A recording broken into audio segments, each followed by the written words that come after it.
Je, ni first time tengok face to face game yang sangat best pula tu. Perasaan macam nervous bila tengok ramai orang macam kita tengok game bola, macam tak sangka MLBB sebesar ini. So macam proud lah to be a Malaysian. Saya nampak vibe dalam e-sport ni makin maju dah 2024 ni. Yang paling penting vibe juara tu wujud pada hari ni. So tak rugi kita orang datang lah. Boleh jangka tak yang sebenarnya nanti satu hari nanti, which is hari ni, game ataupun e-sport boleh jadi sebesar ni sampai dah ada movie? Sebenarnya bila awal-awal Mobile Legends Bang Bang ni berada di Malaysia, saya tak expect bahawa penerimaan masyarakat khususnya peringkat remaja ni boleh sampai ke tahap ni. Ini dah boleh challenge bola dah ni. Sikit hari lagi saya tak heran 2025 yang akan datang population Mobile Legends ni akan jadi lebih besar. Kita tahu anda bertiga sekarang ini terlibat dengan penggambaran untuk movie terbaru khas untuk MLBB. Boleh tak cerita sedikit sebanyak pengalaman untuk shoot movie tersebut? Pengalaman dia best, sangat unik sebab saya rasa for Malaysia ini movie MLBB yang pertama kan. So untuk kita orang pun dapat duduk di stage macam player, it's an amazing experience lah for us. Pengalaman sangat best lah sebab berlakon dengan kawan-kawan dalam industri, and then ini macam impian saya lah menjadi seorang pro player walaupun berlakon je. So macam excited lah nak tunggu filem ni keluar. Ya, itu semestinya apa yang kita ingin harapkan. Alright, kita masih lagi bercakap tentang movie. Boleh tak cerita sedikit sebanyak watak ataupun karakter yang anda bertiga dan mungkin Puan Lisdawati juga bagi tahu apa yang terlibat ataupun watak dalam filem tersebut. Okay, so kita orang sama team. Kita orang daripada pro player daripada Singapore. Yes sir. So saya tak nak cakap banyak tentang watak saya bawa watak Jahat lah, jahat. Sangat-sangat paling jahat lah. Okay, Orang akan menyampah lah tengok dia sebab saya sendiri pun menyampah tengok dia masa syuting. Okey, watak Cik Fauzi. Tanyalah buat saya pula. Ibu kepada watak hero dalam story. So dia sebenarnya ada true story yang telah di-plan untuk jadi lebih menarik untuk tayangan filem Mobile Legends. Alright, jadi anda semua dah dengar daripada pelakon-pelakon sendiri. Terima kasih diucapkan kepada Zik, Iqmah dan juga Fauzi bersama dengan isi Puan Lisdawati. Jadi stay tune, keep in touch dengan kita orang punya social media untuk saksikan movie terbaru untuk MLBB. Nak tahu dengan lebih lanjut, stay tune dekat kita punya social media. Bye-bye. Alright, Assalamualaikum, anda bersama saya Sid dan sekarang ni kita ada tetamu istimewa iaitu pelakon terkenal daripada Pascal. Iaitu saudara Hairul Azrin. Apa khabar Hairul? Alhamdulillah, siap bro. Okey, so apa perkembangan terbaru? Ada filem ke ataupun ada drama ke upcoming? Sekarang saya dah tak berlakon. So, saya sekarang tengah cari tim lah untuk nak main ML. Faham. Okey, alright. Bercakap tentang cari tim. Saya dah tengok awak pun ada bermain sama dengan pasukan Selangor Red Giants, tapi berlakon cerita-cerita yang gempak. Tapi kenapa pakai Nana bro? Ni banyak baca komen Tak lah, sebab saya tahu pakai tank, saya tahu pakai mage je. Yang lain saya tak tahu. Faham. So, kalau tanya saya, Nana paling senang nak ni lah. Sebab sebelum ni saya biasa pakai Cyclops, lepas tu Zaz. Tapi sekarang Nana macam dia kena dengan jiwa lah. Sebab Sky sebagai itu saya, kalau nak jadi jungler yang terbaik, kena training pada Nana. Itu dia punya skill dia. Permulaan Nana barulah boleh jadi macam Sky. Yeah. Okey, tadi dah kita tengok pasukan Selangor Red Giants dapatkan kemenangan 2-0. Bagi pendapat Hairul sendiri, adakah itu satu perlawanan yang sengit ataupun Hairul memang dah jangka Selangor memang boleh menang 2-0? Saya tengoklah SRG punya game sebab saya tak pandai sangat, tapi saya tengok daripada apa yang diorang main tadi. So memang diorang ada je cara ataupun ada je teknik yang nak masukkan kalau kata sesuatu problem tu. So untuk tengok first game tu cakap ni menang mudah ni 2-0. Tak boleh nafikan SRG antara tim yang sangat kuat lah di Malaysia sekarang. Ya, kita pun memang dah boleh nampak sebab mereka pun dah menang untuk kejuaraan dunia pada tempoh hari. Alright, tadi Hairul Azrin pun ini kali pertama datang dekat venue MPL. Saya first time sebab saya tak pernah sangka macam tengok perlawanan bola sepak final tau. Ini bukan final kan? Ini bukan final. Bukan final tapi dah macam final tadi. Dia ada tukang sorak daripada tim SRG. So best lah. Best lah. Memang ini vibe. Benda ni dah berlaku dah few season dan kita boleh nampak lepas kemenangan Selangor Red Giants dekat tempoh hari, tambah lagi vibe tersebut. Right, sebelum saya nak lepaskan Hairul, mungkin ada kata-kata terakhir ataupun kata-kata semangat kepada pasukan Selangor Red Giants sebab kita ada beberapa minggu sebelum kita pergi ke peringkat play-off. Betul. Okey, untuk tim SRG kat dalam tu semua kebanyakannya yang saya kenal dan diorang kenal saya. So saya nak wish korang good luck. Dan untuk Mobile Legend ataupun Montun, saya rasa sekarang ni artis ramai main Mobile Legend. So mungkin kita boleh buat satu tournament ke. Come on lah Montun. Sebab kita ada ramai. Fat, Aceh, Challenge Zero, Fauzi Nawawi, Iqmal, semua boleh main Mobile Legend. So kita boleh fight lah. Saya rasa untuk nak lawan tim pro player tak susah kot untuk kami. Tapi diorang tak boleh nak berlakon. Nanti diorang tak ada job. Korang dah boleh berlakon, korang boleh main game. Alright, thank you so much Hairul. InsyaAllah kita akan jumpa lagi dekat playoff. InsyaAllah. Okay, alright. Okay, bye. Alright, thank you so much. Jadi apa-apa, stay tune dengan MPL Malaysia. Hey guys, guys, this is Rose dan sekarang ni saya bersama dengan SRG untuk main game Siapa Dalam Team. So, on my hand, kita ada a series of questions and bila I tanya tu, korang point and then cakaplah kenapa orang tu paling dalam team. So, siapa dalam team paling kelakar? Yums. Why Yums? Why Yums? So loud. So loud. Wow. Bising. Wow. So cutesy. So demure. It's overload. Who likes to do weird things in the team? Weird. Innocent. What do you do? Nothing, I just play. Dia buat apa? Sorry, personal. Who's in the team that's most fierce? Garang. Yo, stop. Oh. Coach, okay. Coach paling garang. Who sleeps the longest? Yum. Alat, the yum. longest.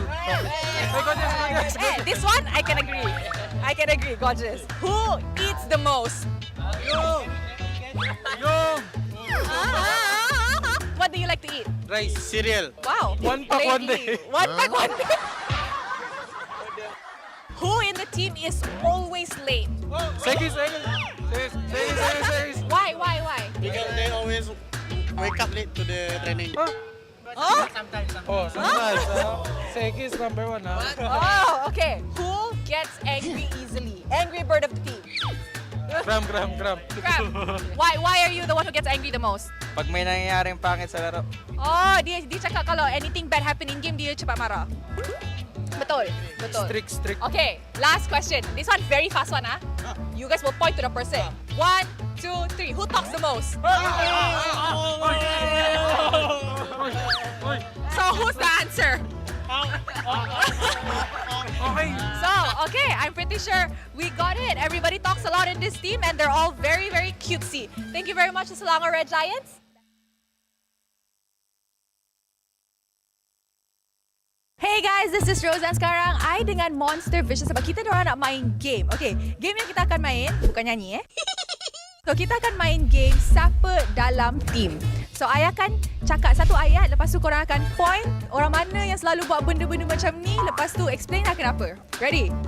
Siapa dalam team paling kelakar? Ni. Kenapa dia kelakar? Bagi kau kenapa tak? Sebab dia badut. Sebab tu dia selalu jadi penghibur orang. Siapa tidur paling lama? Rock. Oh, kenapa? Kalau boleh straight seminggu tu dia memang nak tidur. Siapa makan banyak? Ada dua kat sini. Okay. Siapa? Nama dia Nova Escobar. Dengan? Uni.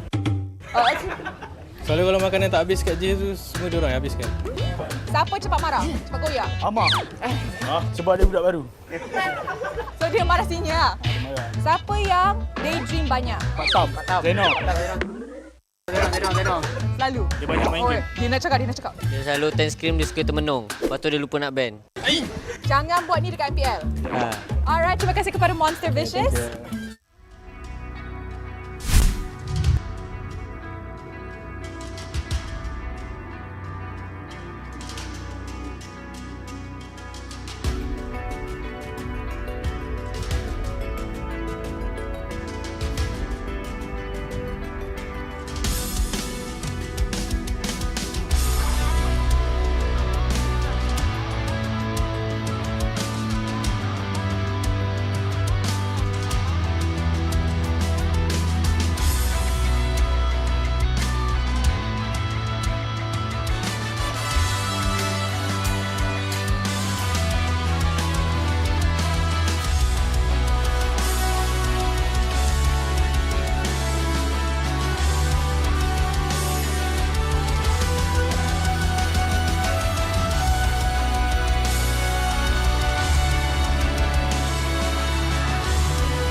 I'm a rock star.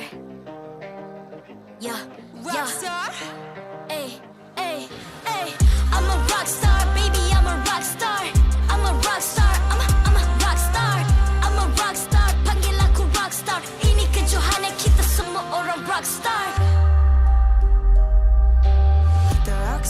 kita buat saja gaya kita. Makin panas apinya sudah membara. Macam mana pun ku menempuh segala. Demi negara ku buat semua bangga. Step into my world, you know I'm always in my zone. You know I got my team, no I'm never alone. Bring out my best, buat yang terbaik. Jadi juara perlahan kita naik. Aku nak push, naik-naik jadi lebih bagus. Jadi hero, ku ada skill. Berapa banyak musuh aku dah kill. Ramai cuba mencapai, cause they envy me. Tiap game aku pasti jadi MVP. Easy. I'm a rock star, baby, I'm a rock star. I'm a rock star, I'm a rock star. I'm a rock star, panggil aku rock star. Ini kejohanan kita semua orang rock star. I'm a rock star, baby, I'm a rock star. I'm a rock star, I'm a rock star. I'm a rock star, panggil aku rock star. Ini kejohanan kita semua orang rock star. Tengok nanti siapa yang juara. Ni peluang kita bawa pulang piala. This is my game, this is my time. Menang semua, everything will be mine. Kalau jatuh kau pasti kembali. Bangun balik ku tegak berdiri. Kuatkanlah tenaga, ganjaran diperoleh. Ni kejohanan kita, Malaysia memang boleh. Rise up to the top, kita buat bersama. Semangat kita kuat di bawah satu bendera. Hey. I'ma go hard for the win. Win. On the battlefield till the end. I'm trying to beat the greatest anyone has ever seen. Stand by, I'm coming in for I'm the a rock win. star. I'm a rock star, baby, I'm a rock star. I'm a rock star, I'm a rock star. I'm a rock star, panggil aku rock star. Ini kejohanan kita semua orang rock star. I'm a rock star, baby, I'm a rock star. I'm a rock star, I'm a rock star. I'm a rock star, panggil aku rock star. Ini kejohanan kita semua orang rock star. Rock star.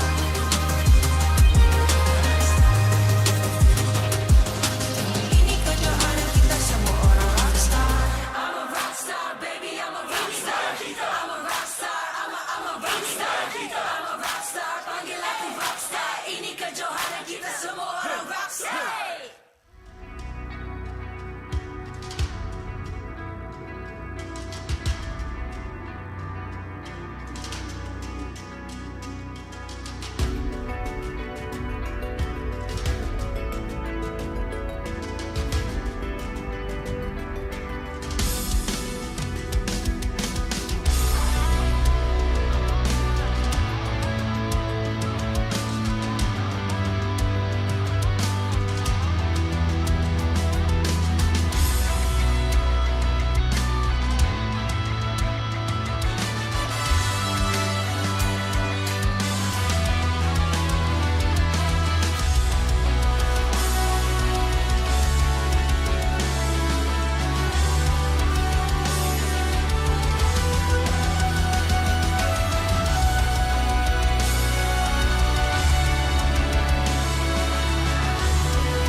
MPL MY Season 14 is powered by Moonton, KPRG, and MSNJ.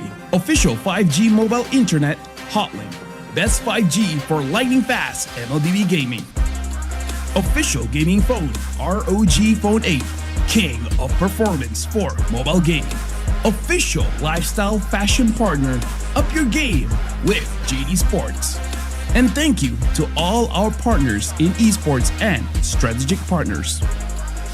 Selamat datang ke MPL Malaysia musim ke-14 bersiaran langsung dari Stadium MBSJ Serdang Jaya. Nama saya Rose, host anda sepanjang musim ini.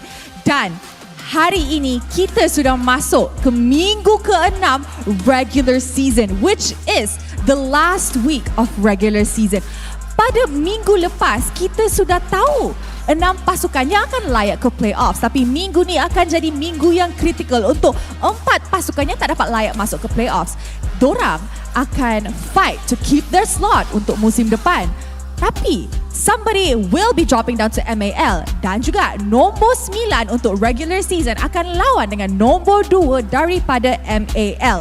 And speaking of MAL punya season 2 regular season just wrapped up minggu ni dan kita dah tahu pasukan mana akan masuk MPL Malaysia musim ke-14.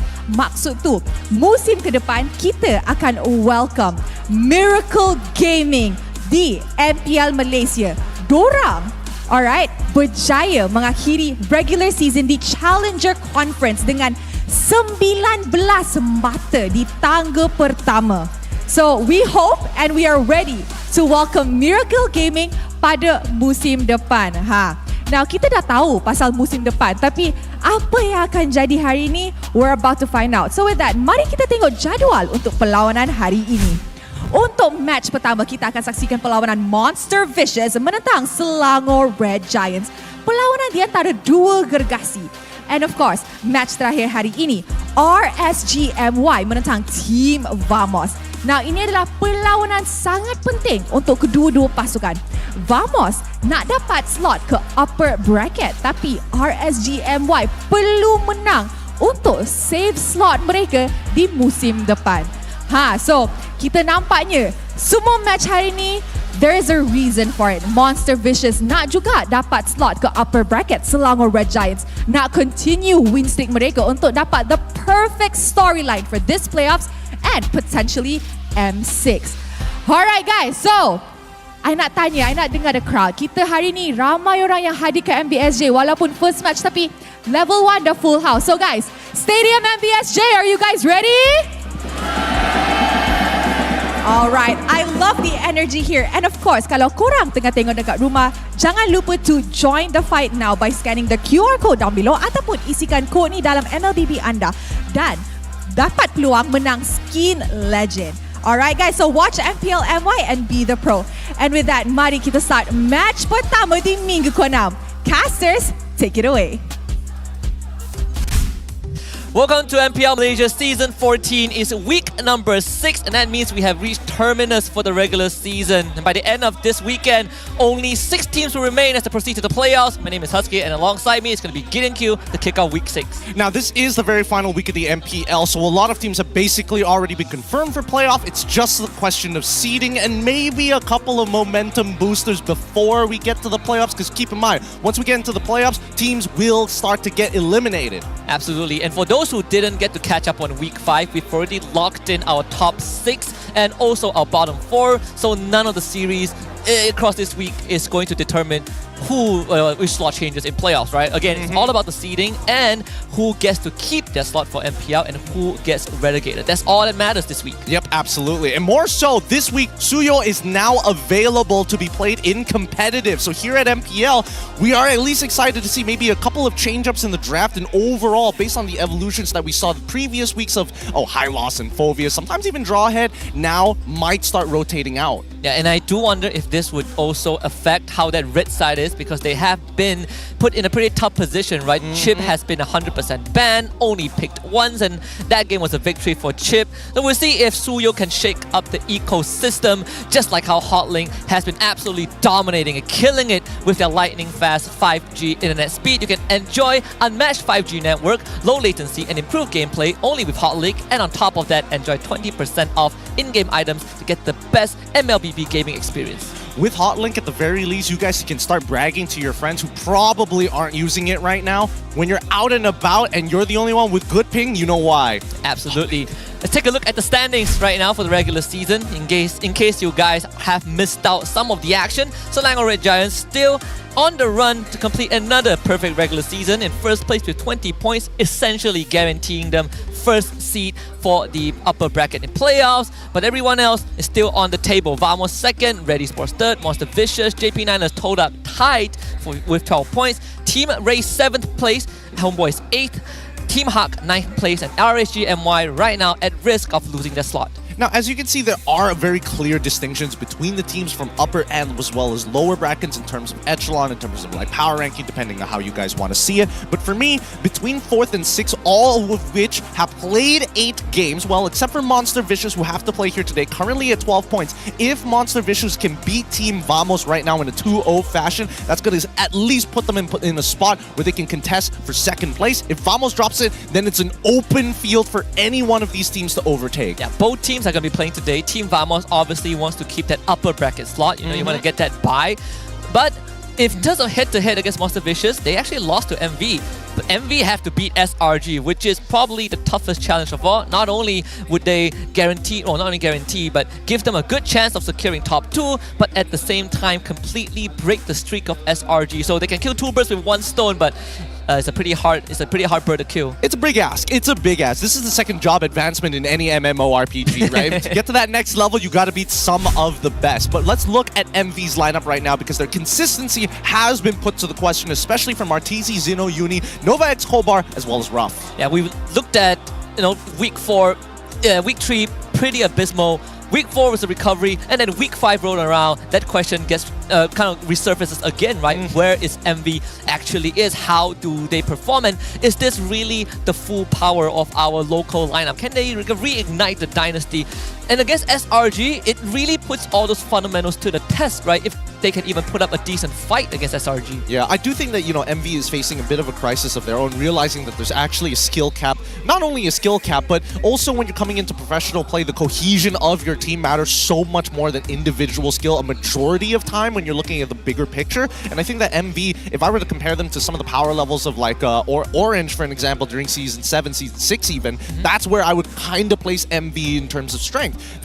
Yes, they are explosive, but they need to find a level of consistency where they don't hit the bottom 2 levels of just, I don't know, running it down, not having clear ideas of what their win conditions are, and most of the time, it's communication. Yeah, I think so too. And thankfully, they still have RTZ somehow holding them together, like super glue. But they need a lot more than that, right? They need to be able to find their way, especially when they go up against a team such as Selangor Red Giants. The embodiment of perfection. I don't know what else to say. They have been looking stellar so far. You compare them from the last season to MSC to now, they are ever growing. I think the big problem with SRG right now is what mistakes do they need to fix, right? Half the time we're seeing that the games are very lopsided, and even the games that go the full distance, you can see that SRG are really just holding themselves back from trying to look for, 60-40 plays. They listen to the philosophy of Coach Arcadia, look for the 100%. Even 90% is not bad, but even if it's 80%, we got to give respect to our opponents. And we can kind of draw that example from their match against JP9 last week, right? Yep. Plenty of opportunities to go for heroic plays, but no. They clear the whole base and then they retreat for the 3rd Lord of the game. Very disciplined, but that is what makes SRG scary. Once they get you in a chokehold, breaking free of it almost feels impossible. It's tough. And I think, they've learned a lot from MSC that there's always going to be a better team out there or a team who just happens to be playing super hot that day itself. You got to be prepared for those moments.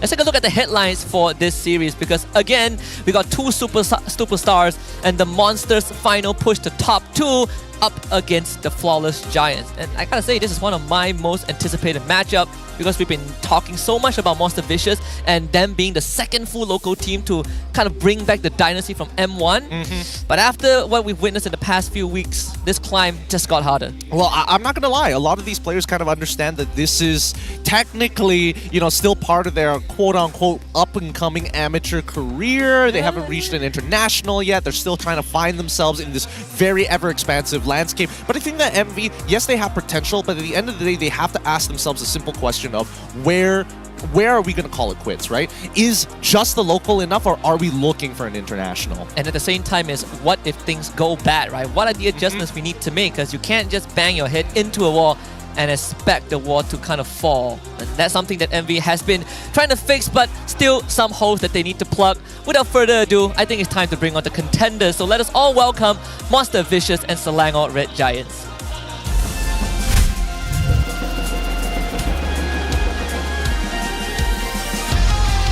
Monster Vicious. The only local Malaysian team. They carry the pride of their nation in every match. Today, they face their toughest test yet, standing against the undefeated Giants. The resilience and raw homegrown talent have brought them this far for Monster Vicious! Selangor Red Giants. Unstoppable, unchallenged, sitting atop the leaderboard, they've yet to meet a worthy foe. With perfection in their sight, they enter their clash as team to beat. The Giants have crushed every opponent on their path, and today will yet be another step of flawless season. Selangor Red Giants! Now introducing the coach and analyst of the two teams and the head of League Ops, Franklin, that will ensure fair play and professionalism, integrity in the matches. Sora and Haryu for MB, Coach Arcadia and Nozora Vecchi for Selangor Red Giants. Let's keep it going with fist bumps between the teams, a true sign of professionalism. This is how we roll. This is the Malaysian sportsmanship. Good luck to both of our teams up on stage. The Vicious Beast go up against an actual monster in the local scene. This is where we truly find the distinction and also the limit of how far Monster Vicious can push themselves. So far, they have shown us the highest of highs, but also the lowest of lows. And you're right. Who is the true enemy of SRG? Because it's tougher to stay on the top, but they have maintained that position. I mean, there's a reason why they maintain that position, and a lot of it comes down to polish. They've already figured out the fundamentals. They already know how the gears work in their deadly machine. The real question now is what they can do above that, and most teams haven't even got through level 1. Let's see what Ruff has to say, because we got to talk to him about his feeling to face off against Innocent, because last season when they played, he was on Todak, so on a different team, he still feels very excited. In fact, you're going up against a world champion after all, right? So Ruff says that he will just try his best. What was on his hand? What was on Ruff's hand? I saw a couple of words, but I couldn't make out what exactly it was. And he has very, very large handwriting. I don't know if somebody wrote it on him or he wrote it himself. But either way, despite being so big, I still have no idea what it says. Something with a PE or something of that sort. I mean, shout out to the sports psychologist, right? Rebecca, behind the scenes. You know, you're right. Worked with Team SMG before, so. Yeah, it's one of those few teams that, I mean, MV is one of the few teams that has invested in it. I think it's helping the players pretty well. But we also got to check out the average goal per minute ranking. Of course, Innocent staying at the top right now, 779, followed by Sukais, then Nets, and Uni, and then Zayed. Yup, it's always going to either be junglers or gold laners who are going to be seen in the average GPM department. Innocent obviously in a very good position, but honestly not as dominating as it was in the previous season, where we're expecting him to not only win lane, but walk away with an average of like 800 to 900 GPM per match. But I do know that Innocent has an incredibly absurd KDA, just like last season. Yeah. It's like double the KD of the second place player. Not sure if we'll show that stats down the road, but it's just, I mean, Innocent, as usual, right? Disgusting. People say that Zyme is farming the KD. No, Innocent is. Also, shout out to Soul, Dark Soul. Hey! In the crowd. Remember, vote for him. Best talent for MAL. Respect. You know, vote for him because Cross won the first season, so we got to get someone new. Diversity. That's what all we're about here at MPL MY. A lot of that. Don't forget that M6 Malaysia, greater than ever, happening here in Malaysia. If you haven't figured it out yet, use that redeem code or scan the QR code to get some in-game prizes for yourself and maybe win a legendary skin. And if you do win the legendary skin, please post it on social media. I've yet to see someone crack one open. Yeah, we are just a month plus before M6 kicks off, before the wild cards kicks off, so getting pretty close to that date itself, and can't wait to revisit Axiata Arena for the playoffs. It's gonna be great. But for now, gotta focus back on SRG against MV, because if there's anything, I come into the series expecting SRG to win. You know, I think as same as a lot of people, but I also want to see how far can MV push SRG, because we've seen the Niners do that last week. Can MV match up? Well, the thing is, at least for the Niners, it's like a hop, skip, and a jump in terms of their regular season. For MV, it's a bit of a coin flip, and I think today we need to see what version of MV we're going to get here in the drafting phase and in-game before I can make a clean distinction. Now, the big thing for this week especially is that Suyo is now available in the meta, and these teams have more than 2 weeks to prepare for his inclusion to the MPL. I don't know what it's going to change in terms of the picks and bans. Chip, as expected on red side, to be banned out here. But even for MV on blue side, what do you start getting rid of? Do you have to consider the Phobiuses? Do you have to consider the Gatots here? Even the Khalid is a point of contention. And usually when you have more choices, it results in two different permutations, right? First is it gets on the ban list, one side has to take the heat, or more power picks get let through. And I mean, looking at the ban so far with the Edith taken out, sure, MV have to give respect to the Cho as well, as now Cram and Yoons can play, both can play him. I am expecting it to actually kind of go through, right? Fovis gets banned out, so Suyo still up on the table. Okay. There's no guarantee that these teams are going to pick up Suyo. There are still plenty of great picks out there. Alpha is still very meta. We're also seeing, you know, the likes of Ling, Hayabusa. Most of the time, they get banned out, especially when you're up against SRG. There's a large fear around the MSC MVP Sakai's. Every time he picks up a Fanny, maybe even a Ling, both of which are deadly. Matilda even banned out, so MV really putting a lot of focus in, especially the picks that can go into the roamer role, right? And two of them happen to be flex as well. It means SRG right now, they have to pick their poison, right? The Hylos hasn't really been at the top of the chart. A lot of teams are willing to let it through. SRG has a very important decision to make. Yeah, I think SRG need to consider... I mean, the fact that Matilda, Edith, and as well as Cho got banned out for the side of MV, it looks like they want to play the Gatots. They want to be able to pick up the high losses for themselves if it does come down to it. But SRG decide to get rid of Fanny here, and Uni, you can see he ain't happy with it. He's like, alright, sure, I guess you caught me out, but we get Suyo first pick. I was talking to Sunfrost in the green room, and he said that if there's one team that would pick the Suyo, it's probably MV. SRG would ignore it, and I think, you know, his prediction came true, so shout out to you, Sunfrost.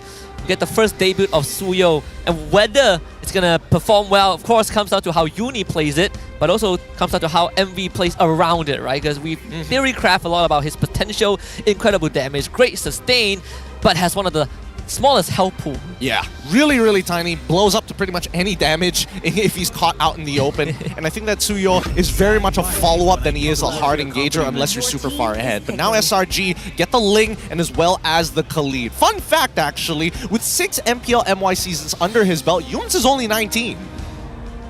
Is what? Yeah, he's 19 years old. He's not even a 20-year-old. He's still a boy. He's still a boy, but he's doing great. And of course, as a player, Haru paired with Stormy only once under Orange Esports against SMG when they lost 0-2 in Season 10. Ah, the good old days. And it was a loss, right? It's not even happy memories. It's happy memories. It really isn't. All right, we see the next 2 picks this time. We've seen a lot of the exclusion of Zhu Xin in the past 6 weeks. It's good to see that teams are still considering against them. Not to mention that they're having Gato Gacha just to try and enable the Zhu Xin. So Suyo is the only other hero, aside from the Julian, that kind of unlocks his whole kit at level 3. Yes. But with this Khalid on the side of SRG and without the inclusion of Cho, I wonder if SRG would still give Yoons a hero that can help Cram go for the early invade against Suyo. I feel like MV is prepared against it with the Gatot, but SRG, they're going to whip out the Yves. Yeah, no, Yves is pretty good here. Keep in mind that as highly mobile Suyo is with his first and as well as third skill, being able to cover a lot of distance, it does still have a bit of a cooldown. It kind of works like Julian, except you don't have to wait the full 7 seconds if you use one of his enhanced abilities. Therefore, when he does use his mobility options, Yves' RWM suddenly becomes a huge problem. And he actually has multiple crowd control immunity skills, right? He can literally just walk past the RWM if he wants to. And yeah, for people who don't believe that Yoons is 19, he's actually 19. I see people calling it a cap. A cap? No. Some people say he looks 25. He is young. He is young. Wait, I think he was like the same age as Super Red. Yeah, he was the same age as Super Red when he first joined SRG. Too many young players, man. They're gonna get younger and younger. I don't know. Stormy's just 21. Oh, that's a good point. That's a good point. Ah, man, these kids are way They've been too around young. for too long. I feel like they aged faster because we keep seeing them. But no, you know, they're 2 seasons per year. You know, just casual stress on the MPL stage. No big deal. No big deal. I mean, what's the big deal, right? Only a tournament at stake. You can always come back the next season. That's what they say, but you know, time is very short for esports players. As we get into the second phase, SRG smartly enough going to be focusing down on the gold lane sector, making sure anybody who has an ability that's similar to a BMI is going to get taken out. So obviously it's going to be the Tan and the BMI master himself, Claude. Yeah, 2 of Ralph's power pick eliminated, and SRG still has that first pick in the second phase. We're looking for, you know, Yoons and Innocent's hero at this point. Do you think this Khalid could be flexed on SRG's side? There's a possibility it could be. I wouldn't... I wouldn't change it just yet. And the same can be said about Gatot, right? Both Khalid and Gatot kind of fulfill those same roles. Hard engagers, you know, really, really difficult to deal with after they get Thunderbelt, scales, and purely plays as a raw, annoying tank. But at least Khalid has some lane dominance to him. Gatot, on the other hand, a little bit slower, very clutch moments, and extra resilience is what makes him good. Plenty of AoE crowd control that could be a pain for some of the SRG heroes to deal with. Right? You couple that with Jushin, that is plenty of CC in these close quarter fights. So Moskov would be the choice for SRG, another hero. There's mobility taken away from the pool. Yeah, no, this is incredibly smart here because again, SRG, the fact that they're banning both the Claw and specifically Natan as well, both gold laners of Moskov as well as Natan do pretty decent against the Khalid. The biggest problem is the quick sand guard, and if you don't have any CC inbuilt into your kit, you're hoping that somebody else breaks him out of the guard.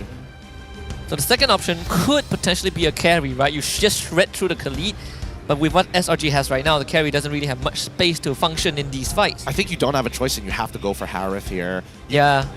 You need something that's going to scale. Yes, it's a little unfortunate that you're doubling down on the magic damage. You would much rather a wider spread, but you have no choice. Let's see, MV, what's going to be the option? So yeah, you call it the Harith and the Terizla. So we do get a Gatot roam for MV. Not confident enough to put the Gatot in the XP lane, not seeing that that last pick for SRG, right? I think, this one's interesting because Glue now again? they could go Glue again. I feel like Khalid roam is probably the better option, and then you play X-Borg. What about the Grok? Grok is okay. Against the Terizla. I mean, I guess unless you are purely just using it to clear waves. Oh, Arlet's actually not a bad shout. They both kind of do the same thing here. I think that Khalid going into support and then picking up Arlet isn't a bad idea because at the end of the day, you're just trying to synergize with the RWM. See, SRG, what's the plan going to be? I feel like they do have the entry-level setup, so they're going to go back straight to the high loss, right? Keeping it for the very last pick. All right. It's going to be a high loss roam, I think. Yep. Yeah, high loss roam. Yep. All right. Makes sense. So they want Khalid to win out his lane in the earlier stages. Terizla recently got nerfed, so it's not as easy for him to deal with Khalid like it used to be. But at the very least, that means that Cram is going to have some form of lane pressure. And I'm interested to see how Envy is going to keep him isolated in that box. And one of the ways that they could do that, defend from early invades, instantly go and proxy the enemy lane. And I want to see how fast the Suyo jungling experience is, right? Like between, like if Nolan is the fastest, where does Suyo stand? And that's what I want to find out. Probably on par with Hayabusa. Maybe slightly faster than Hayabusa, not as quick as Ling. It's pretty good. Not that shabby. Let's find out then. Game number 1 in the series to open up week number 6. We got Monster Vicious on the blue side, Selangor Red Giants on the red. All right, let's jump right into this here. The first time we are seeing Suyo available in competitive play here in MPL MY, going to be brought ahead by Uni. Now we know Uni as the assassin, the go-to assassin player when we're talking amongst the local best. Even Sakai's, I would have been surprised if SRG were on blue side to pick Suyo first pick. Yeah, I would figure that that's going to be the case, right? It's either the team realize that, okay, he's manageable, or team realizes, okay, he's too much and then we have to ban it. But I'm looking at Cram to leave that lane faster than Zeno. Has the mobility, has the insane wave clear, and with Yun showing up, Zeno will have to use the flicker.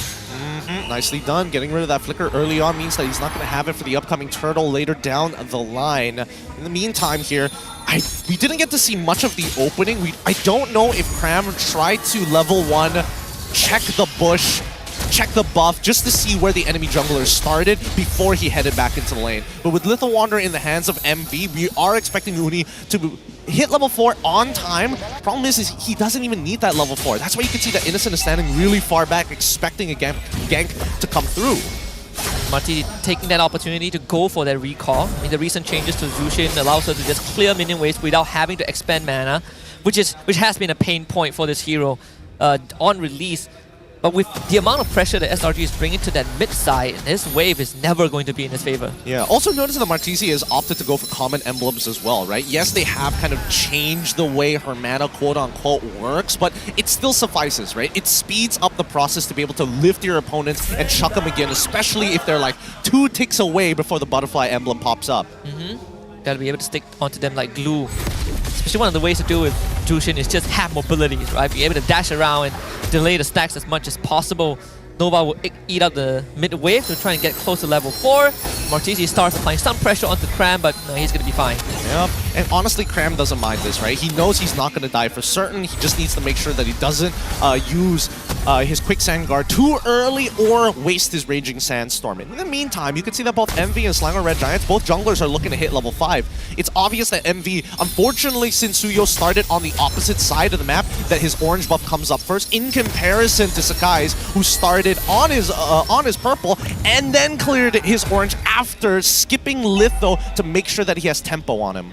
So SRG will try to draw this out as possible, right? They want Sakai to get that purple first. MV, they do have their ultimates available. So it's a battle of attrition. Who's going to strike first? MV goes for the penalty zone to allow Uni to get the turtle. SRG will not contest. All right, this is where they try to look for a gank on the bottom side of the map, right? You can see that Sakai's is heading in that direction, but you can see that Monster Vicious is utilizing the extra movement speed that you get after taking down the turtle to transverse this side of the map to ensure coverage. Even finds Sakai's. So that's a lot of information gathered for Monster Vicious. Very good read on what SRG wanted to do, but Sakai's did get the bottom side camp. That's just one camp. It's not the biggest deal in the world for Uni, who's currently at level 7, right? He's doing the exact same rotations, but there's not a lot of information on how fast he's doing it. Yums is catching just the edge of his screen, seeing Uni kind of walk by, but that's not really enough, right? Because now Zeno is in a position where this lane is pretty much unwinnable for him.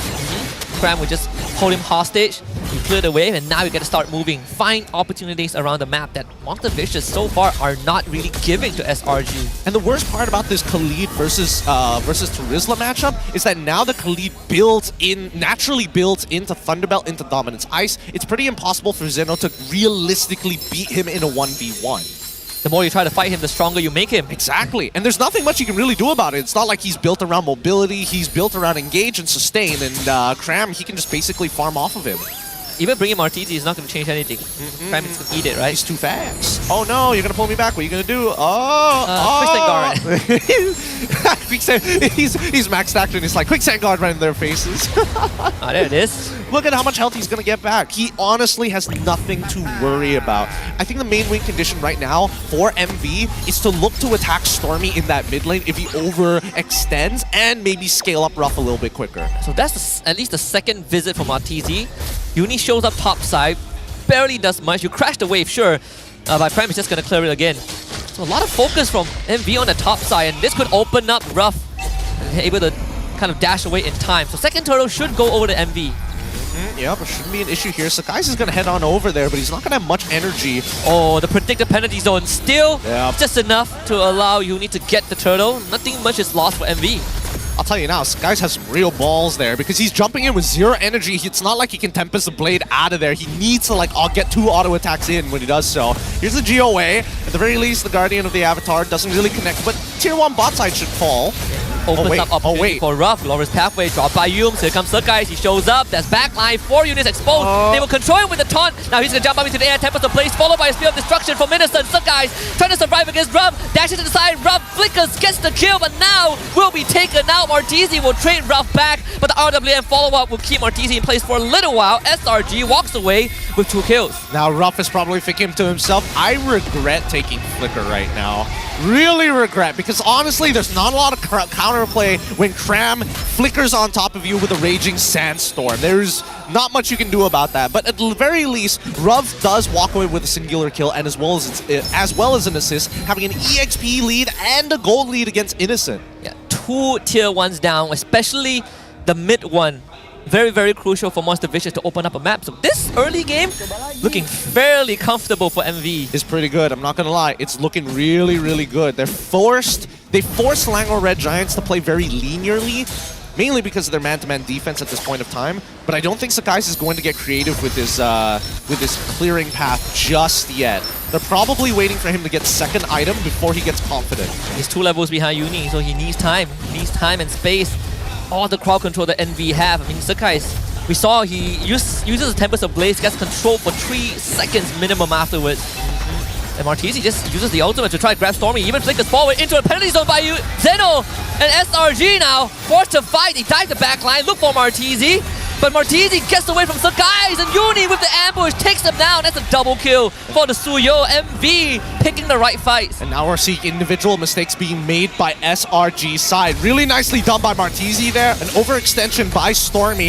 I think at that point he might have considered dropping the RWM, but it's too late now. Monster Vicious not going to let him come back to life before they take away the final neutral objective before we see Lord spawns.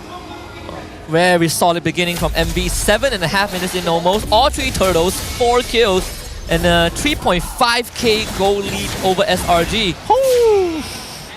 Biggest lead we've seen so far in a while. Let's see if they can actually get to the 5k mark here. Most teams don't usually make it, but considering that MV has been snowballing this out of control, I think that Selangor Red Giants are going to have to play on the back foot. And usually when we see them play on the back foot, Look too good. They got him.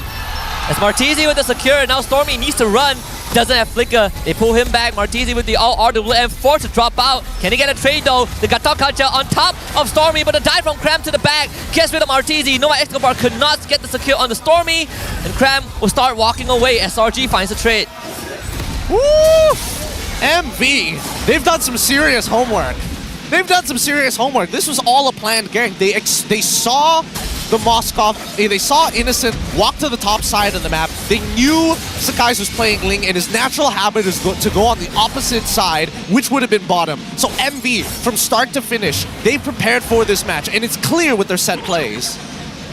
So SRG would be forced to slow down by a whole lot, especially Sakai's, who is not exactly having the best of time. And Ruffin with this matchup is having the best time of his life. Use it. They had to use it, right? The Cyclone Knife, follow up with a penalty zone. Cram still gets hammered by Zeno anyways. MV finding another kill on the bottom side as Sakai is going down. SRG will at least need to get Nova Escobar, but it's a worthy trade for MV. Dude, that's crazy.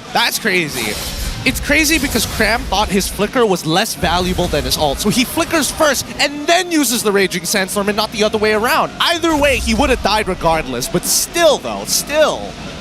Wow, full control for MV. 4.5k, we're about to breach the 5,000 mark in just a little bit.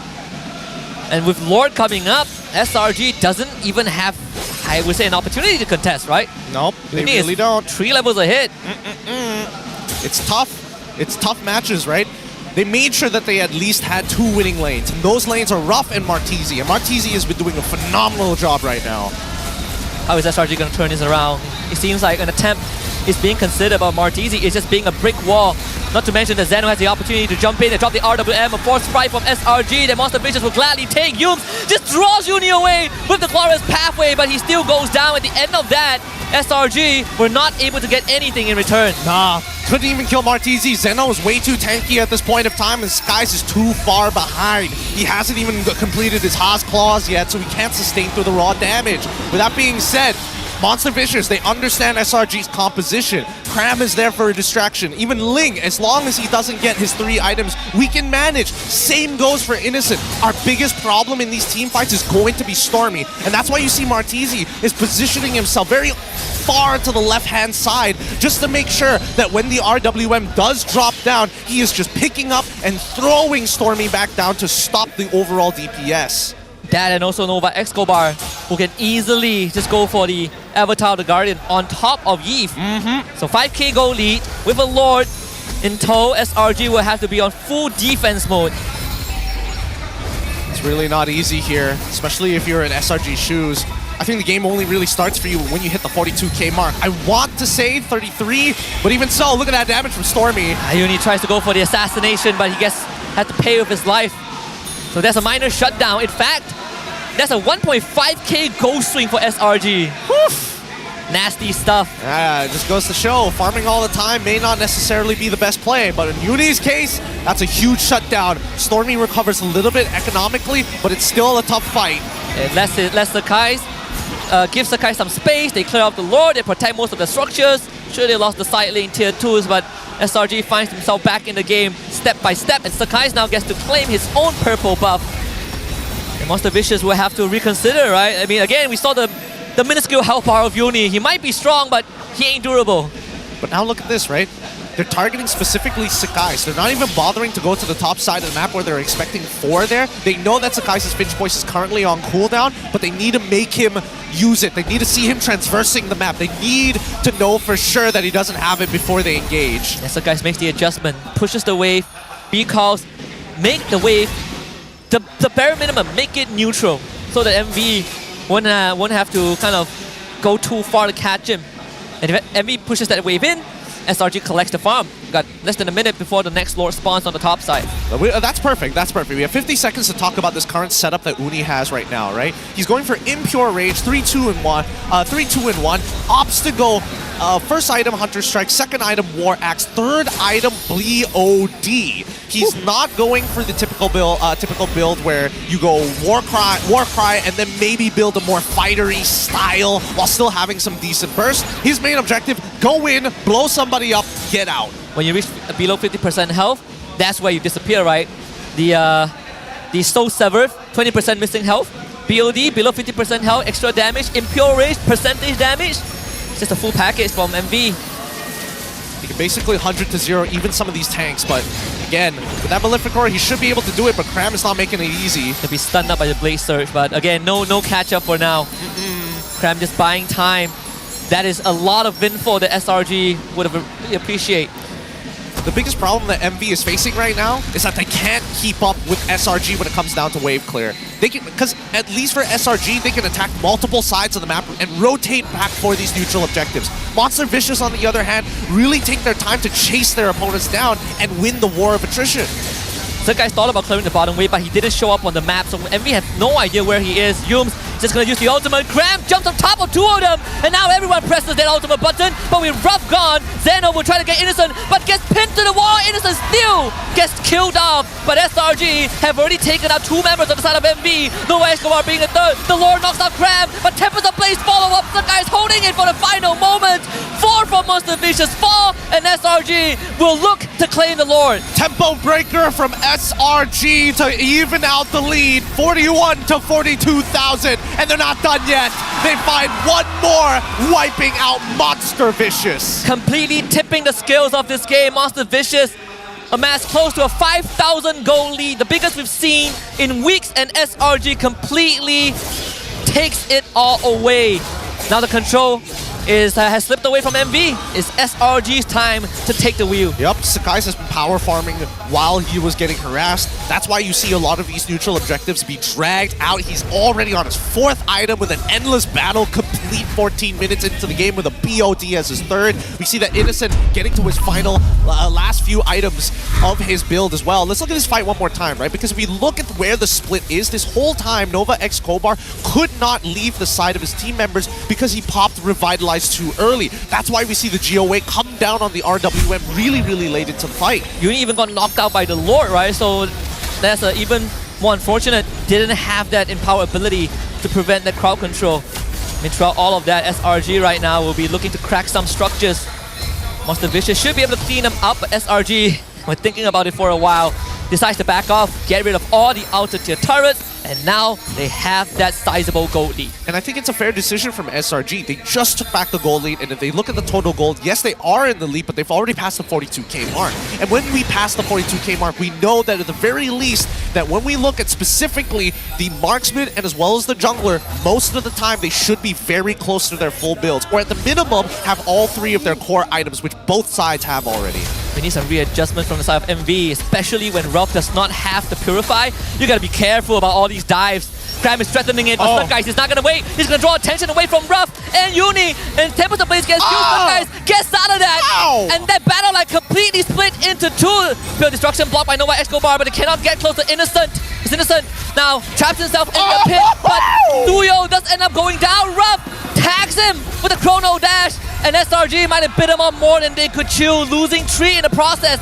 Sakai desperately wants to get a structure in that mid-wave. Zeno will try to clear it out as fast as possible, and I think he should be able to do that in time. Sakai cannot get it done, and now has to run away from Martini that flickers after him, but Sakai leaps to safety. Woo, he's still running. He wants more, and he'll be able to heal off the wave. This is why Haas Claw is a great item for Sakai, as he finishes his 5th item this game. A turnaround for MV.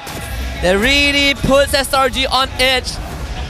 The idea was great, Cram and Sakai split Ruff and Uni away from the rest of the team, but apparently the remaining 3 members were enough to take down Innocent. Let's look at the instant replay one more time of how this fight eventually progressed, right? Because you can see that there's a lot of sacrifice coming out of SRG in hopes that Sakai's could get mid-inhibitor here. And honestly, he got very, very close to do so. But it's incredible, right? The fact is, Sakai's, he's got some really, really fast hands here. And he was not only able to dodge the Gatot GOA on the frame he was coming down, but also is able to dodge the Lantern from Zushin. Alright, third Lord fight. This one could be the game ender.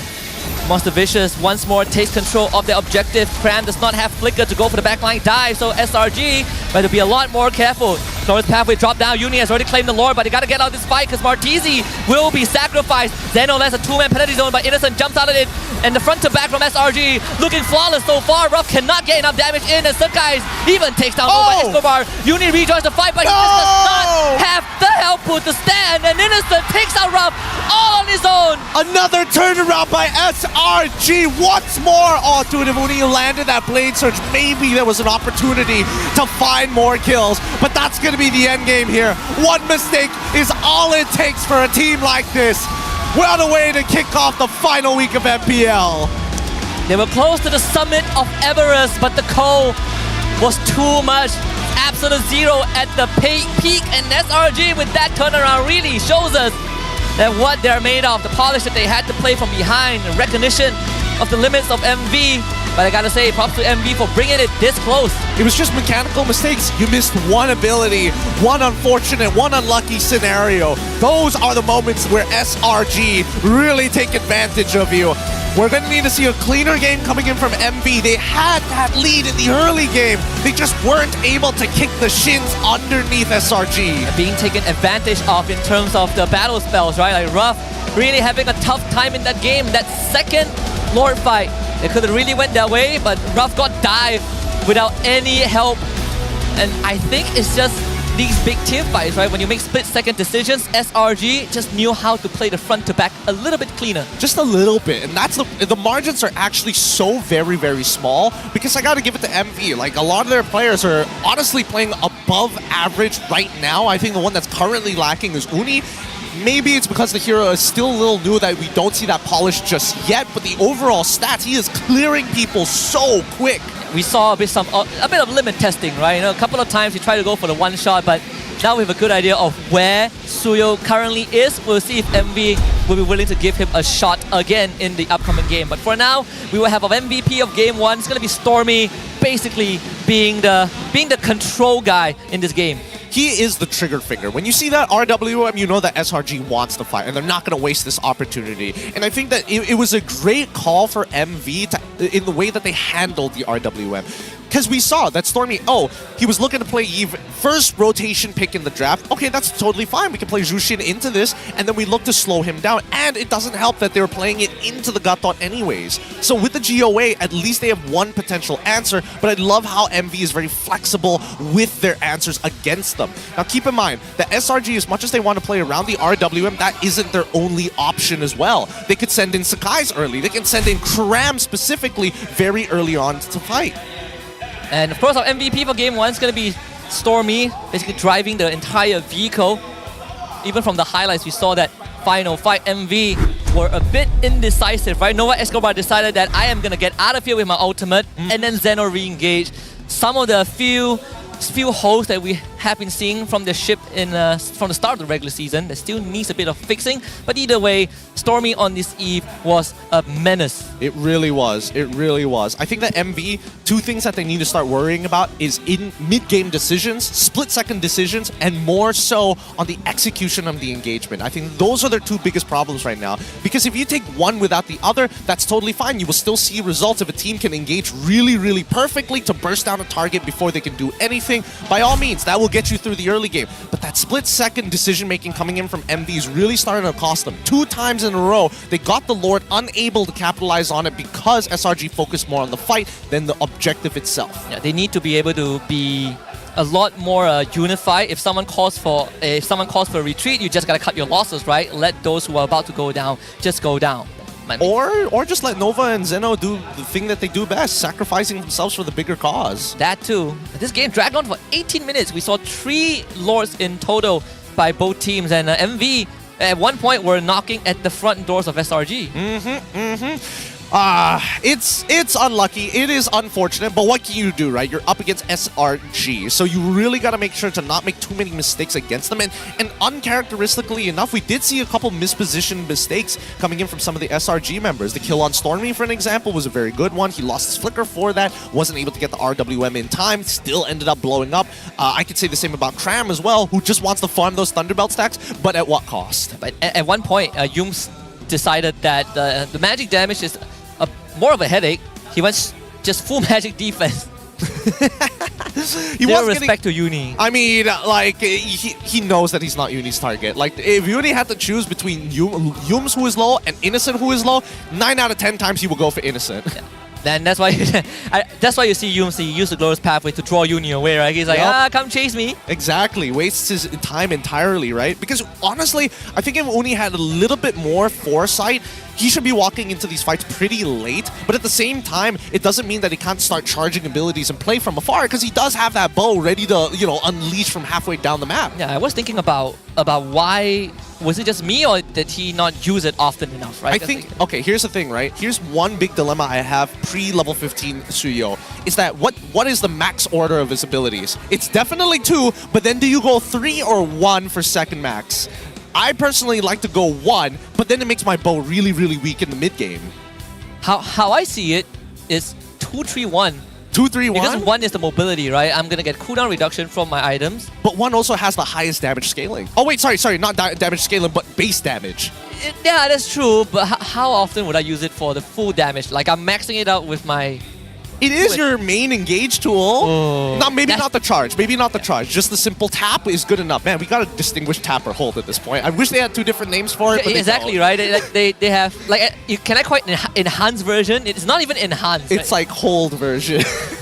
Charge version, buffer it. I don't know. I don't know. Like they call skill 1 a blade, but then it becomes a spear when he holds it. That's another thing. I mean, yes, technically it does have a pointy end, which is a blade. So it's like, but would you consider a box cutter to a full combat knife? It's a similar conversation to have. But looking at the stats in terms of total damage, Ruff was doing phenomenally. And now, yes, I was a bit harsh about him not bringing Purify, and yes, it has its downsides. But I think even when you look at the composition and you think about Flicker as well, it doesn't really matter, right? Because as long as you lose your battle spell, you're basically as good as dead. Yeah. You Purify away from RWM, you're going to get flickered on by Cram with a quick Sand Guard. Sorry, with the Raging Sandstorm.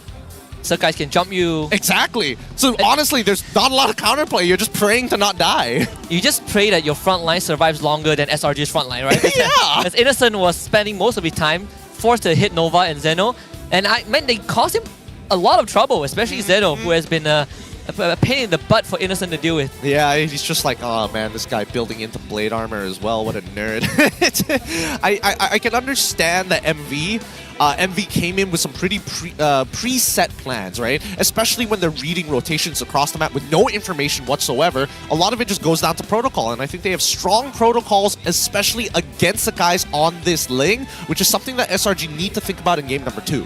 And something that I think MV would can consider as well is how to adapt to these situations, because SRG, they were actively adapting, but MV, they were sticking to that plan sequence, right? And at one point, SRG started to crack the code. That's where MV kind of fell apart. Well, that's the thing, right? That's where you see MV needing to start thinking, having some foresight about the scenarios. Because it's only going to work for the first 2 times. Third time, especially when we saw the first Lord getting taken away and then losing the fight, that should have been the signal, okay, that's probably the same thing that's going to happen the second time we do it.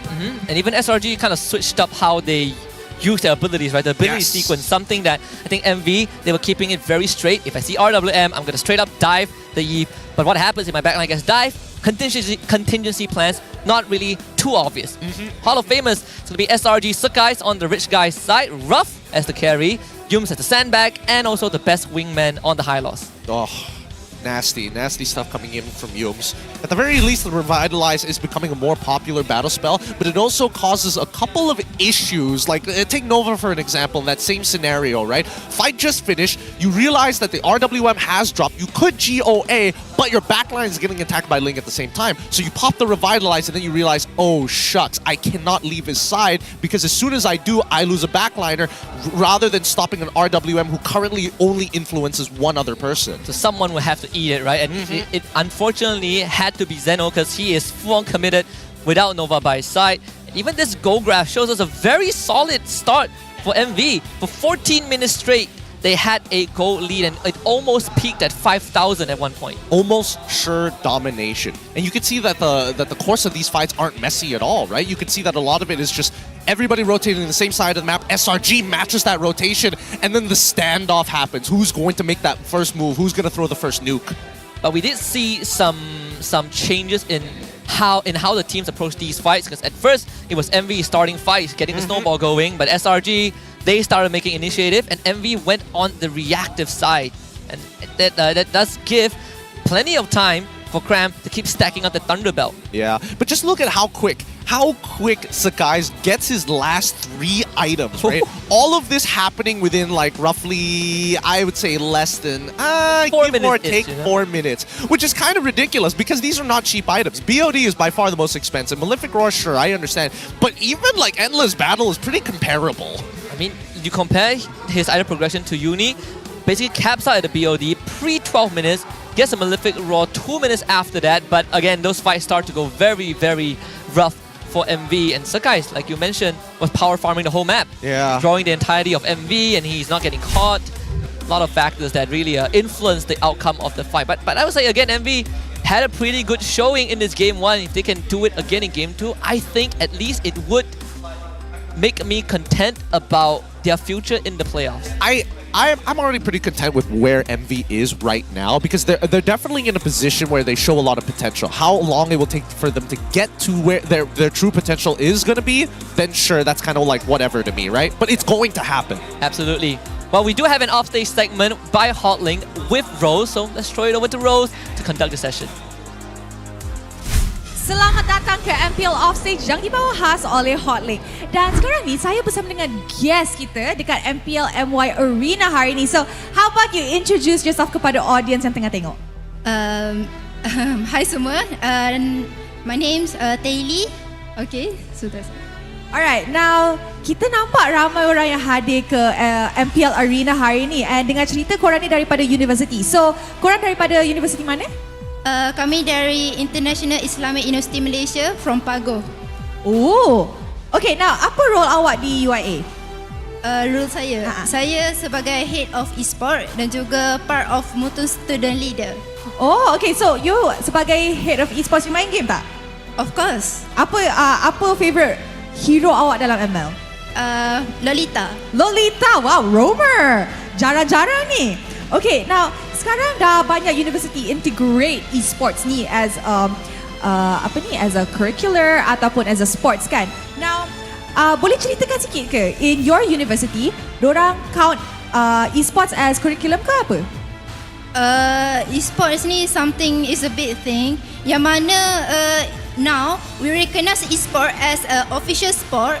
Macam semua orang memang tengok sekarang e-sport ini something yang boleh bagi kejayaan kepada student dan kita maintain antara belajar dan juga main game. So by doing that, we both achieve academic excellence and also kami boleh spend our time together with our friend playing ML because that is our minat sama-sama. Okay. Now, apa aktiviti yang korang selalu buat di esports club dekat UIA? Okay, so recently kita orang buat M5 viewing party, and then kita orang ada buat tournament weekly, and then buat scrim.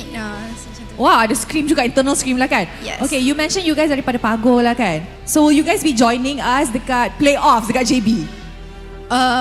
Maybe, of course. Maybe, okay. Kita like that. We like that. Sebab kalau university usually datang, it's happier, lagi meriah sebab ramai orang hadir kan. Apa yang perasaan you tengok MPL dekat arena ni? Lain kan daripada tengok dari watch party live? Yes. Ya, debaran tu lagi terasa.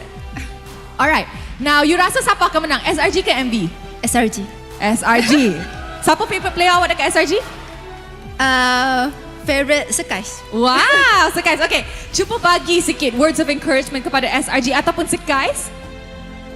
Do your best and beat them. Alright, terima kasih kepada Tali. And with that, mari let's show it back to the casters to start game kedua dalam Best of 3 series ni. Thank you very much, Rose. And the student rep, the Muntun Student Leader Program rep from UIA. That is such a good rep. You guys picked the right person. And a Lolita player nonetheless. And a Lolita player. Whoa, really brave, truly brave. But now, coming into the second match here, we quickly got some words with Coach Arcadia. And we asked him, can you tell us about the new hero's potential? And new hero, we're talking about Suyo.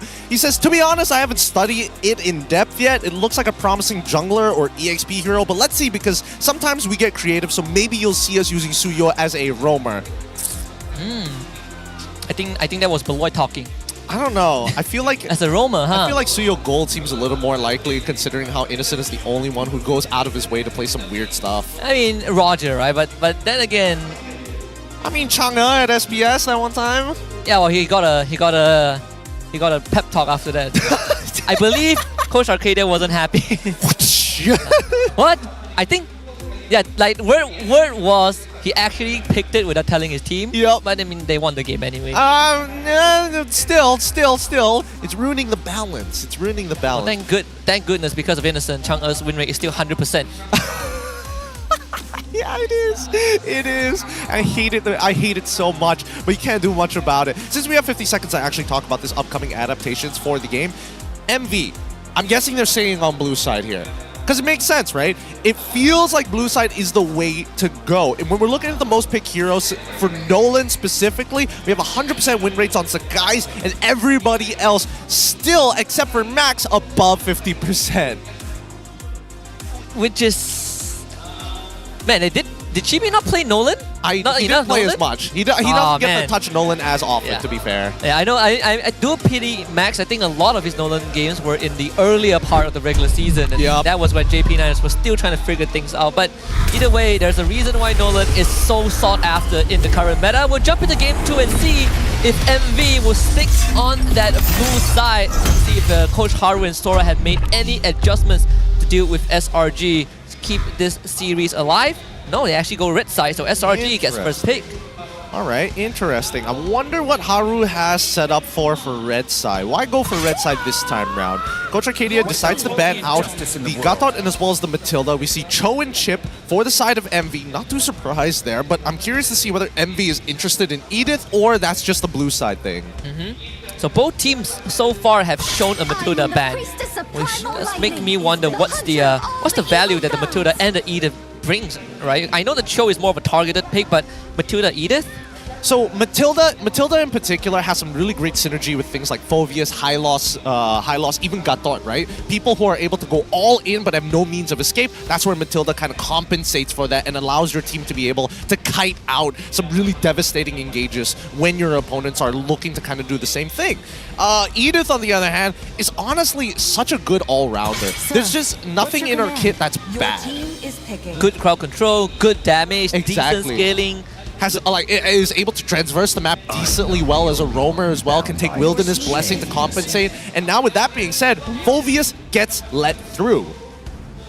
We'll see if MV will pick Suyo again, because it's going to be a slightly different approach against a Phoveus, right? Who can crowd control you if you are in your non-eternal form.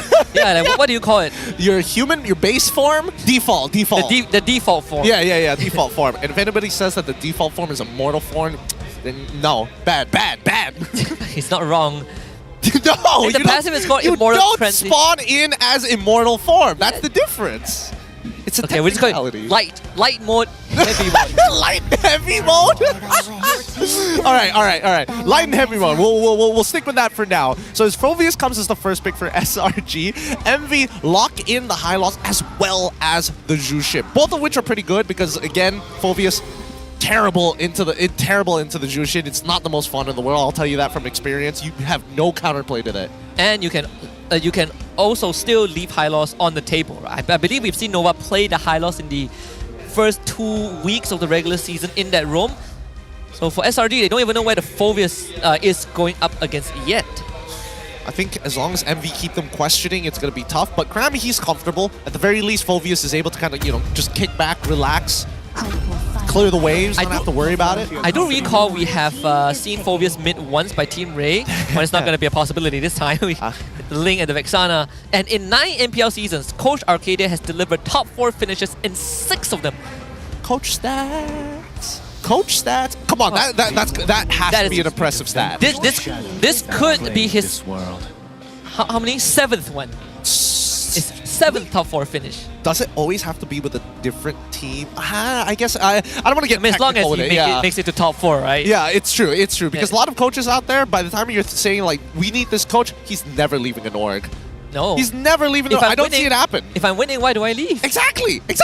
A majority of the famous coaches all across the world are still with their original org. Now, the first phase is already complete, and Suyo is going to be the lock-in for the side of MV. Now, here's a couple of problems, right? Suyo triggers Phoveus like crazy. It does terribly against Phoveus. Against a Vexana, maybe you have an opportunity to get on top of her if you dodge her stun. Ling, we saw the previous game. Early, you're expecting Suyo to do a lot of work. Late in the game is where you start losing out. Late game is all about the cooldowns, right? If you can't catch Ling, he jumps up into the air, you're probably going to get one-shotted. Very, very excited MV fan, playing with the cameraman, man. I love it. I love the crowd interaction. So Tigro gets banned out once more by MV. Okay, Take away the big crowd control. We did see Yunes play high loss in the previous game. Now that has been taken away from him. So he's going to be forced into a completely different pick. I remember MV also banned Ruby last. Yeah, they banned Ruby in game 1 also. So we'll see if they're gonna follow up with that. Oh, dude. Actually, I think MV might have a cheat code here. Okay. I'm curious to see how deep their pockets are. I hope they identify this down the road. Because right now, Glue is kind of an insane pick for MV. Glue is insane. Mincetar is kind of insane. I'm leaning more into Glue because I haven't seen Zeno pick up the Mincetar. And you actually do very well into a Phoveus. Exactly. He's not going to take... Well, there's a chance that Cram takes Flicker, but on the off chance that he doesn't, you have a great level 1. Exactly. That's the thing. That's why I'm like, this could be devastating for SRG if Haru figures this out. I don't know whether we're on the same wavelength here because he's already banning out anything to slow down the initial engage coming in from high loss, things like Tigreal, things like Ruby for an example, because they are playing Assassins, they want to stay hypermobile, because I don't think Khalid is the play here for MV. If you want a backline dive, Glue essentially could be that person, but with the Claude up on the table, it does make it a bit tough, right? Claude and Moskov both are pretty decent answers to it. And we'll see they are going to pick up that 4th pick. So they take the Moskov away. I love it. Hold the EXP at the very, very end. Very atypical of Red side. And best part is that Moskov does pretty well against Assassins because of his knockback. So at the very least, Uni doesn't have to worry about that too. That does mean that maybe we might just see a Roger gold lane, maybe even a Harith gold lane coming about from your boy Innocent. But into this draft is not the easiest one to pull off, right? Not with the amount of dive. So we are going to see the CC over for SRG and the Grok. So CC gold will be the answer from SRG. Oh, interesting.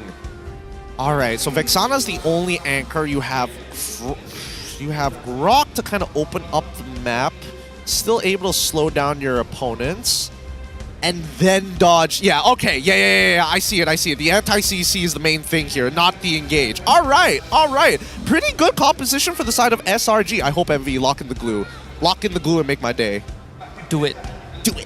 If not the glue, it's probably going back to Teresa, which is one of their comfort picks, most comfort picks. In fact, it's too difficult to play Terizla here. Oh man, they can't even play Hylos into Phoveus, right? Exactly, the CC as well. Like there's an easy lane swap to be made.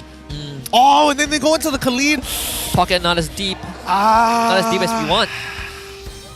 I'm looking at SRG's draft, and I realized that they could easily. Wait, hold on. Is Innocent playing Phoveus gold? Wait, it is! So they are! Okay. That's why they didn't do the switch. Alright. So it is the Phoveus gold. How dirty. So dirty! I know we've seen Phoveus mid, Hey, but hey, if Ralph wants to jump around and makes life easier for Innocent, right? I'll give it to him. That was a very interesting draft coming in from SRG's side. Flicker. That's what I was expecting. Yup. I saw him go. Yup. Take Flicker. You're not running away. Exactly. Now, Ruff might have a bit of a tough time. A lot of backline dive here. Stormy has to be particularly careful to not die to Uni, so he's going to have to hold on to his fear for as long as possible.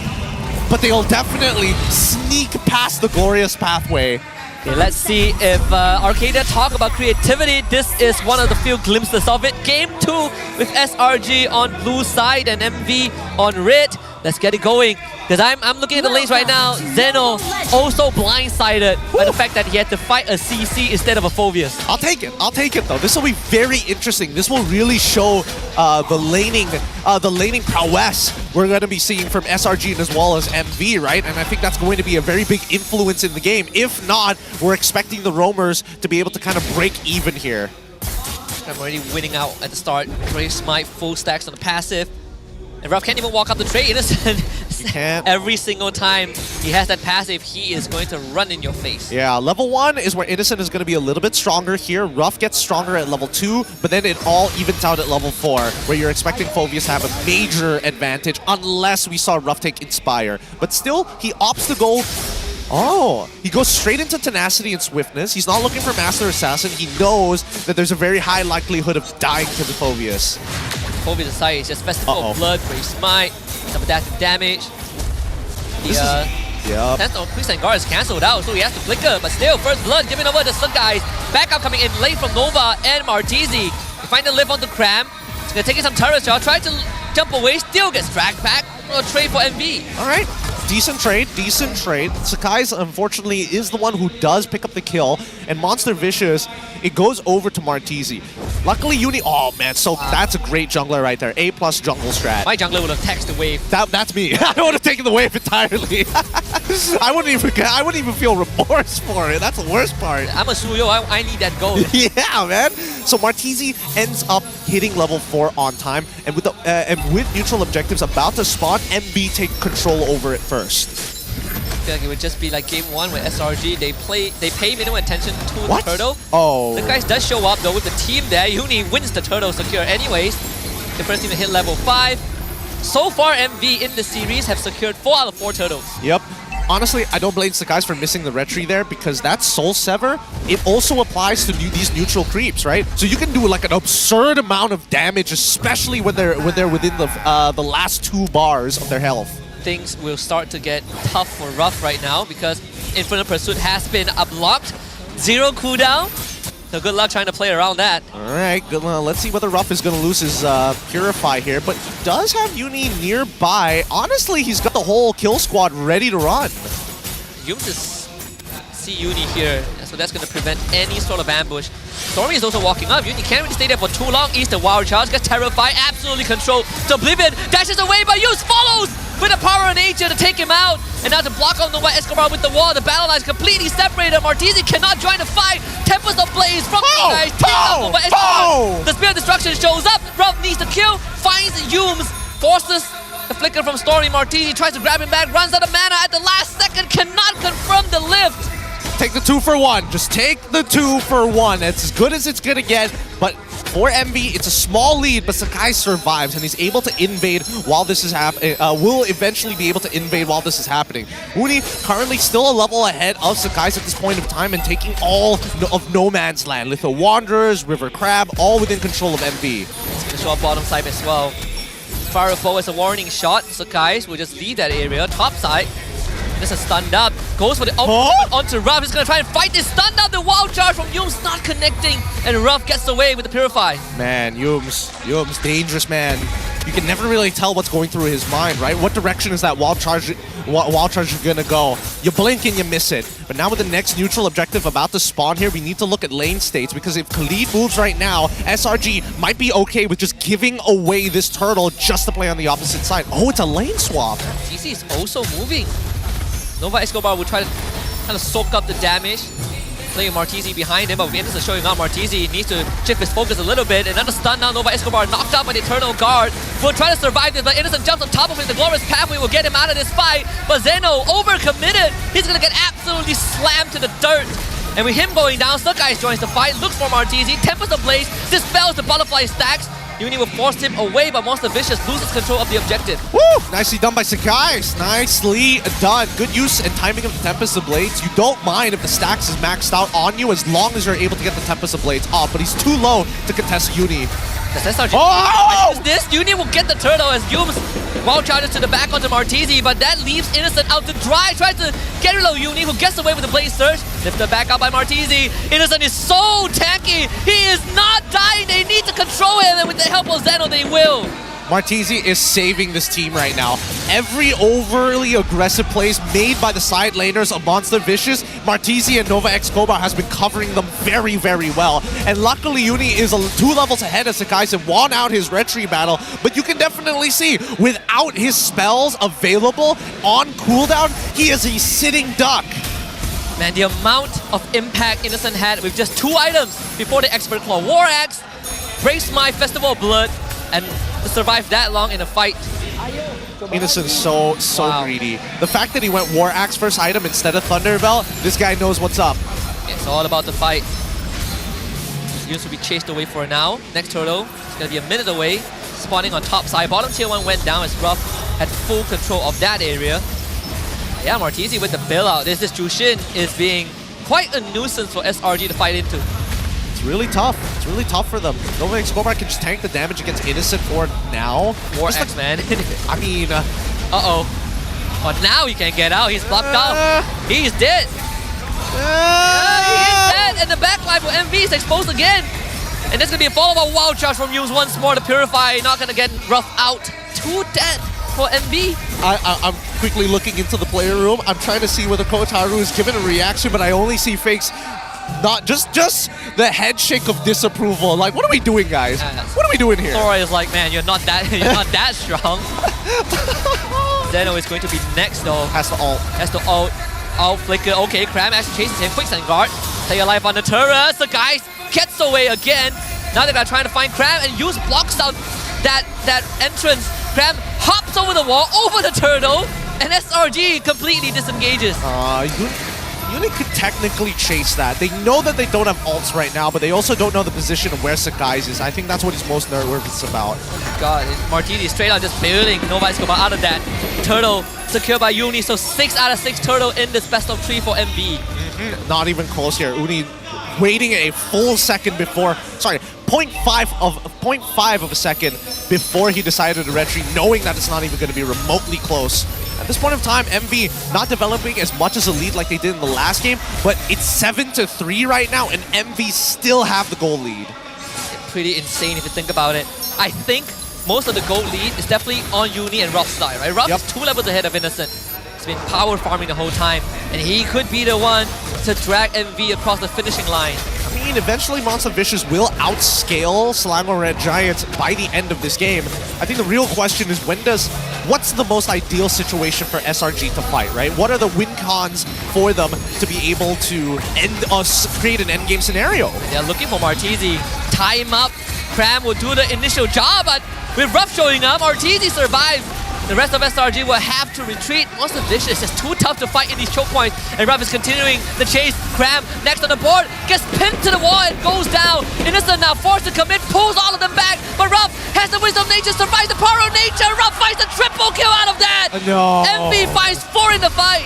No, Yumes should have just auto-attack. That's all he needed. He just needed to auto-attack. Maybe he thought he didn't have enough damage because he's not building any damage whatsoever. Maybe he thought that he couldn't get the proc from the concussive blast in time, or it was already done. But very, very close margins here. And now MV back in the position like they were in the previous match. 5K goal lead, 7-7, 9 minutes into the game. Oh my god! In a way more dominating form. 3.2k advantage for Ruff. Did he not have Winds of Nature, or was I tripping? He did not have Winds of Nature throughout that fight. So that was the Purify, I would assume. Yep. Disgusting, disgusting stuff from Ruff right now. But this might just be the closest that MV have actually gotten to maybe toppling this game. They just need to take this Lord without losing too many members. Keep in mind, SRG, they've done this before, and they want to buy time for Innocent to get some real items. Circumstances are a bit different, no. Now SRG, they have two conditions, right? Got to kill the backline and survive, but the backlines are so tough to take down. Can't even take out Martizi with two of their strongest members. In MV, history is writing itself. They could be the second team to take a game off of SRG in the regular season. I mean, it's going to be tough because they have to use Sakai's to influence the map, right? But MV have decided, no, we're always going to blitz it because we want him to come to us. Yoon is just going to go for the conceal. They find a dive in the back line. That's Martizi exposed, but Zeno instantly finds the save. Takes out Innocent. Ruff, he's just going to man-fight Crab. That's 2 deaths. Spear Destruction does miss though. And Ruff will survive for now. They find a lift on the Sakai's. Martizi with another bailout. And Monster Vicious have a really good chance of just wiping the floor with SRG. Zeno couldn't get the chase, but Uni will try. Doesn't get in range, but 4 kills for MV and all the waves crashing to SRG's base. Oh, they're going to break the magic barrier on the top side of the map. Lord is going to be pushing on bottom. So outer tier 2s are going to be gone. Magic barriers going to collapse on every single one of these lanes. 9,000 goal advantage. If MV hasn't found that killing blow just yet, there are about to. The ball should be taken care of, so no structures will go down just yet, at least not the inhibitors. But SRG are finding it incredibly tough to just run into Monster Vicious. This backline is not easy to cut through. Yeah, and Uni's in a position where he can just poke. He doesn't even need to hard engage, right? Just use that bow, poke out as many targets as possible, force him a recall. So this Phobia's goal is starting to really scale off the sheer amount of lead that Ruff has. I'm surprised that Ruff is still dealing more than 10,000 lesser damage than Innocent. Well, I mean, Innocent is able to collapse on multiple targets at once. Ruff has to kind of hope that they line up like floppy disks. Just gotta be straight, you know? Keep it uniformed. I need 2 seconds left. How is SRG going to bounce back from this one? Currently with a perfect 7-11 here in terms of kill score, but MV basically have almost set up checkmate angle. If they had, if they were able to take away an inhibitor from SRG, they might have been able to, but I think they're taking the smarter option. They know that their high ground defense isn't that great, so the same can be said about their sieging. Not that effective and puts them in a position where they could be collapsed upon. They're looking for Sakai's. Doesn't have purple buff, so gotta get away. Gets stunned by the Law and Order on top of the wall. Had to be saved by Yoon. But that means that Cran will be sacrificed. There's no way out of this. Another pick off for MV. Reaching a 10k goal advantage. Nova is just being a menace right now. Stormy, as much as he wants to walk up, he has to always consider the option of Nova walking away from Sakai's, because that's what we're seeing right now, that Nova is following Sakai's along man-to-man every single time. If he's on a wall, he's looking to stun him off of it. If he's dropping a glorious pathway, he's looking to cut him off from the rest of his team. Usually you would want the Ling to be able to influence the map, kind of push the waves, but Monster Vicious, basically the man-to-man defense, especially onto Sakai's, have honestly made his series as a Ling pretty miserable.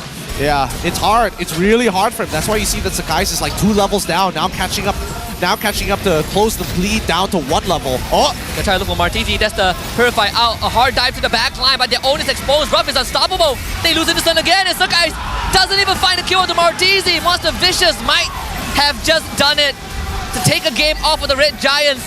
Starting with the bottom inhibitor, Crab will get jumped on. The Terrify from Stormy only delayed the inevitable, but Monster Vicious have the full team. It's a dive to the back, the flicker from Zeno misses, but it really doesn't matter because Ruff is on the crystal. Monster Vicious takes blood from SRG. Woo! All right, 1 step up the mountain. We thought it might just be 2 steps back, but now on equal footing against the Giants right now. The second team to have costed SRG to drop a game. Not completely frostbitten just yet. The summit still in sight for Monster Vicious. And they have so much to prove. I mean, so much has been proven already. And imagine one more game, they not only take the series, but become the first team to break the perfect streak for SRG and to take them down in a regular season in such a fashion. Yeah, I mean, it's interesting. It's interesting what they prepared for this match against SRG. And it's very clear that they kind of reset the priorities now, right? Previously, their priorities were, okay, we want to match up man-to-man defense. We're going to be playing high loss anyway, so generally, we want to make sure that Ling has a hard time. They did that in both of the games, but now, with Ruff, surprisingly more comfortable with dealing with a Phobius in comparison to what he had to deal with last time on the Harith. I think it's not bad. I think it's a not bad plan. I think this would also make SRG kind of just go back to a more basic draft, right? Just put Innocent on a normal farming gold laner.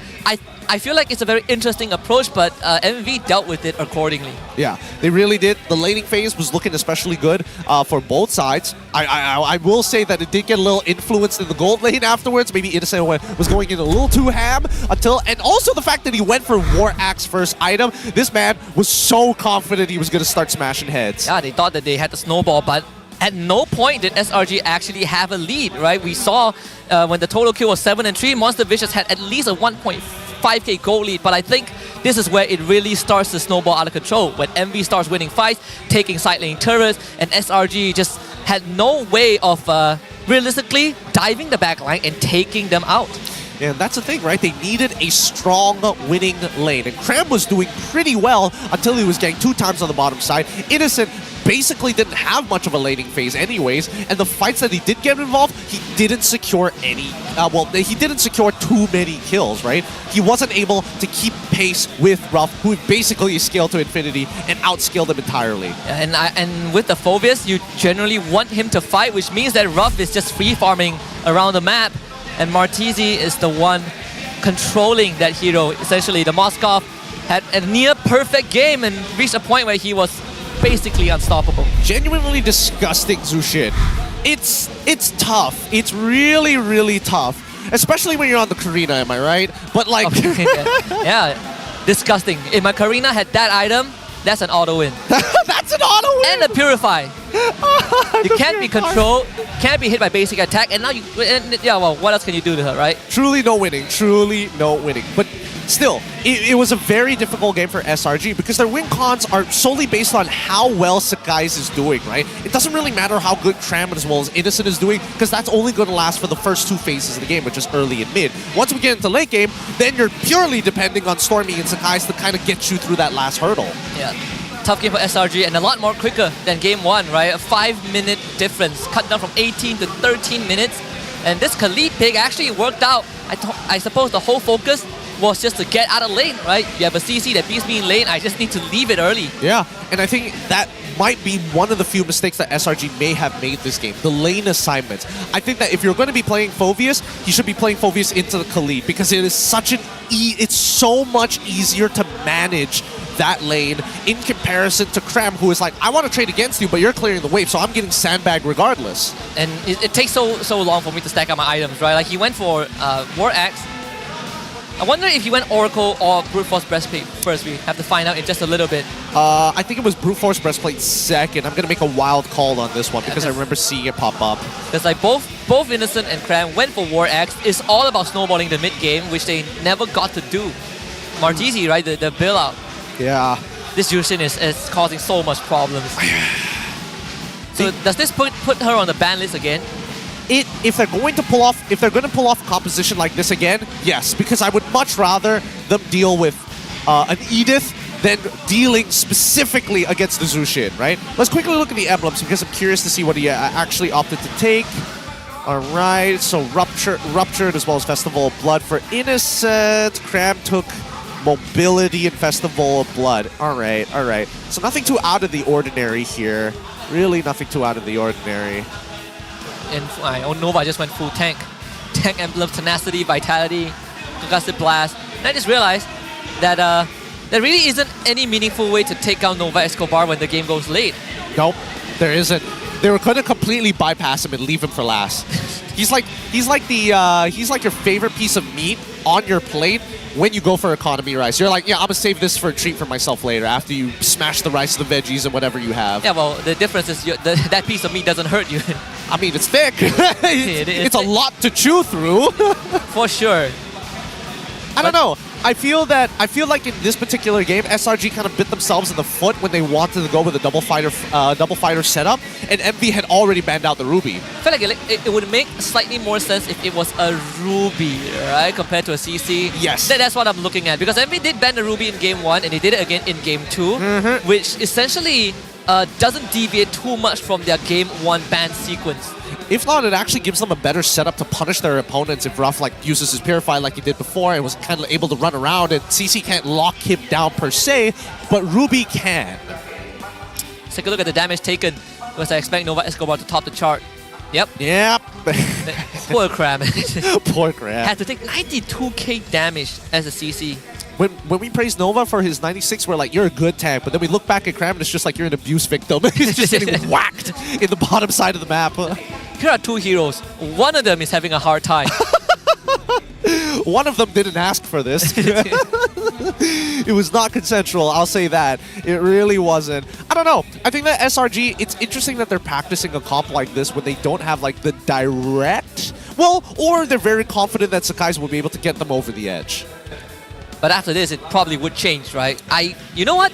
I have a feeling, or at least I personally want to see if Sakai brings back the Julian at some point. Ooh, the Julian? Okay. Okay. We do have the Hall of Famers for now. Rich Guy, Gruff, Carry, Martizi, and Nova Escobar, essentially the sandbag and wingman. Yeah. Okay.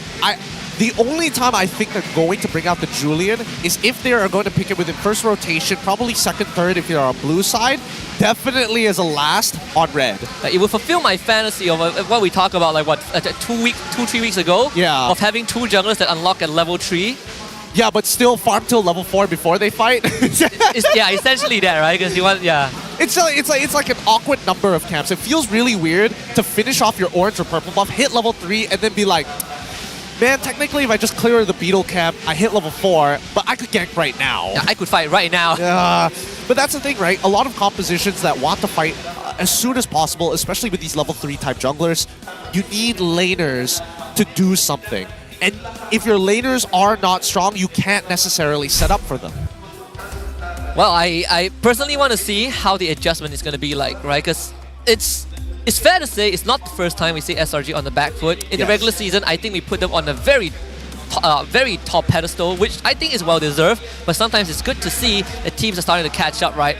But I also think it's good to manage expectations, that this does not essentially mean that SRG isn't as good as they are, but it means that teams are starting to find a way around it. Yeah, I think it's interesting that they're doing so, right? Because again, it's just planning, a lot of pre-planning on the drafts, a lot of planning in terms of like making sure that when you come into playoffs that you have the full arsenal. You don't want to be bringing in weapons that don't have ammunition in them. And it's good to see that MV, really utilizing the Suyo 2 games in a row, right? Finding success, I would say, in both games. Just that game 2, they had a better environment to utilize it. But SRG is still in good spirits. I wonder what the comms are going to be like, what the mic check from SRG would be, because so far they've just been chill, relaxed, really just taking their time and having fun in the games. But I took a peek at the player cam. This series so far, they look a lot more zoned in. I think they are a little bit more zoned in. I think they're really trying to like limit test themselves in terms of like pushing what the meta needs to offer them, even if the conditions aren't right, because those are the types of situations you will expect to see yourself in an international. Oh my goodness, the DPM high score. Actually, Ruff takes top 2. So I remember seeing both the Hanabi and the Moskov game. It was Stormy as well in third place, then AJ, and then Martizi. Oh, it's kind of crazy though. I mean, the Hanabi one was kind of like inflated numbers, right? Because you're hitting 5 targets in the fight. Yeah, that's fair. That's fair. But still, the fact that his Moskov was able to out-damage her by 93, and this is average DPM. We're not talking about like the flat numbers. That means technically when he ended that game, his numbers were pretty friggin' high. Definitely not as high as the one from week 2 or 3, right? The earlier weeks, like MV was going off. Well, we got the good version of them today. We get one of the best versions we've seen. But I do know that I've heard and observed, I know some of the teams, some of the best teams, including SRG, we talk about Falcon Safety, Brand, Onyx, in this current meta, haven't really had the best time, I think, when you look at the regional skills, when you look at the practice between the teams, because of how versatile it is. For me, it's a good thing, right? You are forcing teams to constantly adapt, but you're also giving a lot more alternatives to teams who want to experiment. Well, here's the thing. I think that nobody has really figured out what the meta is right now. And most of the time, especially when we get into a new patch, everyone has the same complaint of, oh, I don't know what the meta is, and therefore I'm going to assume that it's a very aggressive meta. Until people start figuring out what the tempo breaks, and specifically out in power spikes, when these heroes get strong, how this collaborative effort amongst the 5 heroes work with each other individually at certain times of the game, that's when we see the meta truly come to that all-collective tournament of, hey, it's only these few heroes, everything else has been tried and tested, doesn't necessarily work. It goes from following the Pied Piper to kind of rock, paper, scissors, right? Where you find solutions for every single composition. In this case, I think SRG will go back to red side. They feel a lot more comfortable on their red side to be able to hide that last pick. I mean, both games have been red side victories. Well, I think definitely if there's one thing that I would like to change from SRG, instead of going for straight into the Phoveus or into the CC, I think taking the Phoveus is totally fine when you see the last pick is Khalid, or expecting it to be Khalid. And not to mention that Suya has plenty of dashes, so there's always going to be value in the pick. It's just that if you don't have Matilda, you might as well pick it up for yourself. And more so that there was an opportunity for, you know, Harith or even Roger to get locked in by the side of SRG.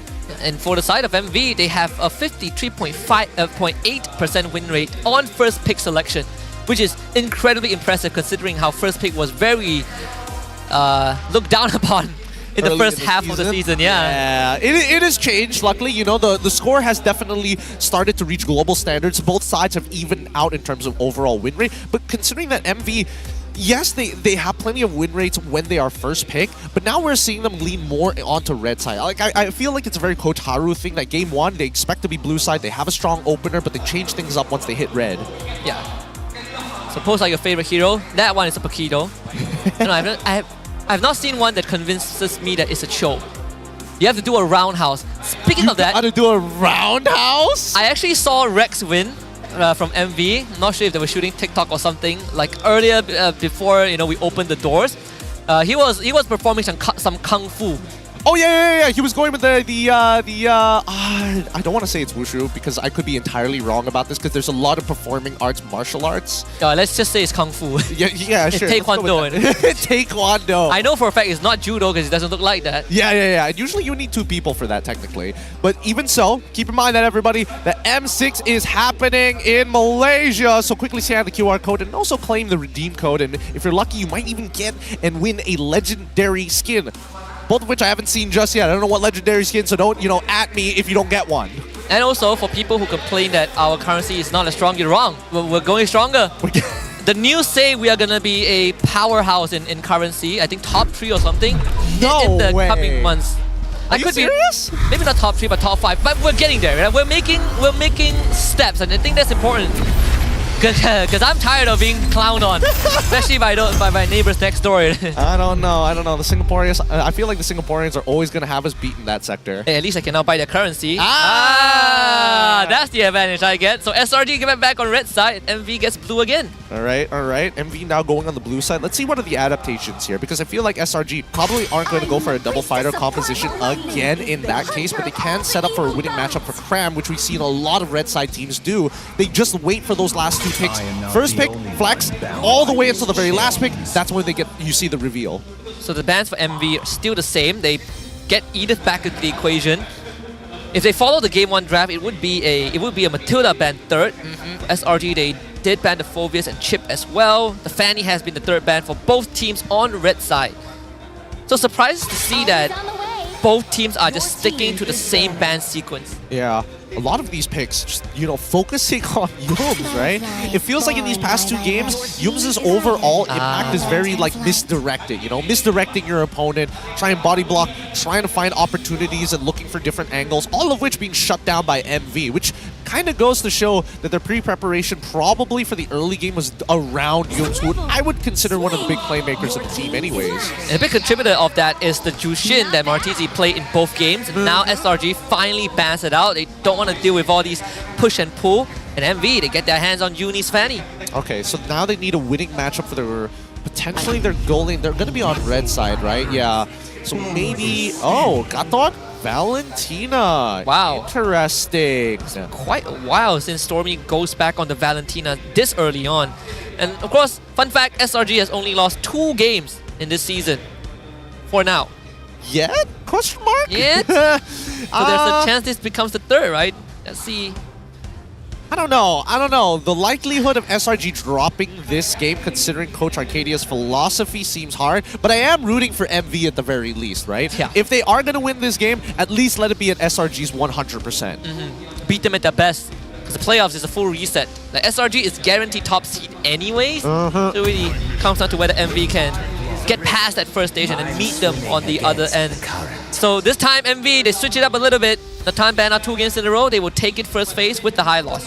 This is interesting. I've seen a lot of teams do this, right? They see the Gatot, naturally they want to pick high loss for themselves. And it kind of goes both ways, right?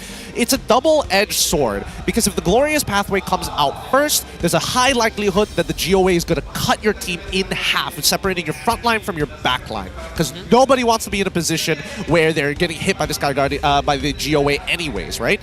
So if it's the other way around, if Gato goes in with the GOA, then Hylos has basically a free Glorious Pathway to get his team in. So same concept with the Assassins of Link versus Hayabusa. Whoever uses their ult first loses. We see if SRG goes back to the game 1 philosophy, right? Can you bait out those ultimates? And in this case, back in game 1, it was Nova on the Gatot. And he has, when the game goes late, that's where you see that ultimate usage gets a bit more over generous. So this Ling is still the constant for SRG, sticking to the same jungler that has that late game potential. But if there's anything we know that MV has been really keeping track of Sakai. Yeah, they really have. Now SRG bans out the Khalid, very smart option here, expecting this high loss to be flexed around a little bit. But as long as they don't have to worry about that early game Khalid, then at least they don't have to worry so much about getting invaded. Now we do see the Moskov get banned out for the side of MV. It would, I mean, it does well into the Fanny anyways. It also works well against the high loss. I guess they want to make sure they can get rid of global presence, and Natan should eventually outscale. So I would assume that this would be Harith as their next ban for the side of MV. For SRG, I'm not 100% sure. I'm thinking the Harith or potentially Claude. And then SRG, I'm not sure if this is a good time for you to bring out the Roger Gold, which can be a possibility. But I also feel like they want to limit the mobility that MV has, right? They want to create some space for Sakai. The final ban, actually the Aurora, the anti-dive hero. So you target Martizi a little bit. Interesting. So are they going to... Is this an indicator that SRG wants to convert straight into a dive comp? They might try to play double fighters one more time. Now with the Gatot, it's just a little bit easier to access the backline or force a current scenario on MV. There is still the Ruby up, which MV has banned 2 games in a row. Does it matter? Does it matter if they ban out the Ruby here rather than just straight going for Harith? So then SRG in terms of gold laners... they'll be left with Roger, Claude, Harith, 1-1. 1-1. Oh, even 1-1. Yeah, 1-1's a really good shout as well. So they do ban the Ruby, continuing the same trend. I mean, Cram can play the Ruby also, right? It's a major flex pick for SRG. It is. It's a very big pick. At this point, now they need to start showing some stuff. Yeah, who do you want to keep Innocent for last or Cram? I think it's Cram for last. I think it has to be because the gold lane isn't going to impact the overall comp. They just need some extra damage. I like that guy right there. Easy game, maybe. Maybe. Start 2-1. So they review Cram's hero first. Okay. Keeping Innocent for last.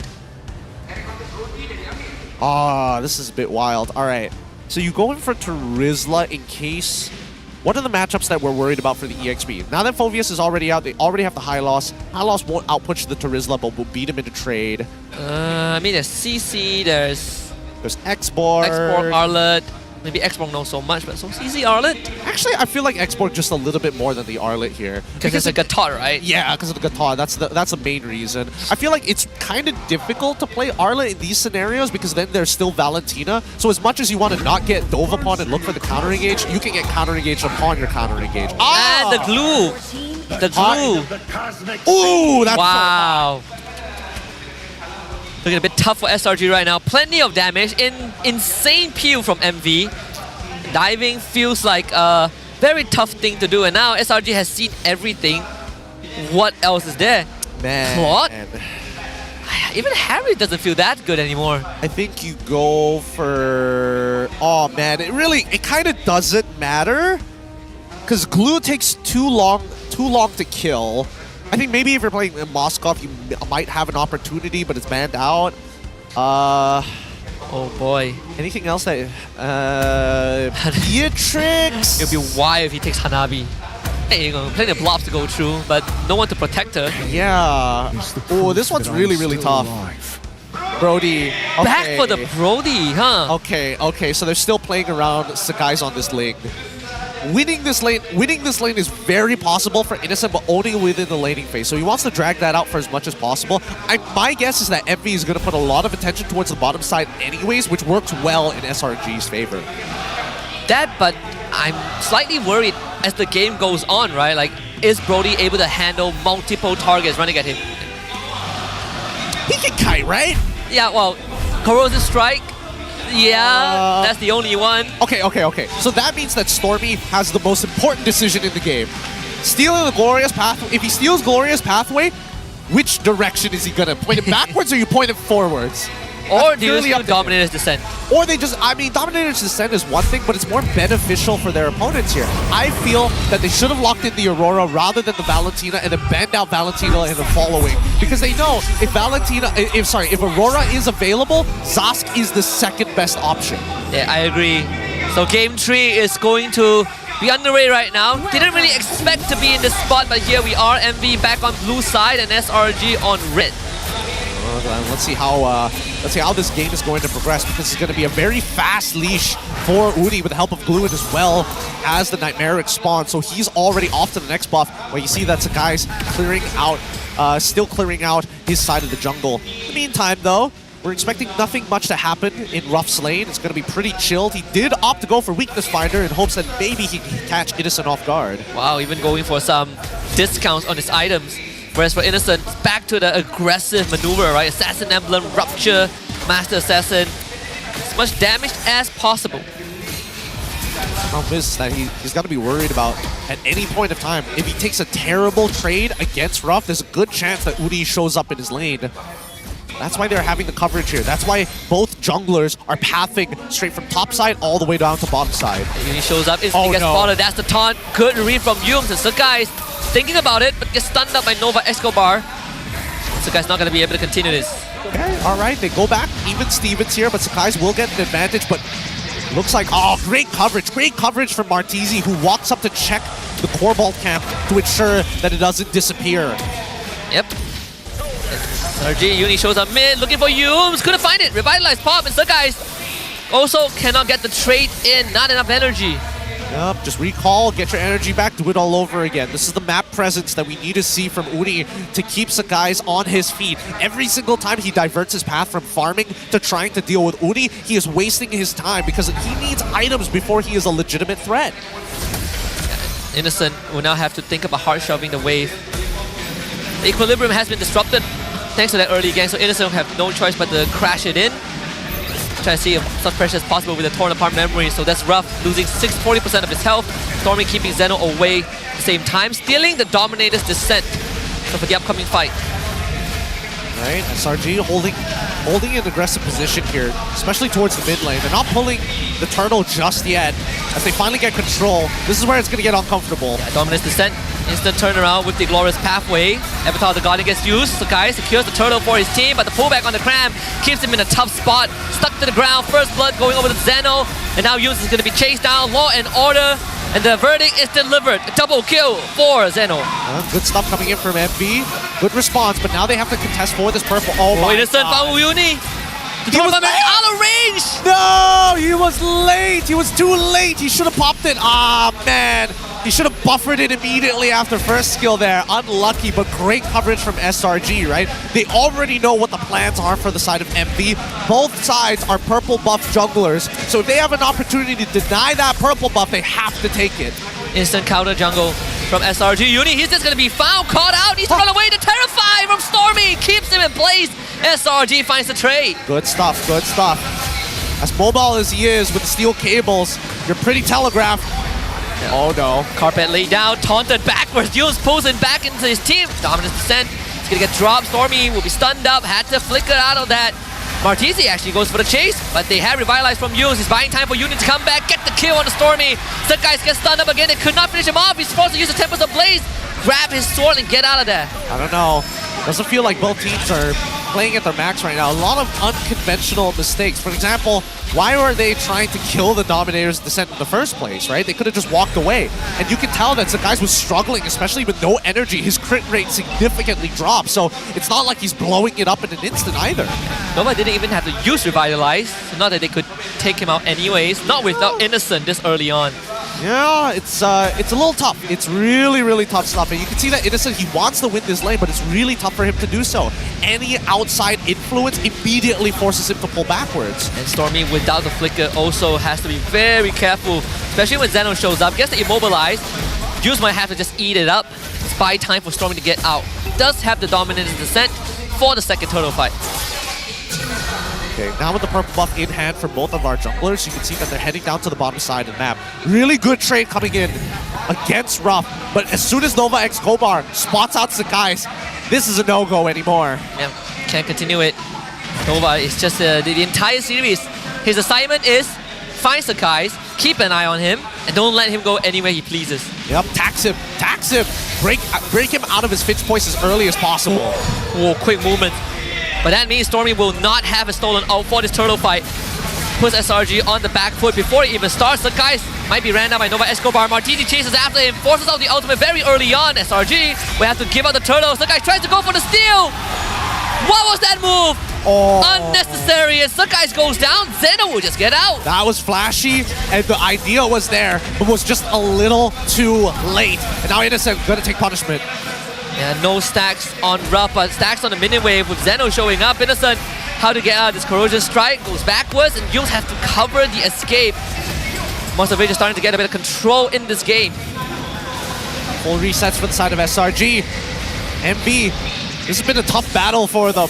Everything they need to be aware of constantly. And Sakai just got solo killed. Uh-oh. Nah. Great call from Uni.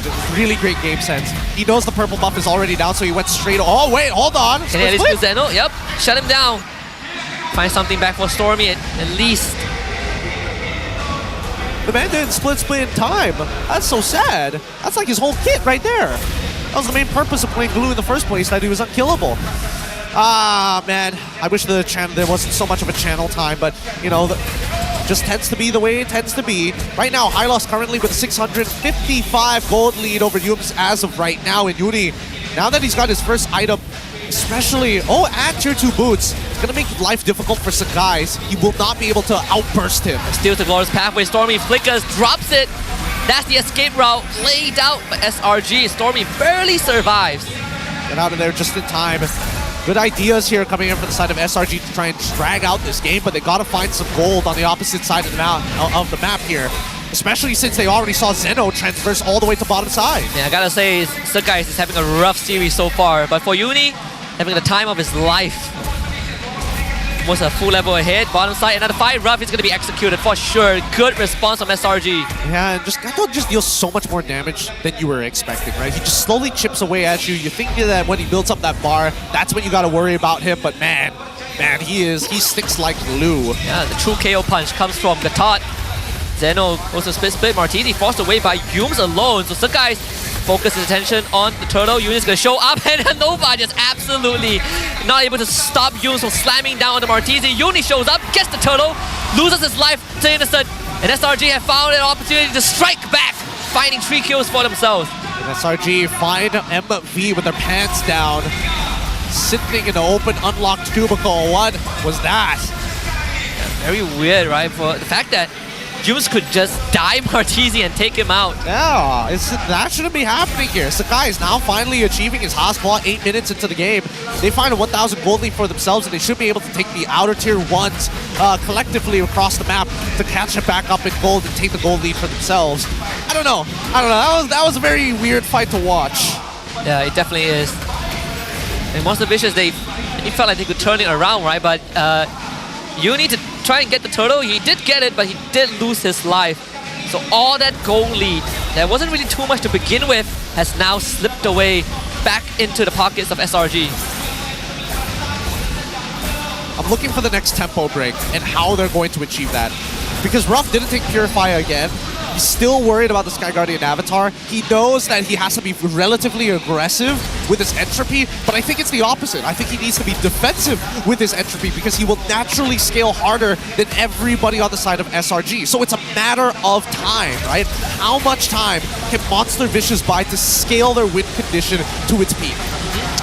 Rough is that guy, gets knocked out by Yums first. So no commitment from SRG. Glorious Pathway laid out by Nova on a Cram. Sticks split on him. Cram's gonna bring this glue back to his team. Nova Escobar gets gone right now. Innocent having free reign of the fight. Dominance Descent tried to cut off the battle lines, but Surkais, who just used the Tempest of Blaze, dodges everything, and Monster Vicious will be forced to back off. Alright, not bad. But it still came at a cost though. Missing Retry, which Uni doesn't mind, but he has to speed it up so it doesn't get stolen.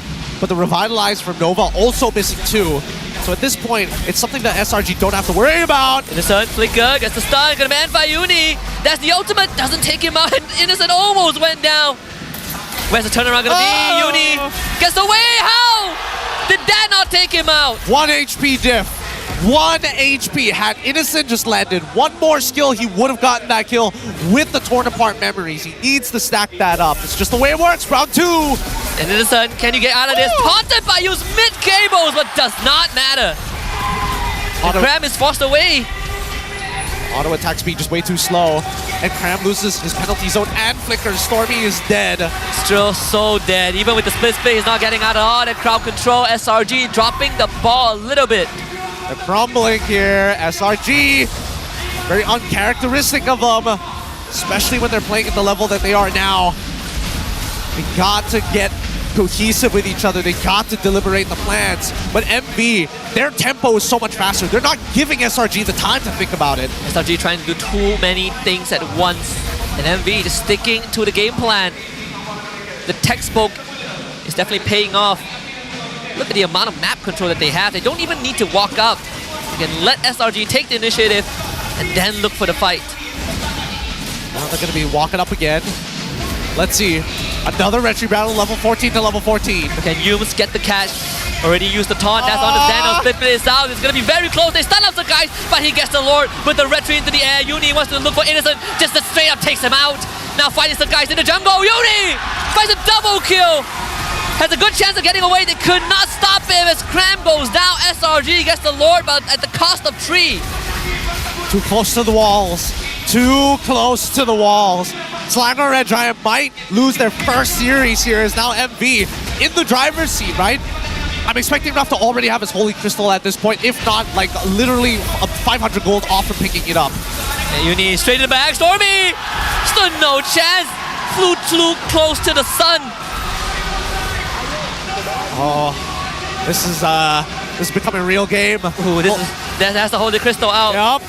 That's why you banned Fanny against Uni. This is not looking good for SRG at all.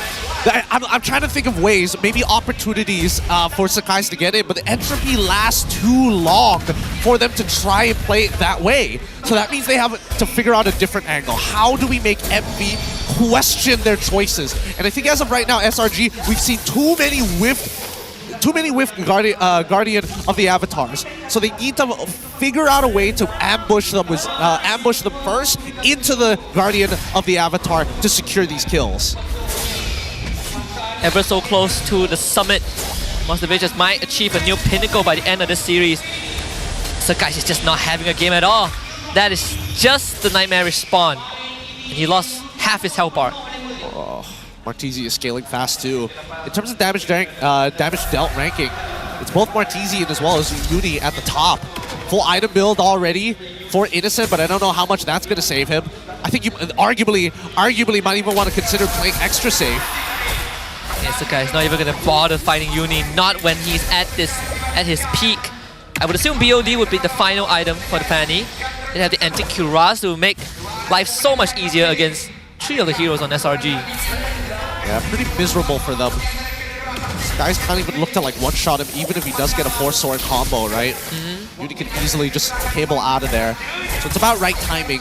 But now this purple buff going to be the most important contestation of MV's career. The guys finds Uni again. This time, winning the hell bar. The cover was used by Uni. Glorious pathway dropped down. They just want the purple buff. Dominance descent cuts out the guys. The skate route stunned by the Law and Order again. Forced to use the ultimate very early on. As Yoon goes in with the Sky Guardian Avatar. Now Cram catches the backline with a penalty zone, but the battle is so split. Uni just goes straight for Innocent. He's stuck on by Zeno. They need to help him right now. Rose Gold Media pop, but it is just not enough. Innocent has gone down, and SRG lost their biggest damage source, Cram. Just a death, and SRG losing 2 minion waves in front of their base. All right, so they break open the tier 2s. Can they get an inhibitor here? And I think that's the important one. Might be an end angle, not gonna lie. No, I don't think they can end. They draw the Glorious Pathway rough with Entropy in. Guys dashes away, Yooms is forced out. They're one cannon. Monster Vicious, they know what the objective is. Minion wave cleared out by Yooms, a fresh one is coming in. Monster Vicious might have just done it. They would top the Giants and summit Mount Everest. No way! No way! I can't believe it. MP have done it, and their fans and the players scream out for joy. A best of 3 against world champions, and they've taken them down at least one time before the season ends. A stain on the perfection that SRG has shown us across 2 seasons, and to fall in a team that is about to rebuild a legacy. Full local lineup, Monster Vicious conquering the actual beast of the tournament. And this has just changed the entire landscape of what we know in MPL Malaysia. Let's hear what MV has to say. Rose, take it away. Selepas 19 win streak, this match proves that even the Giants, even the Kings do bleed. Stadium MBSJ, give it up to Monster Vicious. Let's go. Nova. Alright, Nova, sini. So, pertama kali daripada musim lepas, Selangor Red Giants kalah. Now, sekarang korang dah dipanggil satu as the Giant Slayers. Semua pasukan-pasukan besar korang dah kalahkan. So, apa perasaan dapat kalahkan the final boss of MPL MY this season, and apa ekspektasi Monster Vicious leading up to the playoffs? Perasaan saya bersyukur sebab dapat kalahkan tim nombor 1. And hopefully kita dapat teruskan kita punya momentum ni.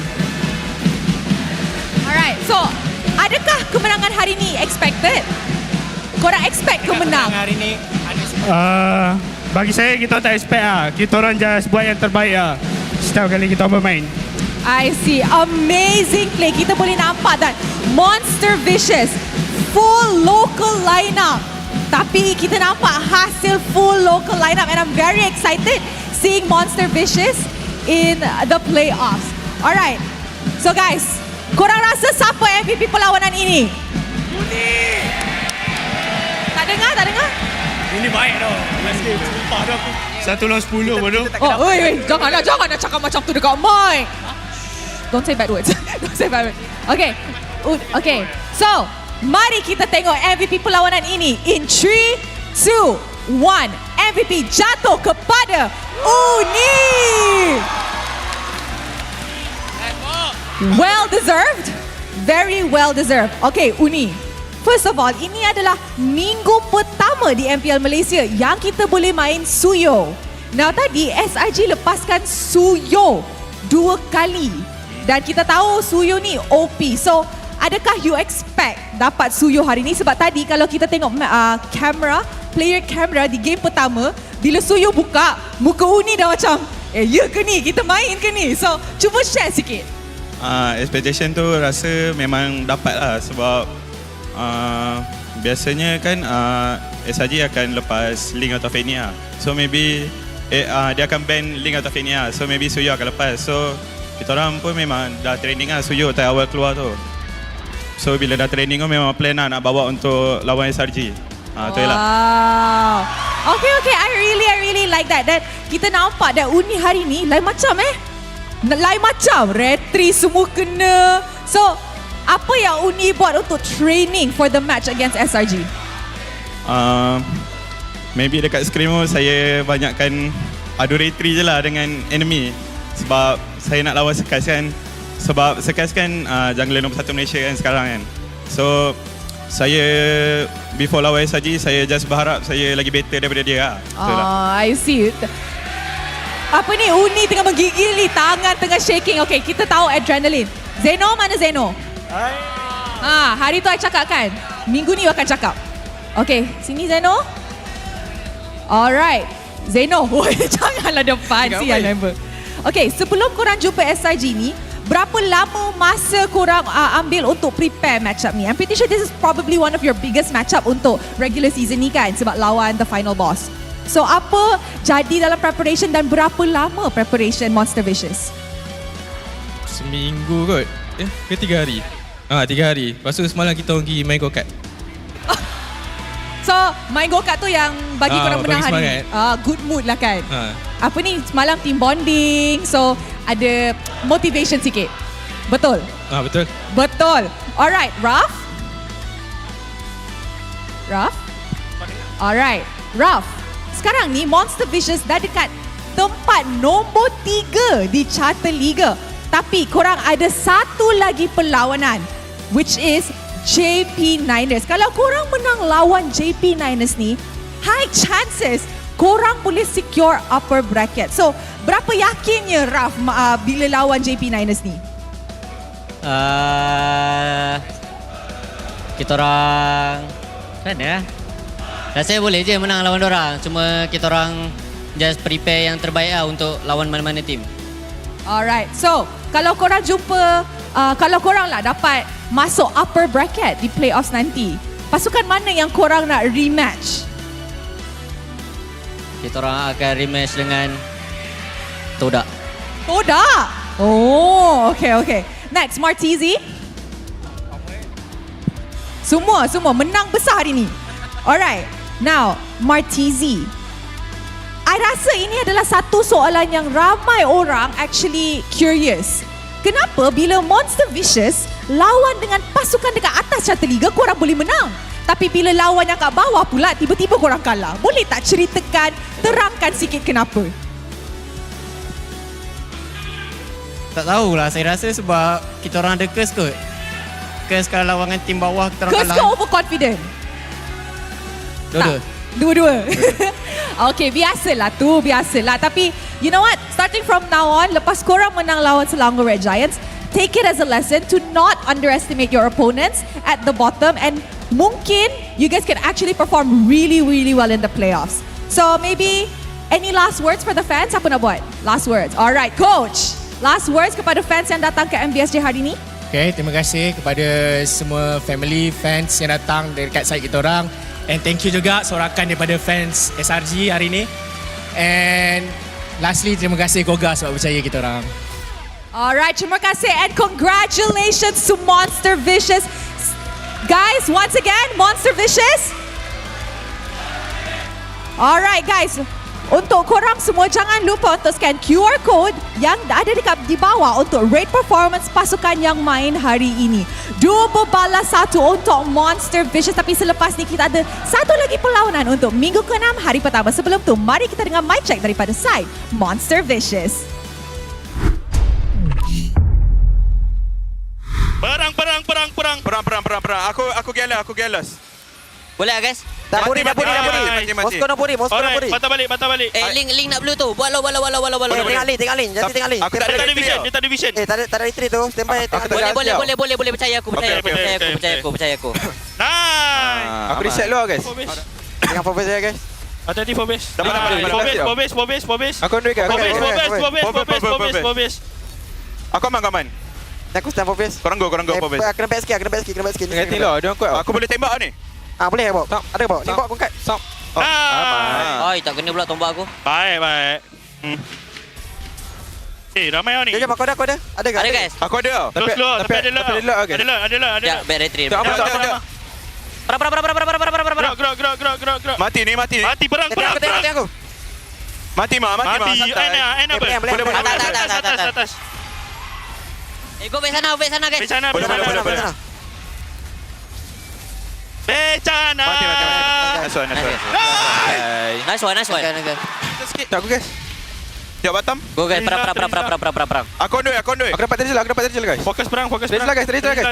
Satu target. On the way. Mati. Nice. Gatot ada ulti. Bam. Tidur kau. Double kill bro. Double kill from. Tolong aku claim Pas kill mid. Trizla tam. Tak flicker. Trizla. Dah ulti atau Trizla? Jeng. Boleh. Trizla. Dapat. Trizla. Nice. Mati perang. Bye. Ada balik kau. Dah. Nice. Amin. Brody kali mati. Lot bawah rok. Jom. End ke? Macam boleh. Tengok pasal boleh. Tengok 2 second. Jaga minit. Depan lu. Aku ada. Tahu lah boleh? Tahu. Tadi minit. Keluar. Gatot. Ada way. Boleh. Congratulations to Monster Vicious finally slaying the Giants and leaving a big gash, a big scar on SRG's record. No more perfect run for this season, but it was a good run nonetheless. And a big part of it really is because of Uni just playing an outstanding jungle role in this best of 3. He did. He played an incredible game here, and I think honestly he had a pretty decent matchup into Sakai's a majority of time because they prioritized Ling a little too much, right? Which is why we saw a lot of draft punishments coming in from MV. Although I gotta give it to MV, that very final push, and even when it comes down to this fight, right? The coordination with the GOA, not very effective for Selangor Red Giants, and MV took full advantage of that each and every time it whiffed, right? This was one of the bigger whiffs, but even afterwards when they had the Lord pushing all the way to the end, we're gonna see one more where they force Yums to use it early. Even Uni reached a point where he was so strong that he's doing things like this, right? Him and Zeno, such good prioritization, and SRG just did not have the resources to keep this Fanny away. Yeah, it's really, really tough. I think that unfortunately for SRG, as much as they'd like to hold you within their control, MV have taken it one step further by maintaining tempo, which is such a big part of the game. You hold that tempo, you don't give opportunities for tempo breakers, and you keep ahead one step every single time, abusing your item power spikes, but most importantly, abusing things that are missing. Like, oh, you're missing a flicker? Insta-dive. You're missing an ult? Insta-dive. I would say this entire series, Uni and Martizi, fantastic, flawless performance, best we have seen. You know, hidden MVP, definitely the mid laner, but Uni himself, game 2 and 3, racking up 11-3 KDA, and honestly, always ahead of Sakai's for the entire best of 3. Yeah, I think, they've kind of cracked down on what SRG's plan is. Generally, Yums is able to kind of dictate the early game control. Sakai's is able to get to his power spikes faster than the majority of jungles because of that space. And let's not forget that once you kind of take those things out of the equation and give relatively okay, equal 50-50 matchups on both EXP and Gold, you've actually dealt with the majority of the problems. So remember we were discussing what is going to be SRG's weaknesses. I think MV are the first team to definitively crack it. This game also very decisive, right? Only one Lord was needed. And that wasn't even on MV's side. It was SRG taking the Lord and getting it cleared out, getting a net negative take. 14.5 minutes in, MV cleans up house. Yep, it was a big, sad moment because you can see like the idea that SRG wants to do, right? Like roughly around mid-game, they don't expect to win early game too much, but they do expect Innocent to be able to kind of hold out and win his own lane within the first 3 minutes of it, while the rest of the team plays on the opposite side. Expected gold laners to be left on an island. But the big issue was once everything was kind of desynced, oh, somebody's missing a GOA, or Cram doesn't have his flicker for the penalty zone flicker combination as well. So yes, you have many ways to initiate their fight, but the follow-up either wasn't there or they've doubled down on a center choke point that only has one person. They need to hit more than 3 people. And it reached a point where even Stormy had to buy the Dreadnought armor with how strong Uni is, and it really didn't make too much of a difference. It doesn't, especially when Uni is at that. Like, by level 13, you can tell that he can one-shot pretty much anybody other than Yums or Cram, but those weren't his targets in the first place. When you start running past your tier 2 to kill your backline, yeah, that's when you really know you're in trouble. It's a tough game for SRG because I do feel like Yums in this particular game was kind of underperforming. Generally, he's a lot more patient He's a lot more patient with the Sky Guardian avatars, but this game, majority of them were not connecting, even though that there were a lot of people who could enable him. The Terrify from Stormy, Corrosive Strike from Innocent, the Bladed Tempest coming in from Skies, Penalty Zone coming in from Cram. There's no excuse to not hit more people. You think that they actually have a definitive answer to deal with the Fanny, because at least majority of the late game fights, when it breaks out, SRG, they dive the back, but they completely forgot about Uni, who is diving their backline. Well, here's the thing, right? Because the early game is heavily dictated by the EXP, and Cram was sandbagging Zeno, and Zeno was sandbagging Cram, right? And the only person who can technically, quote-unquote, walk up is Yums, but the big problem is that he doesn't have an escape mechanic. So if he's walking in to harass, you pretty much have to commit your ult to getting out of these types of fights, especially if it drags on. That kind of allows Uni to do whatever he wants, right? Yep. And there were some close calls. There were. Well, especially with Innocent. Oh man, if he landed it was the shadow strike from Stormy, I think, because Innocent already used his ult the first time. But man, Sakai is not having a game at all.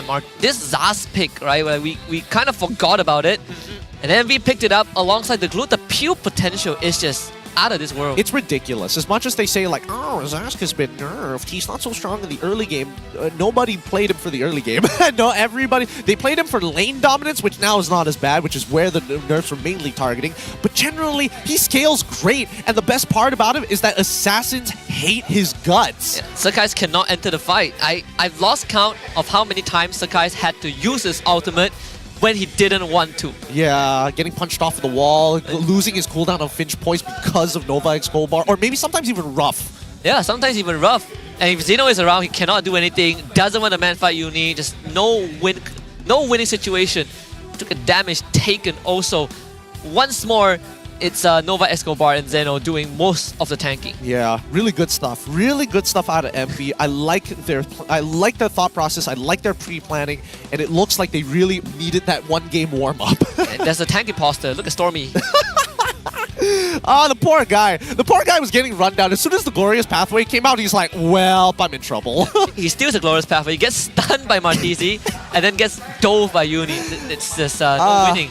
The poor man, the poor man. I really think that the Valentina was a big gamble. With big gamble here, generally it's supposed to be pretty consistent, but I think the MV played very well around it. The Aurora should have been the go-to once you saw that high loss.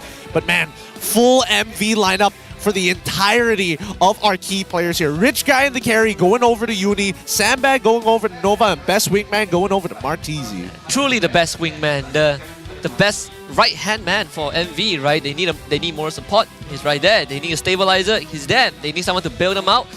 It's Martizi. Man, talk about them wanting a rematch against Toda, right? I can see why. They definitely have some grudges that they want to, get out before the entire playoffs is over. But let's look at the item progression. Let's see anything out of the ordinary. Because again, Nova X Gobar, no surprises that he always goes for the Gleaming. He's one of the few players who likes to go as a roamer, Gleaming Gem first before he even starts considering some of the other items. He walked away with no Dominance Ice, by the way, because Zeno was the one purchasing it on top of Martizi. So technically, he just needs the hard sustain. Yeah, this goes for Anticuras. You solve 3 of the heroes. Then you go for Radiant Armor. You basically cover all your bases.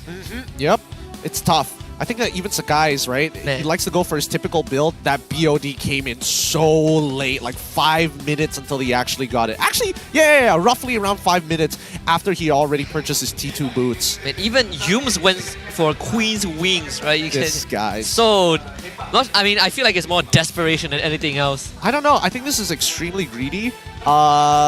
Because there's more than enough reason to buy a Dominance Ice first and then go in straight for the Radiant Armor, because you're more worried about people like Ruff, Nova, Martizi than you are of Uni, because you're not the main target, right? And I think that's my only issue with this, is the raw lack of anti-heal. Like Stormy, I get it. He going for the Enchanted Talisman first, you're Valentina, you really need the mana and the cooldowns, then getting the Glowing Wand. But that just means for the first 8 minutes of this game, they had no anti-heal. Yeah, and even when he started by stealing the Dominator's Descent, then he realized that he actually can't even stay in the fight, right? So what do you steal? There really isn't much there for SRG, but that means we are seeing a bit of a shake-up on the standings. Not for SRG, they are still guaranteed upper bracket, but for Monster Vicious, they got one more best of 3 to go. There's a very good chance that they might end up with SRG in the upper bracket. But again, we gotta look at how Team Vamos performs. They also got 2 more series left, and their 8th one is coming up next against RSG MY. And that's going to be a very important matchup for them. Ideally, Vamos is able to kind of 2-0 and keep themselves above MV, but the goalposts keep on moving as time passes by. And in these next 3 days, we're going to be able to find out who's going to be making it into the upper bracket real soon, because let's keep in mind, it's not just Monster Vicious who wants Team Vamos' spot right now. Even Red Esports still has an opportunity, but this is all dependent on whether or not Vamos wins their match, and they win it hard. Yeah, Vamos have the best chance, right? Because they got 2 more best of 3 left.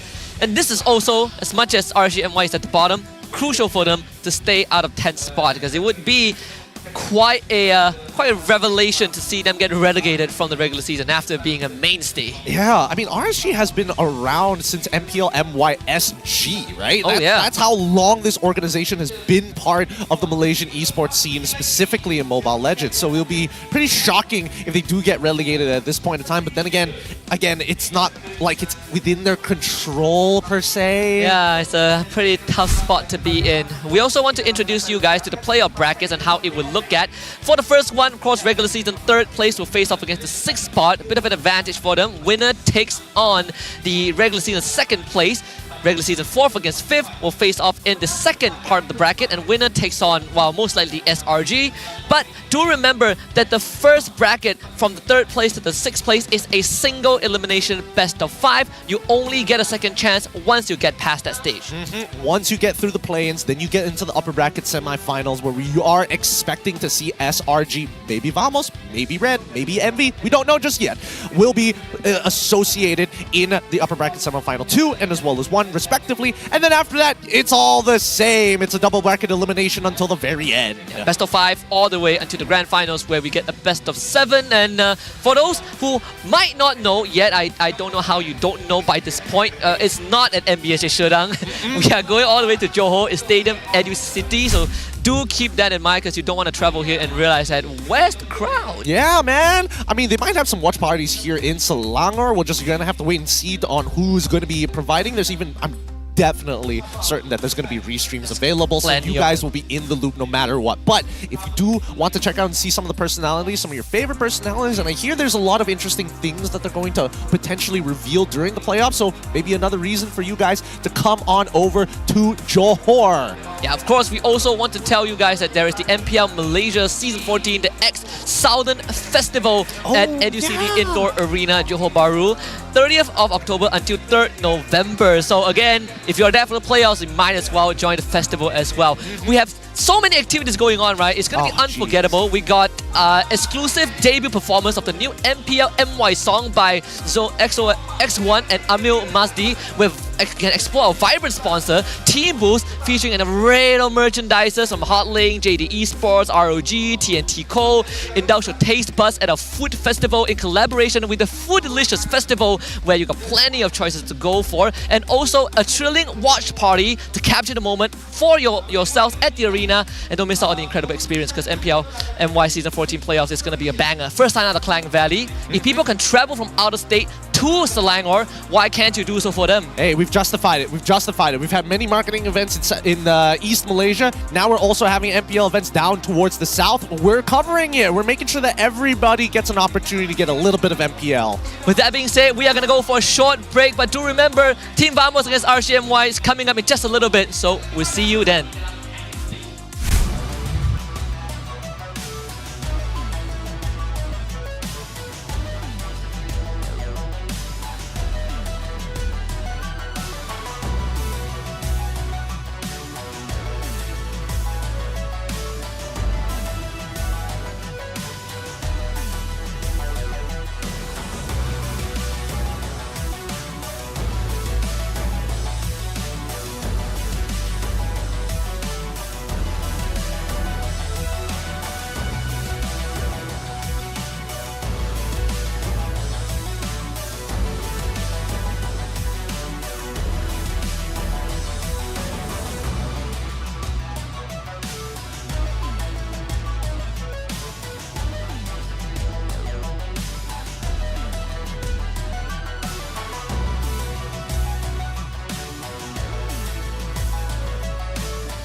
kedua, jagokan lagi dengan rangkaian 5G termantap dan tanpa lag.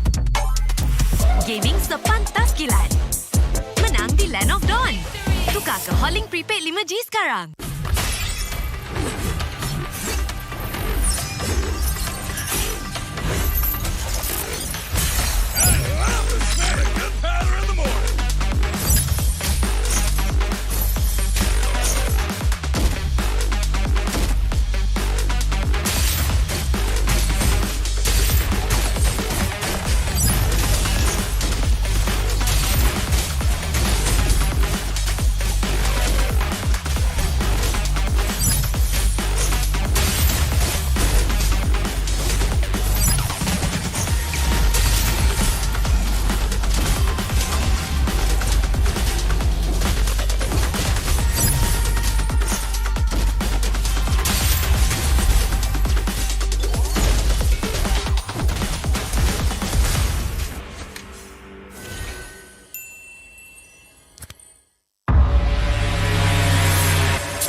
Tangan aku kenapa ni? Aduh, lemu lagi, gatal sangat. Gunalah Head and Shoulders.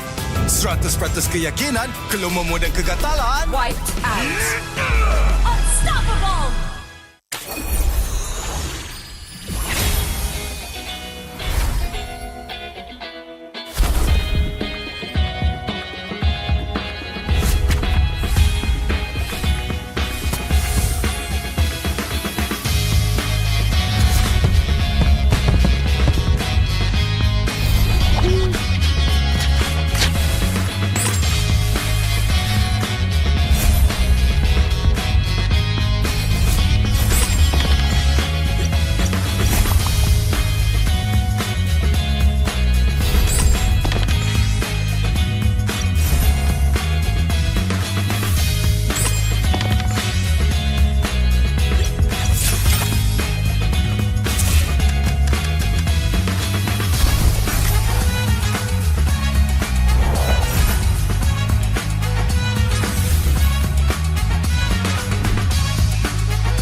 Panas.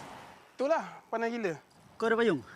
Ada? Kau tak dengar ke Kak Gura selalu cakap? Sediakan hujan sebelum payung untuk M6. Hacik kau. Sediakan payung sebelum hujan. Oh, iya ke? Tapi apa kena-mena dengan M6? Apa kena dengan M6? Ha.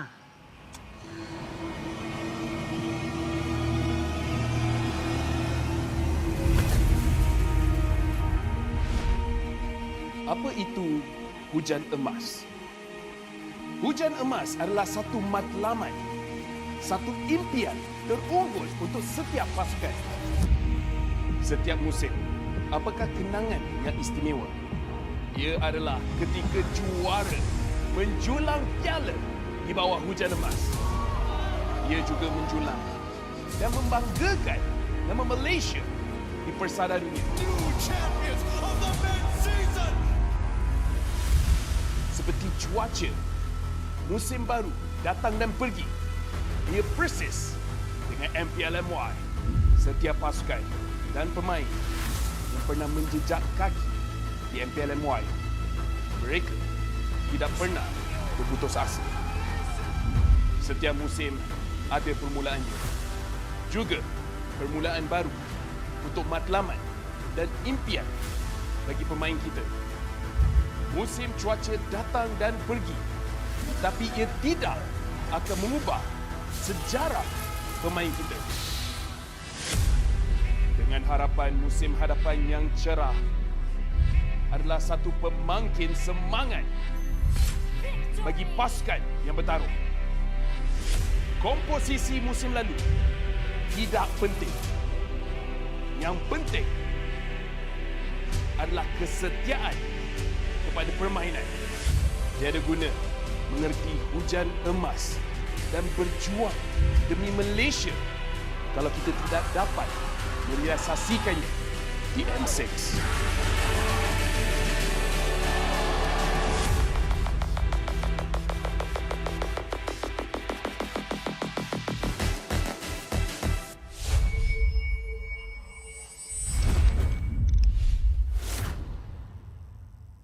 Okay, Assalamualaikum. Anda masih lagi bersama saya Sid dan juga pelakon-pelakon untuk movie MLBB di mana kita ada Zik, kita ada Iqmah Amri dan juga encik saudara Fauzi Nawawi. Memang dah terkenal, dah lama dah berlakon dekat industri Malaysia ni. First of all, apa khabar? Baik.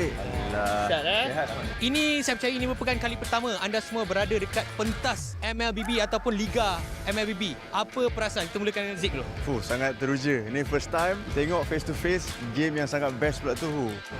Perasaan macam nervous bila tengok ramai orang macam kita tengok game bola, macam tak sangka MLBB sebesar ini. So macam proud lah to be a Malaysian. Saya nampak vibe dalam e-sport ni makin maju dah 2024 ni. Yang paling penting vibe juara tu wujud pada hari ni. So tak rugi kita orang datang lah. Boleh jangka tak yang sebenarnya nanti satu hari nanti, which is hari ni, game ataupun e-sport boleh jadi sebesar ni sampai dah ada movie? Sebenarnya bila awal-awal Mobile Legends Bang Bang ni berada di Malaysia, saya tak expect bahawa penerimaan masyarakat khususnya peringkat remaja ni boleh sampai ke tahap ni. Ini dah boleh challenge bola dah ni. Sikit hari lagi saya tak heran 2025 yang akan datang population Mobile Legends ni akan jadi lebih besar. Kita tahu anda bertiga sekarang ini terlibat dengan penggambaran untuk movie terbaru khas untuk MLBB. Boleh tak cerita sedikit sebanyak pengalaman untuk shoot movie tersebut? Pengalaman dia best, sangat unik sebab saya rasa for Malaysia ini movie MLBB yang pertama kan. So untuk kita orang pun dapat duduk di stage macam player, it's an amazing experience lah for us. Pengalaman sangat best lah sebab berlakon dengan kawan-kawan dalam industri, and then ini macam impian saya lah menjadi seorang pro player walaupun pelakon je. So macam excited lah nak tunggu filem ni keluar. Ya, itu semestinya apa yang kita ingin harapkan. Alright, kita masih lagi bercakap tentang movie. Boleh tak cerita sedikit sebanyak watak ataupun karakter yang anda bertiga dan mungkin Puan Lisdawati juga bagi tahu apa yang terlibat ataupun watak dalam filem tersebut. Okay, so kita orang sama team. Kita orang daripada pro player daripada Singapore. Yes sir. So saya tak nak cakap banyak tentang watak saya bawa watak jahat. Sangat-sangat jahat lah. Orang akan menyampah lah tengok dia. Sebab saya sendiri pun menyampah tengok dia masa syuting. Okey, watak Cik Fauzi. Tanyalah wife saya pula. Ibu kepada watak hero dalam story. So, dia sebenarnya ada true story yang telah di-plan untuk jadi lebih menarik untuk tayangan filem Mobile Legends. Alright, jadi anda semua dah dengar daripada pelakon-pelakon sendiri. Terima kasih diucapkan kepada Zik, Ikma dan juga Fauzunawi bersama dengan isi Puan Wisdawati. Jadi stay tune, keep in touch dengan kita orang punya social media untuk saksikan movie terbaru untuk MLBB. Nak tahu dengan lebih lanjut, stay tune dekat kita punya social media. Bye-bye. Alright, Assalamualaikum, anda bersama saya Sid dan sekarang ni kita ada tetamu istimewa iaitu pelakon terkenal daripada Pascal. Iaitu saudara Hairul Azrin. Apa khabar Hairul? Alhamdulillah, sihat bro. Okay, so apa perkembangan terbaru? Ada filem ke ataupun ada drama ke upcoming? Sekarang saya dah tak berlakon. So, saya sekarang tengah cari tim lah untuk nak main ML. Faham. Okay, alright. Bercakap tentang cari tim. Saya dah tengok awak pun ada bermain sama dengan pasukan Selangor Red Giants. Tapi pelakon cerita-cerita yang gempak. Tapi kenapa pakai Nana bro? Ni banyak baca komen Tak lah, sebab saya tahu pakai tank, saya tahu pakai mage je. Yang lain saya tak tahu. So, kalau tanya saya, Nana paling senang nak ni lah. Sebab sebelum ni saya biasa pakai Cyclops, lepas tu Zaz. Tapi sekarang Nana macam dia kena dengan jiwa lah. Sebab Sky sebagai itu saya, kalau nak jadi jungler yang terbaik, kena training pada Nana. Itu dia punya skill dia. Permulaan Nana barulah boleh jadi macam Sky. Okey, tadi dah kita tengok pasukan Selangor Red Giants dapatkan kemenangan 2-0. Bagi pendapat Hairul sendiri, adakah itu satu perlawanan yang sengit ataupun Hairul memang dah jangka Selangor memang boleh menang 2-0? Saya tengoklah SRG punya game sebab saya tak pandai sangat, tapi saya tengok daripada apa yang diorang main tadi. So memang diorang ada je cara ataupun ada je teknik yang nak masukkan kalau kata sesuatu problem tu. So untuk tengok first game tu cakap ni menang mudah ni 2-0. Tak boleh nafikan SRG antara tim yang sangat kuat lah di Malaysia sekarang. Ya, kita pun memang dah boleh nampak sebab mereka pun dah menang untuk kejuaraan dunia pada tempoh hari. Alright, tadi Hairul Azri pun ini kali pertama datang dekat venue MPL. Saya first time sebab saya tak pernah sangka macam tengok perlawanan bola sepak di final tau. Ini bukan final kan? Ini bukan final. Bukan final tapi dah macam final tadi. Dia ada tukang sorak daripada tim SRG. So best lah. Best lah. Memang ini vibe. Benda ni dah berlaku dah few season dan kita boleh nampak lepas kemenangan Selangor Red Giants dekat tempoh hari tambah lagi vibe tersebut. Right, sebelum saya nak lepaskan Hairul, mungkin ada kata-kata terakhir ataupun kata-kata semangat kepada pasukan Selangor Red Giants sebab kita ada beberapa minggu sebelum kita pergi ke peringkat play-off. Betul. Okey, untuk tim SRG kat dalam tu semua kebanyakannya yang saya kenal dan diorang kenal saya. So saya nak wish korang good luck. Dan untuk Mobile Legend ataupun Montun, saya rasa sekarang ni artis ramai main Mobile Legend. So mungkin kita boleh buat satu tournament ke. Come on lah Montun. Sebab kita ada ramai. Fat, Aceh, Challenge Zero, Fauzi Nawawi, Ikmal, semua boleh main Mobile Legend. So kita boleh fight lah. Saya rasa untuk nak lawan tim pro player tak susah kot untuk kami. Tapi diorang tak boleh nak berlakon. Nanti diorang tak ada job. Korang dah boleh berlakon, korang boleh main game. Alright, thank you so much Hairul. InsyaAllah kita akan jumpa lagi dekat playoff. InsyaAllah. Okay, alright. Alright, thank you so much. Jadi apa-apa, stay tune dengan MPL Malaysia. Hey guys, this is Rose dan sekarang ni saya bersama dengan SRG untuk main game Siapa Dalam Team. So, on my hand, kita ada a series of questions and bila I tanya tu, korang point and then cakaplah kenapa orang tu paling dalam team. So, siapa dalam team paling kelakar? Yums. Why Yums? So loud. Wow. Bising. Wow. So cutesy. So demure. He's overload. Who likes to do weird things in the team? Weird. Innocent, what do you do? Nothing, I just play. Dia buat apa? Sorry, personal. Who's in the team that's most fierce? Garang. Stop. Coach, okay. Coach paling garang. Who sleeps the longest? Yum. A lot. The longest. This one I can agree. Gorgeous. Who eats the most? Yum. What do you like to eat? Rice, cereal. Wow. One pack one day. One pack one day. Who in the team is always late? Sekis. Why? Because they always wake up late to the training. Sometimes.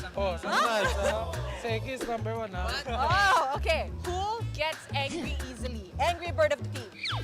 Gram. Why are you the one who gets angry the most? Pag may nangyayaring pangit sa laro. Oh, dia cakap kalau anything bad happen in game, dia cepat marah. Betul. Betul. Strict. Okay, last question. This one very fast one ah. You guys will point to the person. 1, 2, 3. Who talks the most? So who's the answer? So, okay, I'm pretty sure we got it. Everybody talks a lot in this team and they're all very, very cutesy. Thank you very much to Selangor Red Giants. Hey guys, this is Rose dan sekarang I dengan Monster Vision sebab kita diorang nak main game. Okay, game yang kita akan main, bukan nyanyi So, kita akan main game siapa dalam team. So, I akan cakap satu ayat, lepas tu korang akan point orang mana yang selalu buat benda-benda macam ni, lepas tu explain lah kenapa. Ready? Siapa dalam team paling kelakar? Ni. Kenapa dia kelakar? Bagi kau kenapa tak? Sebab dia badut. Sebab tu dia selalu jadi penghibur orang. Siapa tidur paling lama? Rok. Oh, kenapa? Kalau boleh straight seminggu tu dia memang nak tidur. Siapa makan banyak? Ada dua kat sini. Okay. Siapa? Nama dia Nova Escobar. Dengan? Uni. Selalu kalau makanan tak habis kat J tu, semua dia orang yang habiskan. Siapa cepat marah? Cepat koyak? Amar. Sebab dia budak baru. So dia marah sini lah? Siapa yang daydream banyak? Pak Tam. Zeno. Selalu? Dia banyak main game. Dia nak cakap. Dia selalu ten scream, dia suka termenung. Lepas tu dia lupa nak ban. Jangan buat ni dekat MPL. Alright, terima kasih kepada Monster Vicious.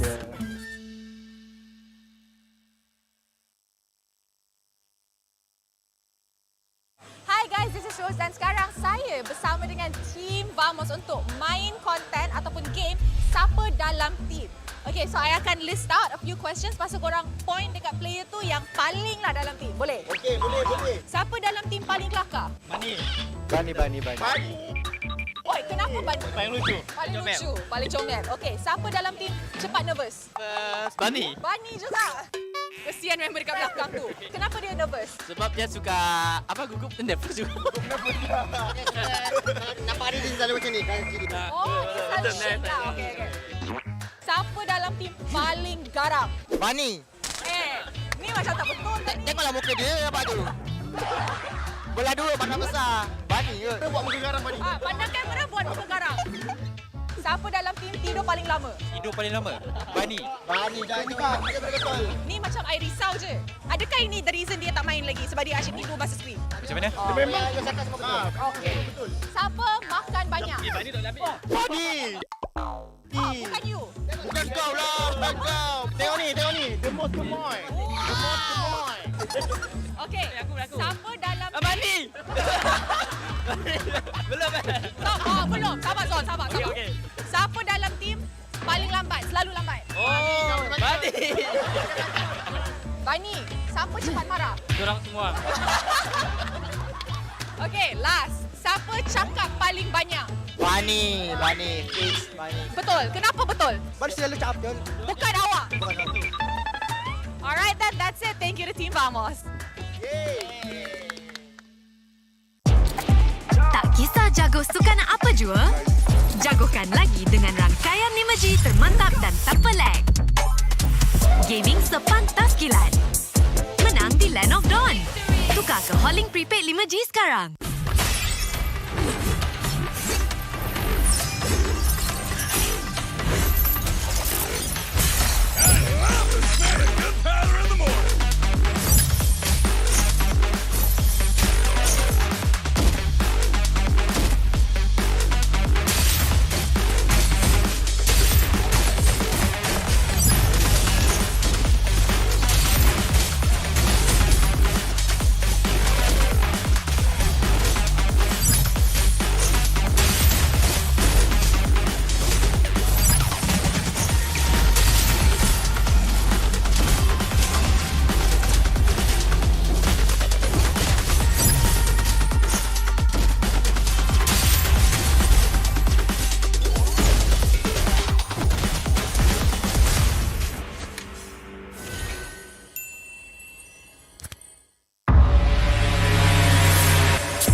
I'm a rock star. Yeah, Rock star? Ay, ay, ay. I'm a rock star, baby, I'm a rock star. I'm a rock star, I'm a rock star. I'm a rock star, panggil aku rock star. Ini kejohanan kita semua orang rock star. Kita rockstar, kita buat saja gaya kita. Makin panas apinya sudah membara. Macam mana pun ku menempuh segala. Demi negara ku buat semua bangga. Step into my world, you know I'm always in my zone. You know I got my team, no I'm never alone. Bring out my best, buat yang terbaik. Jadi juara perlahan kita naik. Aku nak push, naik-naik jadi lebih bagus. Jadi hero, ku ada skill. Berapa banyak musuh aku dah kill. Ramai cuba mencapai, cause they envy me. Tiap game aku pasti jadi MVP. Easy. I'm a rockstar, baby, I'm a rockstar. I'm a rockstar, I'm a rockstar. I'm a rockstar, panggil aku rockstar. Ini kejohanan kita semua orang rockstar. I'm a rockstar, baby, I'm a rockstar. I'm a rockstar, I'm a rockstar. I'm a rockstar, panggil aku rockstar. Ini kejohanan kita semua orang rockstar. Tengok nanti siapa yang juara. Ni peluang kita bawa pulang piala. This is my game, this is my time. Menang semua, everything will be mine. Kalau jatuh kau pasti kembali. Bangun balik ku tegak berdiri. Kuatkanlah tenaga, ganjaran diperoleh. Ni kejohanan kita, Malaysia memang boleh. Rise up to the top, kita buat bersama. Semangat kita kuat di bawah satu bendera. Ay. I'ma go hard for the win. Win. On the battlefield till the end. I'm trying to beat the greatest anyone has ever seen. Stand by, I'm coming in for the win. I'm a rock star, baby, I'm a rock star. I'm a rock star, I'm a rock star. I'm a rock star, panggil aku rock star. Ini kejohanan kita semua orang rock star. I'm a rockstar, baby, I'm a rockstar. I'm a rockstar, I'm a rockstar. I'm a rockstar, panggil aku rockstar. Ini kejohanan kita semua orang rockstar.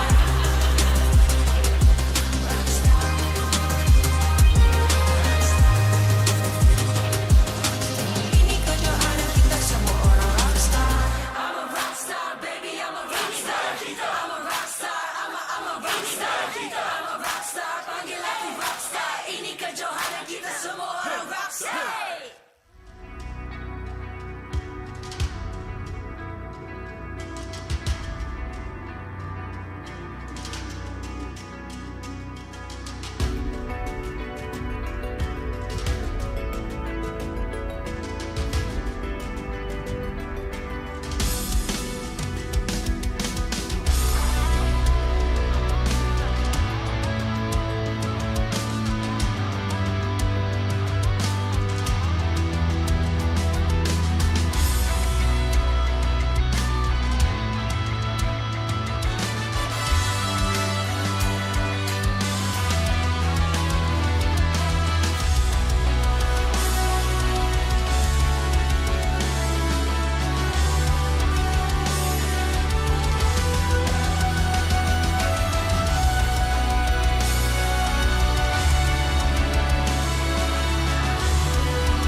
Ay, ay.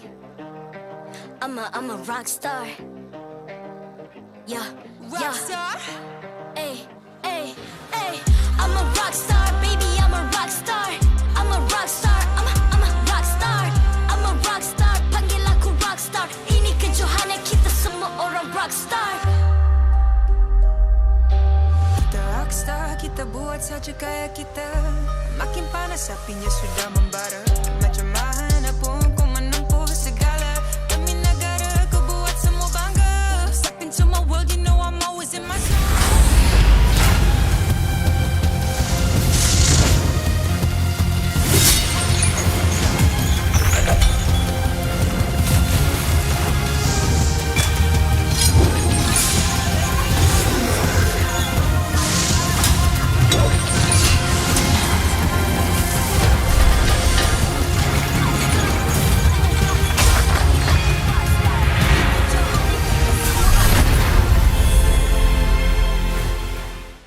MPL MY Season 14 is powered by Moonton, KPRG, and MSNJ. Official 5G mobile internet hotlink. Best 5G for lightning fast MLBB gaming. Official gaming phone ROG Phone 8, king of performance for mobile gaming. Official lifestyle fashion partner, up your game with JD Sports. And thank you to all our partners in esports and strategic partners. Welcome back to MPL Malaysia Season 14. It's week number 6 and we have just ended our first series with a pretty unexpected but welcome upset MV2-1 over SRG. But right now we're heading down another best of 3 RSG MY against Team Vamos. It's Husky and Gideon Q. We don't know what to expect for the upcoming matchup, especially since if SRG can go down today, that means even Team Vamos, who are looking to be the dominators in this match against RSG MY, should technically also fall down if we are following the trend in this BO3. Feels like a lot of these teams, they've got nothing to lose, so they might as well put it all here on week number 6. And just, you know what they say, a wounded beast is the most dangerous, and for RSG MY, they are in one of the toughest spot, right? Any more losses could basically put them out of MPL after being in here for so long. But maybe a solution to that would be with the ROG Phone 8, because it is the official gaming phone for MPL Malaysia Season 14 that has helped the pros to constantly be at the top of their game, and also it has retained its crown as the king of performance and now comes with a sleek new design and improved cameras, because the ROG Gaming Phone 8 goes beyond gaming. If you're thinking just about playing MLBB, don't worry, it's got packed full of features to help you when you're kind of done with the game. But with that being said, let's quickly have a look at the standings. Updated currently after the previous match, we see that Monster Vicious overtake Red Esports here based on their head-to-head. That is why you see them above them, and they're currently at 14 points, also tied with Team Vamos, who has control over that second spot. And this match will determine whether they keep that spot or drop down. Which is pretty interesting because Monster Vicious do have a head-to-head advantage over Team Vamos, but they play more games, and that's why when it comes to aggregate points, Team Vamos is still ahead.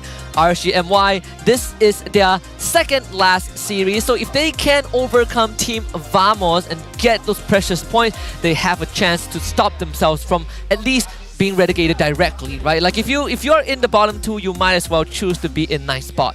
Of course, because at least in 9th spot, you have an opportunity to challenge the second place contender from the MAL, our version of the MDL, for those of you who are aware of the Tier 2 scene happening in major MPL regions. But with that being said, right, for this upcoming match, Team Vamos, honestly, they've been looking relatively good. I don't think they've really changed up their playstyle too much anyway, so if we're expecting Team Vamos to play similar to when they were known as the Homeboys with this lineup in the previous season, they should be able to do it, right? I hope so. I mean, there has been some discussions, people comparing Vamos rosters and SRG, right? From then and now, people say that, okay, SRG has been growing and evolving, but Vamos, maybe they're sticking with what they know, but where's the evolution? I think that's the big question. But for now, we gotta look at RSG MY, because for once more, they will be fielding Ilham in the jungle, followed by Ripple, Storm, Bunny, and Maima. Now this will be interesting because Bunny is going to have a pretty tough lane matchup in their opponents here,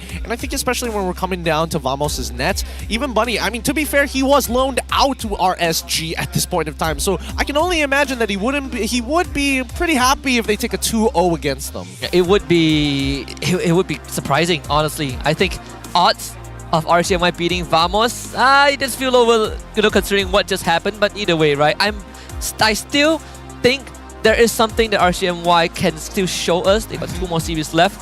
I went through their social media yesterday, actually, just to doom scroll a little bit. The mic check, the vibes were good. So maybe they can bring it up against Vamos, who are always giving us good vibes. Not feeling smooth today, so we get Sepat back. So essentially, Homeboys 2.0. So this is the max chemistry squad, right? Yeah. Again, with Warlord, Sepat, Chibi, Zorn, as well as Nets. If you don't know these guys, previously runner-ups at the MPL MY Season 13 during that time. And again, we wanted them to go a little bit further during MSC, but it's as good as it gets. Even so, I will say that Suyo, it probably fits Chibi very, very well. It's got the versatility that we were looking for. I always knew that if he wasn't going to get Nolan, even his Julian was already a problem. Suyo shouldn't be too hard. Yeah, they have been putting Chibi on Julian very, very often, right? If they want the jungler that unlocks a level 3, I think Suyo is a pretty good option. 4 out of 5 of them has won MPL MY at some point. Aside from Nets,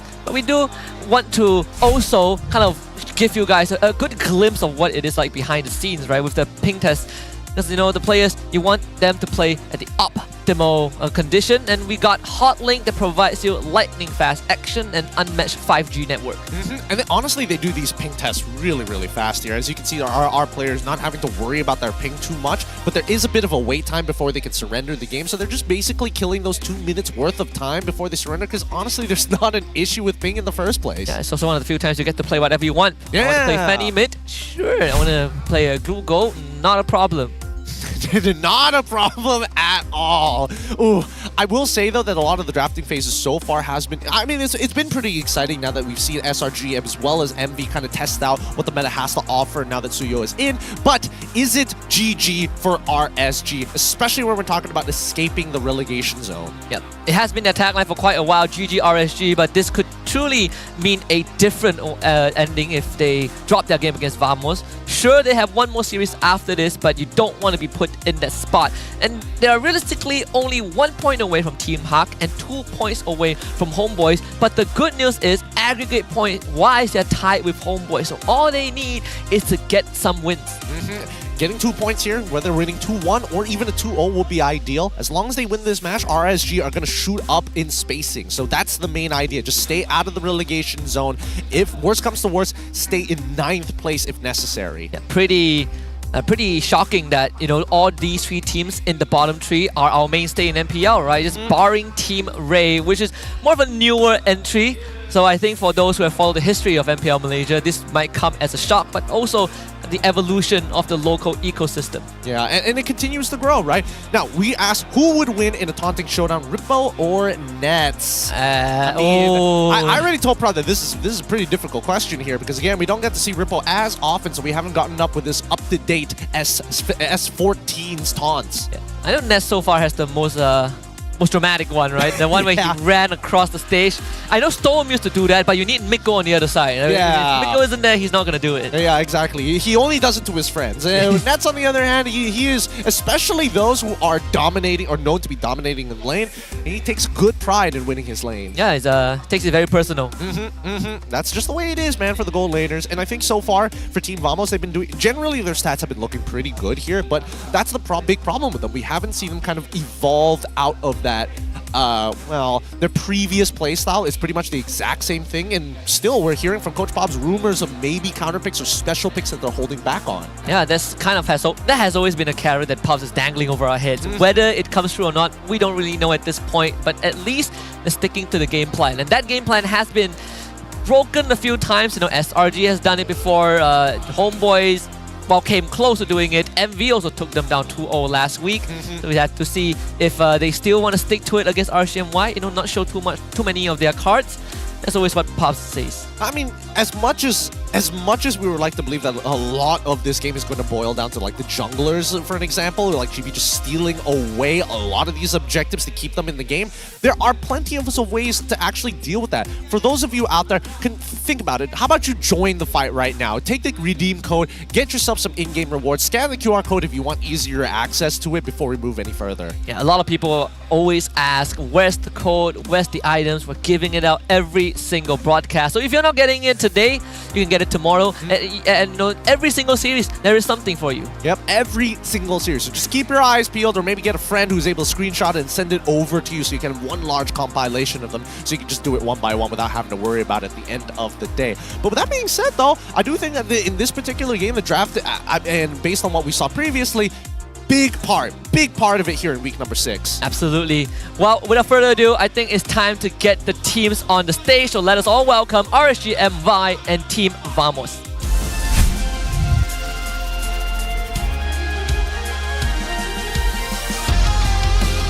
RSG MY.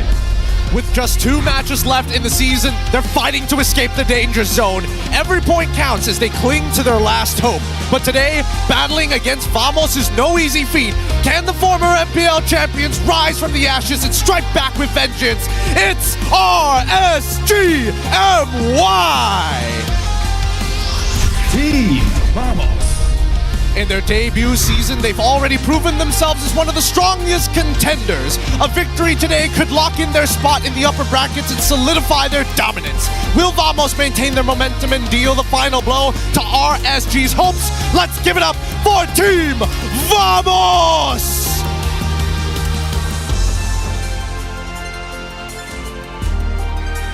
Introducing the coach and analysts of the two teams and the head of League Ops, Franklin, that will ensure fair play and professional integrity in the matches. Zabs as well as Behave for the side of RSG, Pops, and as well as Pau for Vamos. With that being said, let us keep it going with fist bumps between the teams, a true sign of professionalism. This is how we roll. This is Malaysian sportsmanship. Good luck to both of our competitors. Well, an opportunity to shatter one's dream and all that power in the graphs of Team Vamos. As for RSG MY, it could be their last chance to even stay afloat against the tide. We just have to see how this turns out, because for me, happy to see Sepat back, playing with his boys. And more importantly, Sepat up against Ripple.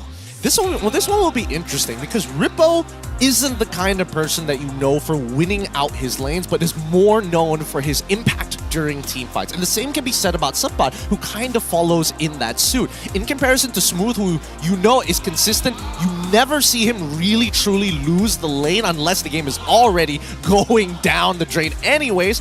I think that Sepat might be able to give a fight. Tanya bila saya akan main dan kemungkinan saya main kat playoff tu tinggi ataupun tak. Saya pun still tak boleh nak jawab lagi dan benda tu still 50-50. Sebab setiap minggu kita orang ada selection untuk siapa yang akan jadi first line up dan setiap minggu saya kalah. But never give up lah, and saya akan do the best for Vamos. And it's okay kalau saya tak dapat main pun, saya still support dorang daripada belakang, daripada backstage, beri kata-kata semangat and cuba apa yang saya mampu. Some answers to the mystery of why Sepat wasn't playing. This, I think, is his second series in the regular season. So he beat Smooth twice. He beat Smooth twice. If we really did the math, not a great math and not a great record, but still, I do think that Smooth is one of the better EXP laners out here in Malaysia already. So it's a very, very tough fight for him. So the fact that he is able to beat Smooth this time goes to show that he is mechanically prepared to go the distance. And I think it also gives us a lot more insight into how Sepat has been adapting to the current meta. We're no longer in the Benedetta, Paquito, Yuzong, right? It's all about setup, Khalid, Terizla, and whether he can kind of bring the same amount of impact that he had previously is yet to be seen. But when it comes to player head-to-head, oh boy, that KD is it's very skewed towards Sepat. And Sepat definitely happy for having one recorded match in the MPL Season 14 to make sure that his KDA is looking real nice here. It definitely goes to show. It definitely goes to show that he's looking better in terms of stat-wise. But Rippo, he's played way more games, and despite playing way more games, his kill participation is still roughly at 65 to 66%. Average damage taken also already in the 100,000s. Just kind of being the spearhead for the team. You want someone to go for a backline dive, and Rippo's your man, right? He's willing to throw his life. Compared to Sepat, which, interestingly enough, does the same thing but with a different pool of heroes. Yes. Yeah. Yes, I think he's more used to the Charizlas, he's more used to the Rubies, these types of slow, sandbaggy, ultra-sustained type heroes. I mean, obviously, it would be nice to see him play Paquito every once in a while, but the meta just doesn't require for it. You just can't cut through the backline, right? Like, how do you get through Khalid? Phobias, there's just no chance. High loss? No, too tough. But for those who are coming for M6, just know that it's happening in Malaysia. If you missed that QR code, it's not really my fault. You just didn't pay attention. Hey, I mean, that's why you guys can scroll back. That's the whole point of this entire system, right? Yeah. That's why. Streaming is great. But even so, I will say that a couple of concerns do come to mind when thinking about playing against RSG. And a lot of it just boils down to how is Stoem feeling that day? How interconnected is their team? Because now with the new, well, I wouldn't even say new meta, but Suyo being legal, it does change the drafting order, especially if you're on blue side. So what we saw from the previous series was that there really wasn't much changes from if we based off of just the first game of the series. So I want to take that and reference in the series. If we ever go to a game tree, how much would that be altered? Because right now RSG, they still stick with the Cho ban, which is very understandable, but the Harry first ban also comes out. Yeah, with the Hara first ban coming out, it goes to show that RSG understand that they don't want to give Nets his power pick so early on. They want Bunny to at least have a chance in his lane. So get rid of the lane bullies here. It also might just give an idea that Bunny probably doesn't play the Lunok, so that's why they're banning it out straight off the bat. Gatot gets banned out here for the side of RSG. That's kind of interesting. Vamos, let's see what the response is. You do start with the chip, which is mandatory, but at the same time also banning out the Matilda, which I think Storm has shown one of the highest success rate with the Matilda, right? It's great mastery over how RSG wants to play around the map. And we got the third pick. It could go down to the Assassins. I know Ilham plays a pretty mean Hayabusa, which hasn't really been picked today. Yeah, I think that Hayabusa is extremely volatile if you compare him to things like Suyo, Ling, yeah, arguably even Lancelot as well, but Lancelot is a lot more punishable than Hayabusa. Even so, I still think that Vamos at this stage of the game, banning out, yep, there we go, the Phobius is necessary, leaving the high loss available, also the Khalid too, so RSG have some pretty strong openers for blue side. Pretty strong openers, but not enough picks to go for, right? What's the priority for RSG? Again, there is a chance that Vamos goes, gets their hand on the Suyo, but they could always fall back to the Julian, which has been one of Chibi's most picked heroes so far in the regular season. Khalid will be the choice for RSG. Okay, that's totally fine. With Khalid, there are still plenty of heroes that can actually deal with the Khalid pretty well. One of which, I mean, it's a skill matchup, but Arlet is pretty decent. At the very least, you can kind of slow down the Khalid's regeneration and kind of leave him in lane, especially if he gets overly aggressive and invades and fails the invade. RSG... They should be worried if Vamos does want to pick up the Julian within first rotation. I feel like it's a third pick for Vamos more likely, unless they're prioritizing EXP and a flex pick. They could even consider the high-loss opener if they want. So they go for the Suyo. So far 50% win rate, and we did drop one game on it. Suyo Valentina as the second pick. Extremely safe opening for the side of Vamos here. So instead of saying, hey, we are going to dictate what potential flex picks we are having, let's be up and honest about what our comp wants to do. We have an Assassin, we have a Valentina. Now you have to think about the ults that you're going to put on the table, and RSG must reply. So we've seen Zaz as a pretty decent answer, not directly into the Valentina, but more against a comp that wants to kind of dive in your face, right? That's what Envy showed us, but they will opt for the Luoyi instead. Hayabusa comes out, so Ilham gets his power pick, and Maima gets his. Kind of surprising here. I thought that Maima might have been thinking about Zask, might have been thinking about maybe even Jushin to a certain degree. Luoyi, it feels like RSG have a composition that they want to play. Looks like it's going to be highly mobile, but who is Luoyi going to TP in? It's probably not just Khalid, right? Like the last time we saw it. This dude doesn't know the news that RSG is not going playoffs. The most they can do is next season.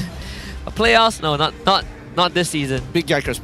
Maybe that's what he's talking about. Like next season, don't worry. It's the season 15 playoffs we're talking about. It's the sentence. Gotta make it clear. Must be buggy playoffs, musim depan.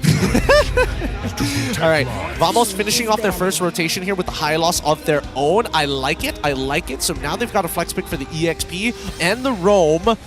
This does beg a couple of questions. Gold lane hasn't been picked up by either side. They've kind of mirrored each other in terms of their flex pick, with the Khalid as well as Hyloth both being flexible in EXP and Roam. So that means gold as well as potentially a roamer, but there's no direct counter to the 3 just yet. And there is still a flex pick potential for Vamos, right? Like, who's to say they won't throw in a Ruby or an Arlet? Plenty of crowd controls to stop this Khalid's quicksand guard. And also, exactly 2,000 days or 5 years, 5 months and 20 days ago, Zon and Ripple won their first MPL MY trophy together under Geek Fam in Season 3. Dang. That is a very accurate timer. I thought maybe they were going to give the 5-year one, but okay, go for the 5.5. I'll take it. Kufra gets locked in. Interesting. It's the most played hero by Zorn thus far in the regular season. I don't think any other Romans has played as much Kufra as he has. A lot of respect from RSG MY. But I think the question is why? Because again, do they want to force Hylos into... Yeah, okay. So they want to force Hylos into the EXP because Kali can outpush him and still sustain underneath his turret. Worst comes to worst. Team fight impact can also slow down the backline, so making sure that the Kufra is out of there, as well as the Cho. Chip is banned out too, plus Matilda, I guess would be Edith, would be the next upcoming ban for the side of RSG? It could be. Still a massive flex pick. Or Edith or Tigreal, both are pretty decent. I kind of am feeling the Tigreal a lot more. Because I'm looking at this Loi from RSG. If you are Vamos and you want to just run straight at RSG, that is not really an option, right? I feel like there's a lot more points of attack that RSG can go for with the amount of mobility that they have. That's a fair point. That's a very fair point. If they want to go for a dive composition, they need a marksman. If they want to keep the flex pick hidden, they pick a marksman here for red side. And then afterwards, is it... How does RSG play this out? Because it's a Kufra brand, which is kind of interesting, right? It's not just because Zorn is highly effective on it. Oh, okay. You know what? Never mind. I take it back. If they're getting rid of Tigreal as well, yes, they are targeting Zorn. I think it's easier to do with the Edith than the Tigreal, right? You don't have this big ticket ultimate. We've seen two variations in this 4th pick red side. You could take your XP now and give Nets the best possible matchup, or you could opt to give Sabat the best matchup, which has been what Vamos, well, this particular lineup does for Sabat. But that was the last patch. I think this patch, I wonder if they would, you know, kind of shake it up a little bit. Yeah, so they will still give Sabat the best matchup. Okay, all right. So plot here, again, I don't think the gold lane matchup mattered too much since that now that Harith is essentially gone here, whether it's Moskov, whether it's Claude, they all generally want to do the same thing and keep up with the rest of Team Vamos, especially with the high loss already locked in. The extra movement speed is going to help. Now RSG need to think about where this high loss is going to go. They don't mind it if they go into the EXP, but they need a deterrent. And also, fun fact, these two teams played the most unique heroes in the regular season so far. Vamos had 37 unique picks. RSG MY had 40 unique picks, and that's alone in this pick. No, Vamos has 37, RSG MY has 40. So they take the Arlet and Moskov. And I know that Nets has played 10 unique heroes in the gold lane, including the Claude, which I can't even think of 10 heroes in the gold lane. Yeah, me neither. Me neither. Ruby, Phobia, CZ, Claude, Moskov, Carry. And now you just start naming all the marksmen. Yeah, all the marksmen from that point onwards. So that's 8. And the Tan is 9th. I can't think of the 10th one, but Rock. Wow. Interesting. Grok Rome. Oh, all right. So they're expecting, okay, yeah. So they're expecting the Khalid to go into the Rome position. Arlet is going to go into the EXP. Oh. Yeah, I mean, I guess it's easy to deal with the high loss as the Arlet, because if you're Khalid and you commit and you sit in the ring of punishment, you can't quick send guard at level 2 because you just get stunned out of it. Yeah. And then you just die. Basically what has to happen is that you have to tornado and then don't use your empowered auto attack. Use the movement speed to kind of walk away from him. And if he law and orders you, that's fine. That means you can basically just drop down the quicksand guard for free. I don't know. The composition from RSG is kind of interesting because they can attack from many different angles while Vamos generally want to attack you straight on. However, they do have the power of nature. And I think that the anti-CC is going to play a very big part in this game.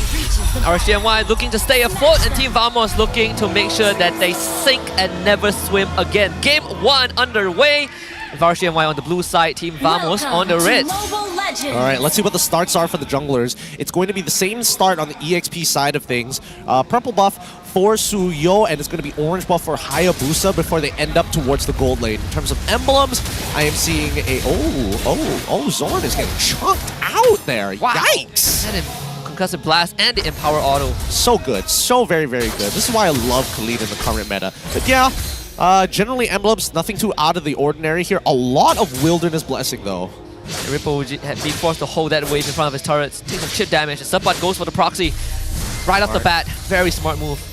Good stuff, good stuff, good stuff. This is why having 2 Wow, Zorn finds Chibi. Zorn needs to get out of that. Ilham looking for first blood. Doesn't find it. Zorn had the flicker. Good fake from Ilham. Very, very good fake indeed. But even so, GB is in a lot of trouble here. As much as Suyo can regenerate with the help of the Soul Sever, especially when you hold it, Stoam literally does not care. Sits in front of him with a quick stun guard, but maybe overextended. Chibi dodges everything. Oh, and Ilham now has to back off. Imagine if Zorn had flicker here. Can't do much about it. Oh! That's first blood. Quell the evil. That is Ilham. Nicely done, and they might even get one more here in Storm. They can set up a potential dive, but might be a bit dangerous with the Moskov nearby. Good stuff from Chibi, as expected. Early game dominance. Man, you can, the idea from RSG MY was there. He just wished that it was, it just wished that they could execute it a bit better. Just a little bit, just a wee bit here. It's unfortunate that Maima did lose out on his flicker anyways, but still, Ilham delayed on that level 4. GB will get a level lead on this next purple buff. Can they take out Zoran in power auto? Not enough. Zoran walks away again. Too strong. Ilham spent too much time trying to get a first blood for himself. Now he's surely behind. Yeah, I don't think he minds giving up the first turtle anyways, but let's see if they can make something happen across the map, right? They get the flicker out of Warlord. Now Storm needs to get out of this, no problem. Gets the passive back relatively quickly. Yeah, good stuff. Actually, good distribution coming in from Ripple, right? He knew he was going to hit level 4, so he basically saved the siege minion so that Stone can hit level 4 and not too long later. Somebody should be able to sandbag this. Oh, no. Zoran shows up, Lawrence pathway, Yo, wild shot, turning onto Stone. It shows up, doesn't get the turtle. Get the final slash from Ripple, the back line, and again, Stone just jumps on top of them, that's the dunk! And they find 2, Supply will trade 1 back, but RSG MY wins the fight. Are ya having fun now, kid? Everybody just ate the Raging Sandstorm. And keep in mind, Raging Sandstorm is considered a stun, right? So that also procs the demonic marking coming in from Ripple for allowing him to vengeance all over to clean up that fight. Very, very well done from RSG MY to win that fight, basically offsetting whatever lead that Vamos would have gotten.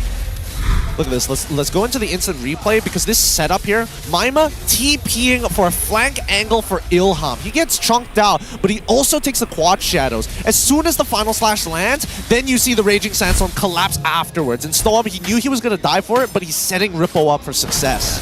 Literal success. And now Stone shows up top side nets.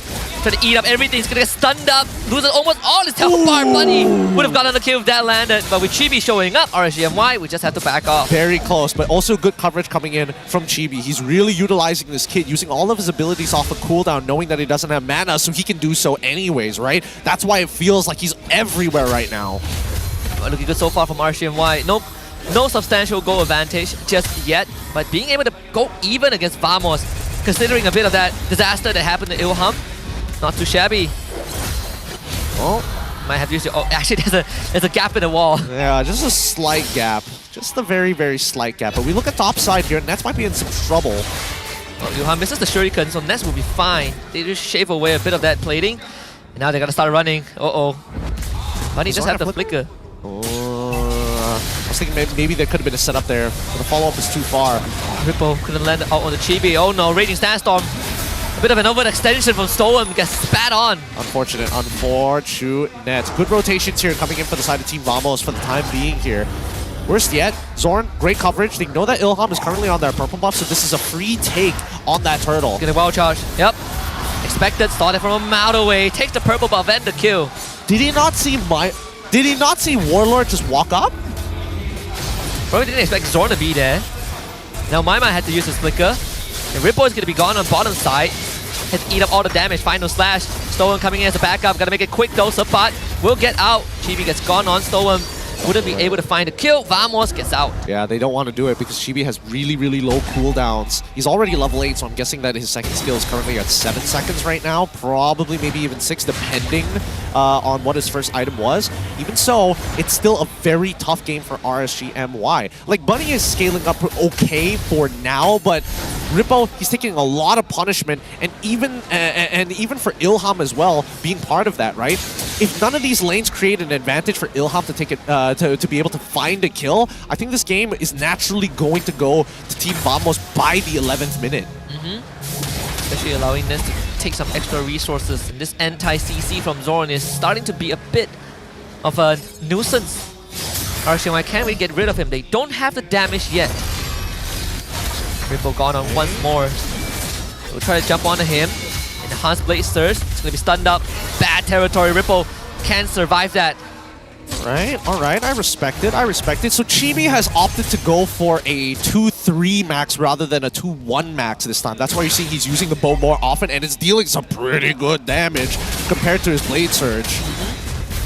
Takes the bottom tier 1 too, and now Stolen Raging Sandstorm from Warlord. Follow up on the Storm. He's going to get away with his ult. Warlord just going to flicker for it. Not going to waste any time. Team Vamos finds another kill. And Ilham will be spotted also. Thankfully clears out his purple buff before that. Okay, so the retro is used when the cooldown timer was at 23, so he's not going to have it up, and there's a 7-second window for the turtle to be taken away by Team Vamos. If they want to rush it, they absolutely can, but it looks like they want to set up for a gank on top side against Bunny. Chibi is going to call that off. I think they want the turtle first. How do you break free from Zorn? Because he's just straight up keeping the rest of RSG MY away. Maima has to do it, right? He has to make sure he lands a yin-yang reaction at some point in time. I think that Storm, now that he has the Thunderbell, honestly, he probably should have rushed the Thunderbell. I'm not sure if he went for T2 boots first, and then just keep on farming stacks off of Zorn if he's going to play like this. Yeah, stolen final slash, so gotta keep that in mind. Just do it again. Bang! That's 2 stacks. Come on, give him another one, just for funsies. Yeah. Eventually, Maima will one-shot. Eventually, Stone will one-shot your back off. Yeah. You do it enough times, you're gonna grief your entire team. Okay, 3 stacks. I mean, Sapat is eating us so much damage. Yeah, he's way too tanky. There's honestly no point. There's still Revitalize that they have to worry about. I don't think they have anti-heal yet for RSG MY 2. Doesn't look like they've hit their second items just yet. Thankfully, Stone shows up. Actually, Maima brings Ripple to the top side. That's the wild shot from Zorn. It's gonna be sucked back. Shadow in from Ilham, couldn't find any engagement. Maima will be forced to disengage too. This is such a weird position to be in because Suyo is on the bottom side of the map for free while 4 members of Team Vamos just making sure that they can cover nets. If they can get the purple buff, that'd be ideal. Yeah, this front line is so obnoxious. They use everything on the Sapat. They need to get him. Ilham will find a kill. Chibi shows up, takes out the Khalid. Storm goes down and Ilham will have to get out. Okay, so they trade Sapat for Storm. Pretty good trade for RSG MY. However, they do lose out on that purple buff here. So as you can see, Ilham, he's falling further and further behind Chibi at this stage. Game. Does he take that? Oh, dangerous fight you're playing there. Okay. Alright, gotta show him respect here. But also he doesn't have the Yoki Shadow kill. So in terms of poking, Chibi wins that out. Hands down. Man. No argument. Even with Impure Rage, right? So one bow and arrow could really take away your health bar. Okay, alright, they can still dance through. I don't know, it feels like a lot of the time that RSG MY have committed a lot of their resources, but the question is for what purpose, right? Maybe it's just a kind of stat check them to see how strong they actually are before they get their real items, just to know how much they could potentially shred off if given the opportunity. Maybe. Chibi just got BOD. 9 minutes in the game. He is big. He is a big boy. He's so strong as well. There's no way to really walk up to this. Alright, let's see whether Maima is going to come up with a creative TP angle here. The backline is pretty exposed because Team Vamos have taken a very aggressive stance. Of course, Zorn would have to be the guy that kind of tips the scale. But he did show himself. Well, Shadow Q stolen by Warlord. Okay, alright, that's fine, But it does mean that this Lord is going to fall into the hands of Vamos here. I mean, as much as Stone wants to kind of open up the map, there's really no reason to, especially with the team all suffering economically. Just use Ripple as Zorn as a punching bag. Yeah, get the Thunderbell stack. Keep doing it. I think currently he's like, what, 9 stacks at this point? Oh, wow! Wow, from the side, Chibi finds the stun on the Maima. Surprise is going to run him down. Ness with the blazing duet. That's Maima's and Stone both dead. And Vamos lost nothing. I'm not gonna lie, I thought that charge coming in from GB was his bow. I was completely wrong. It was the Blade Surge. Really good stun there. And it clips too. Keep in mind that when you hold that Blade Surge and he goes into that spear form, it's a little deceptive with the hitbox. Yeah, it is. They don't show you how far the tip extends to. And RSG MY will now have a lot of problems to deal with. Zorn on one side, Sapat on the other. It's so suffocating if you are RSG MY. You can't even walk on forward, right? Final slash on the Zorn. They should at least get one, but Zorn flickers. Spear of Destruction lands, but no angle for Bunny to connect with it. Yeah, Storm, that's why he's trying to open up this map here. He's trying his best, but the Lord's already pushed down on that top side, so two of their members, their resources currently occupied. Oh my god, the bow. Storm can't even stand it. Had to get away. Shadow Q even used by Ilham. Nah, Vamos, they are just fishing for resources. They are fishing. GB honestly could have picked up that kill. Oh, man. The one thing that I hate about the Soul Sever is that it's obnoxiously short. Like, the cone is so much shorter than you initially think it is. You feel like it's like a final slash sometimes because of how wide they give you, but it doesn't have any length. Yeah, compared to the Blade, both of them are deceptive, right? Blade Surge is deceptively short. Soul Sever is deceptively long. Maybe they stopped the hitbox during development, right? They didn't realized. They were like, oh, let's give Blade Surge a 20% max health bonus damage. We swapped the indicator by mistake. That would have been funny if that was actually the case. Maybe we should ask them to see if the devs are walking by. Even so, Vamos still just holding RSG MY in a hostage situation. Yeah, very tough spot to be in. Blink and you'll miss it because it's an 8.3k gold lead. And this is just a never-ending cycle. This is not fun. And honestly, Maima he's just waiting off a cooldown. Every single time he gets a refresh of that charge, sends another one. And Storm, he doesn't mind this. He can keep doing this because it's actually beneficial for him to punch Zorn every once in a while. You know what they say, the true win is when you take down Zorn. And now even Chibi's getting involved in it. Yeah, they know that they are just freezing every single one of these waves. RSG MY continue to bleed out every second that they're not close to a wave. What the comms are for RSG MY. It must be tough to be in, right? On the way finding cashes in, but you are sharing it with 4 other people. Now second lore up, Vamos goes straight for it. All right, clear up these waves, maybe create an angle here, maybe even get a split push from Bunny going, because that orange buff was not touched. Yeah, I don't think there's going to be any contest. Okay, fake P. They got the big ults out. I think that Team Vamos, they've got all the conditions right now. All they have to worry about is Rippo and his flicker. They do see Bunny bot side just now. Yeah, RSG MY will just back off. No point contesting this. It's all about defending and just holding out long enough for the key items to come online. I don't know. It seems like it's pretty doomed here. All right. In terms of overall sieging, technically RSG MY are much better at defending than Team Vamos. I think that if Team Vamos disrespects RSG MY by sending their melees right up to the inhibitor, that is considered a mistake. Especially if you don't want to get caught by the yin-yang reaction. Where's even the final slash or the Raging Sandstorm? Keep in mind, all battle spells are available for RSG MY. If they want to make a play, they got to make a play soon. RSG MY, I mean, defending pretty well so far, clearing out all the way, but this is the tough one. Glorious Pathway used by Sapat. Zone out the rest of RSG MY, but Sapat is doing so much of himself. That's a shadow kill. Ilham finds the backline. Good final slash from Rippo. That's Sapat going down. Inhibitor does fall on the top side. Zone flicker voucher somehow catching 3! And a stolen final slash from Warlord might have just sealed the deal. Bunny and Ilham left to fend for their own devices. The base basically jeopardized. Bunny takes a spell of destruction to the backline, but no shadow kill from Ilham means he cannot contribute. And Team Vamos turns it around in a blink of an eye. The minion wave cleared out for now, but Ilham will be chased down, sliced into ribbons. And Team Vamos have just found game number 1 in this best of 3. Clean game from Team Vamos, and a clean combo coming out from Vamos as well.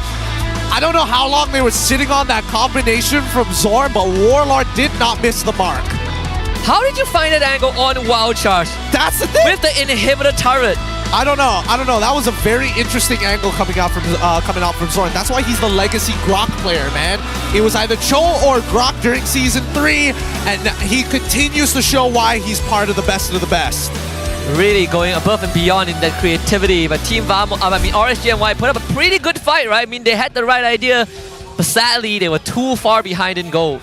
Yeah, they were very, very far behind in gold, and unfortunately, Hayabusa has a really tough time here. The mid lane is already getting pushed out. Maima on that low Yi, unfortunately, he has an active resource in waiting for the cooldowns to throw the orbs out to begin with, right? So whenever he's down on cooldown, you see that it's straight away, there is no mid lane presence. Kind of a rough match for RSG MY, but Team Vamos also showing us that they have certain mastery over Suyo. MVP for game 1 rightfully goes over to Chibi. Yeah, Chibi, he's fast. He's disgustingly good on the Suyo here. Although I do think it's interesting that he likes to go for 2-3 then 1 in terms of his skill maxing. But generally, the combinations that we saw from Team Vamos were very nice, very, very telegraphed, and honestly well communicated to the rest of the team. It didn't feel like they did it on the fly. It felt like there was a big conversation before it happened. Even the way that Chibi, fights in these battles is very patient. Yeah. Very patient. He bowls, he waits for the perfect time to go in with the Blaze Surge. But this one is just nasty, nasty stuff. Honestly, they could have caught Ilham as well. I think that, Warlord, it's clear that he's a mid laner. He's not used to he's not used to the hitbox of that final slash. But well done, GB. Very good game coming out of him. Really jungle diffing this time around, and with a lot of help from his side laners to ensure that he will be faster. It just goes to show that a strong early game for a team like Vamos goes a very long way. Even having the Sky Piercer at one point. Not that he really needs it. Wonder what... Is that his first item? He even has a fleeting time. What the hell? What? I think he ran out of money for Winter Crown, so he's just like, might as well, right? Nothing to do. It was already the end of the game. What do you want? 2 bows in a single fight? Is it still considered your ult? I don't think so. Is it still? It is labeled as your ult. I guess categoric-wise, but it's kind of like Julian, where it's like, it's not really your ult per se. It does have the same cooldowns as your other skills. That's fair, that's fair. All right. I'll give it to him regardless. But interesting that the public has opted to go for Warcry professional play. They like the burst with the help of Impure Rage. It's pretty nasty, man. Percentage health damage. You got some long range poke. It's everything that you want. You can be a physical mage. You could be a fighter. You could be an assassin. You could be a physical mage. Wait, that doesn't even sound right. Yeah, it doesn't sound right, but I get the idea. You're very spellcasty, you don't rely on your auto attacks as much. And the raw burst that you have is pretty ridiculous. At the end of it, we do see that in terms of item build, Bunny was trying to get into, trying to get into that Malefic Roar. No reason for him to, already having the Winds of Nature allows him to accelerate. But even so, tough game. Very tough game for RSG. Yeah. Maima and Bunny actually went into the Roam Boots enchantment pretty early on. Wonder if they ever got it online. I know that Bunny got it like probably 7-8 minutes. It was very early. They usually take it at 8 minutes. At 8 minutes is when they purchase the roam blessing, even if you aren't a roamer at that point of time. So that's probably what happened here in this game, because I even saw Bunny as well. Also has it as well. So yeah, they're following the 8-minute rule. Overall, just a tough game here for Ilham. Can't really blame the guy too much. His purple buff got stolen so many times in that game as well. Pretty hard to play. Pretty hard to play. Yes, some good ideas from RSG MY. We saw glimpses of what the perfect execution could have been like, but they couldn't kind of stop the snowball that is Vamos. I don't think there was a better way of playing it here. Unless they had information to work with off of Stoem. No. It's tough because Vamos, on every single one of their lanes, they were playing hyper proactive. So it's really difficult to see if there's a glaring signal that are on one side of the map compared to the other. I think for RSG MY, I look at this team comp and I feel like they have found more successes in terms of reacting to Vamos, right? Like you counter-engage with the final slash, you with the yin-yang reaction and all that. But Vamos was just way too ahead. 14.5 minutes game, we got a 12k gold lead for Vamos, and basically just every single objective under the sun. Yeah, let's look at some more stats here. I'm curious to see how much damage did Vamos actually pump out here. Yeah, that's the thing. In terms of total damage, there was a lot of farming being done by RSG. I would only expect that the next page that Zorn has like near almost make it ridiculous, almost 1 million amount of damage taken per second. Yeah, or like how many, or like given away 20 Thunderbelt stacks to Storm. That too. I don't know. If Vamos is this far ahead, it's really difficult for them, especially for local teams to kind of play from behind, especially if their jungler is very purple buff dependent. And even for Maima as well, we didn't see too many crazy TPs. The most we saw was the Ilham flank TP to maybe steal away the first turtle. Yeah, they did one, I think, on the top side, but I think Vamos just got, either Vamos got a read or RSG failed their read, right? Because they wanted to go for a flank, couldn't really find it onto Vamos. And I'd say that this game, a lot of these damage, really efficient, right? Only a 10k damage difference, considering how Vamos was just running over RSG. They had, I mean, to be fair, Vamos had a couple of close moments as well, especially in the early game with Stoem being like such a menace, right? When you saw him like chunking out 2 people at once, maybe there was an opportunity. I think that Vamos also took into consideration like how close together they need to actually realistically clump up, especially when you have to play around both Maima as well as Rippo. Yeah. And of course, Zorn tanking the most damage. It's 101,000 total damage. How do you get past Zorn and Sapat in this game? I feel like they show up in front of you. There's really nothing much you could do unless you try to catch them with a final slash and burst them down. That's the thing. I feel like at level 1, Stoem probably should have immediately invaded, right? Because if we're looking at Bunny's lane as a Moskov, he should be able to clear fine. Rippo against Sapat, that's the losing side of the map, so no surprises there.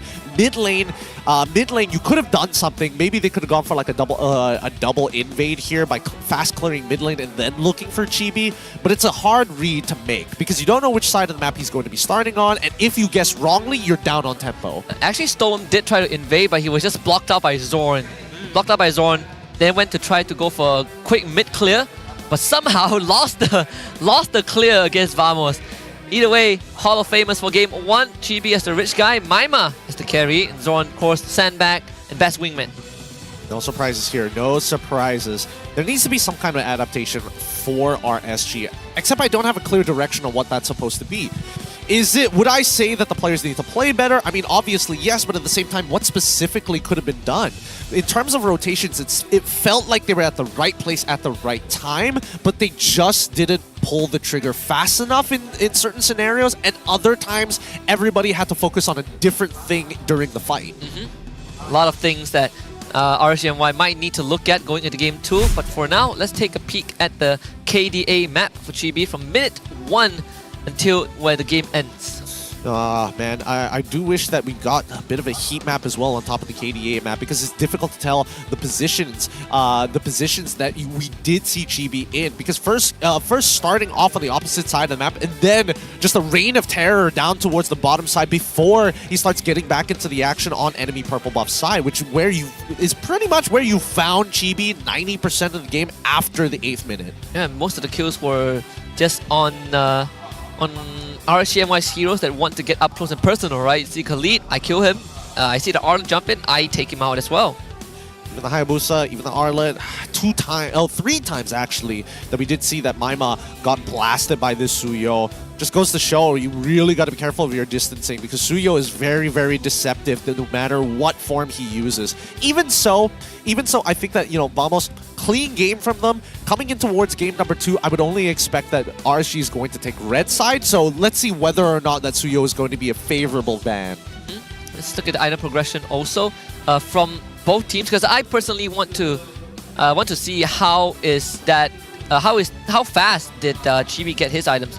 So straight up Sky Piercer, Hunter Strike, BOD, Endless Battle, and then Malefic Roar, all within 16 minutes. Very fun build. What a very fun build coming in from Chibi. Well, can't wait to lose like half my health bar and just die. I mean, it's true. It's different because it's so focused around the burst, which makes sense why he's maxing out his 3. He's going in 2 and then 3, right? Because it's all about just touching your opponent. If they load, they explode. Don't have to think about like sustaining in a fight, sustaining in the immortal form. Don't need to do none of that. Nope, not really. Then you compare to Ilham's item progression, he just didn't really get to do much. As after the first blood, Chibi hit a 4-minute Sky Piercer, and Ilham has just playing catch-up from that point onwards. Yeah, lost a lot of tempo off of that one play. Had he just maybe sidestepped the arrow, maybe if Chibi overthought the scenario, could have made it up. But it's tough. You're Hayabusa, right? Especially without a purple buff, it's very difficult to keep up with him. Yeah, and you need your roamer, you need your team to be there with you. But Stoem at one point, you just can't tank so much damage thanks to Zorn being around. And, I've been thinking a lot. Okay. I've been thinking, I haven't been winning much games. You haven't? Yeah, but I want to win in life. Okay, fair enough. I feel like I'm not looking good enough in life. What? And I think I found the perfect solution. Is it? It's not what I think it is, right? Yeah, it's my shoes, man. I have horrible kicks, but I know that JD can give me that kick. So, up your game in style with JD, just like how most of our players have really been showing the stylish. I know AJ did a shoot recently with JD, man. I know Innocent did a shoot recently, so stay tuned for that. They're big shoe guys. They are big. Actually, a majority of the players are actually pretty big shoe guys here in the MPL MY, whether it's, on stage, off stage players, or sometimes even marshals as well who are interested in them. If people ask you what are those, just say it's JD. They're JD. Yeah, JD. What color is your JD? I'm not gonna bring back old memes on this one, but the urge is there. The urge is there. Speaking of adaptations here, right? It felt like since Vamos is so early game oriented, I think that RSG might actually have some solutions to sandbagging them. I think number one, they got to think about this Khalid once more, maybe going into the EXP sector of things. But I also think that maybe they should open up Gaton. Yeah, and also we got to talk about the most picked hero because Kufra was banned in Game 1 by RSG MY. So far, 85% win rate out of 8 picks for Zorn. Miko picking 5 times by winning once. Zion Senpoi had one Kufra game. That one I remember. It was a loss, and same for Stoa. Yeah, man. Gets the odd one out on that one. It's just Zion Senpoi is like, I wanted to play mid, man. That's all I wanted to do. Let's see what Pao Weeburn has to say, the coach, about the Natalia pick last week that we saw from Zorn. And they've been practicing with her quite a bit after the loss to SRG, trying to find a way to deal with assassins. And because this season, Natalia was changed, they buffed her, tweaked the passive a little bit, doesn't rely on mana. And feels like she's a good counter against assassin, marksman, and just generally squishy heroes. I mean, Natalia has been pretty notorious, even in ranked games these days. I think that, yes, he is correct in terms of like squishy. Anything that is squishy doesn't matter, marksman, fighter. If you have a low health pool and you don't build any armor, you're gonna get blown up straight off the bat. And I think that right now in the meta, especially with so many tanks being available in both support as well as EXP, it's kind of difficult to kind of like sneak Natalia in unless you're red side. Yeah, that, and also unless the enemy somehow doesn't have a reliable frontline, right? Or a frontline that kind of leaves the backline open. Remember to come to M6, redeem the code, scan that thing. Scan that thing. Scan that thing. Scan that thing real quick. And please let us know if you get a legendary skin, because again, I am curious to see if anybody wins one of those raffles. It's RNG at the end of the day. You cannot get collector skins from raffles, right? Can you? Well, this one's a legendary skin, so it's like close, but not there yet. Oh, man. I missed out the Jawhead Collector. I'm very sad. You did? Don't worry. I missed it out too, but on purpose. On purpose. I hate that hero. I hate everything about it. Ruins my days. But it's time for the drafting phase. Let's see how game number 2 is going to progress between these two teams. First off, who's blue? Who's red? Vamos blue. RSG red. Interesting. Let's see if the Cho gets banned out again by RSG, because they got plenty of heroes that they need to worry about. But for Vamos, they now don't have to worry about the chip, so they got one extra slot to work with. And they ban out the Khalid too, the side of RSG.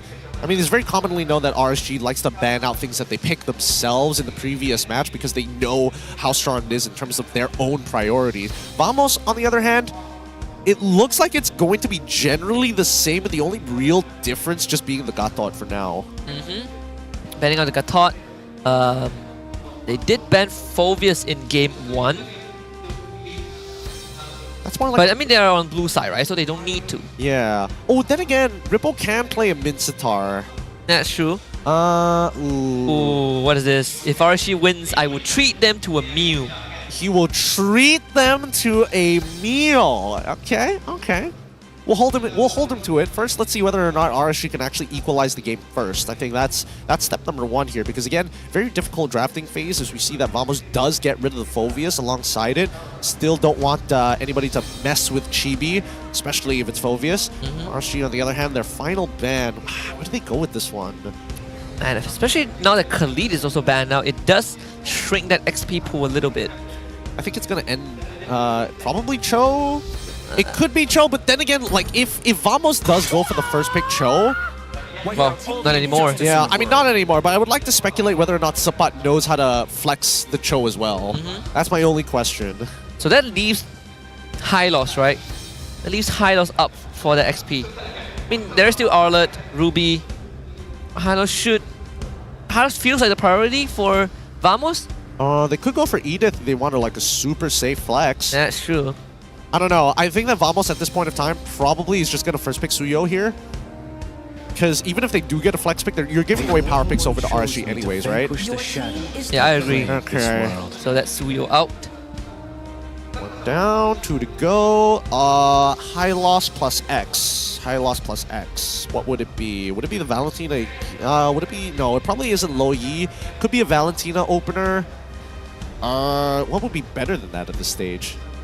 You got Aurora, first pick. And what's the solution to Suyo? Oh, well, I think that the solution to Suyo, I mean, obviously there is like the Zas, there's the Aurora, both of which do very well against all types of assassins anyways. I feel like maybe even Jushin has a pretty decent odds, but I haven't tested it out for myself. We see the Hylos, we see the Harith. I like it. I like it a lot for the side of RSG, but let's see whether or not they're going to put nets on the Lunox. Oh yeah, that too. Harith was banned out, I think, in game 1, yeah, but banned out by RSG MY, and now they take it.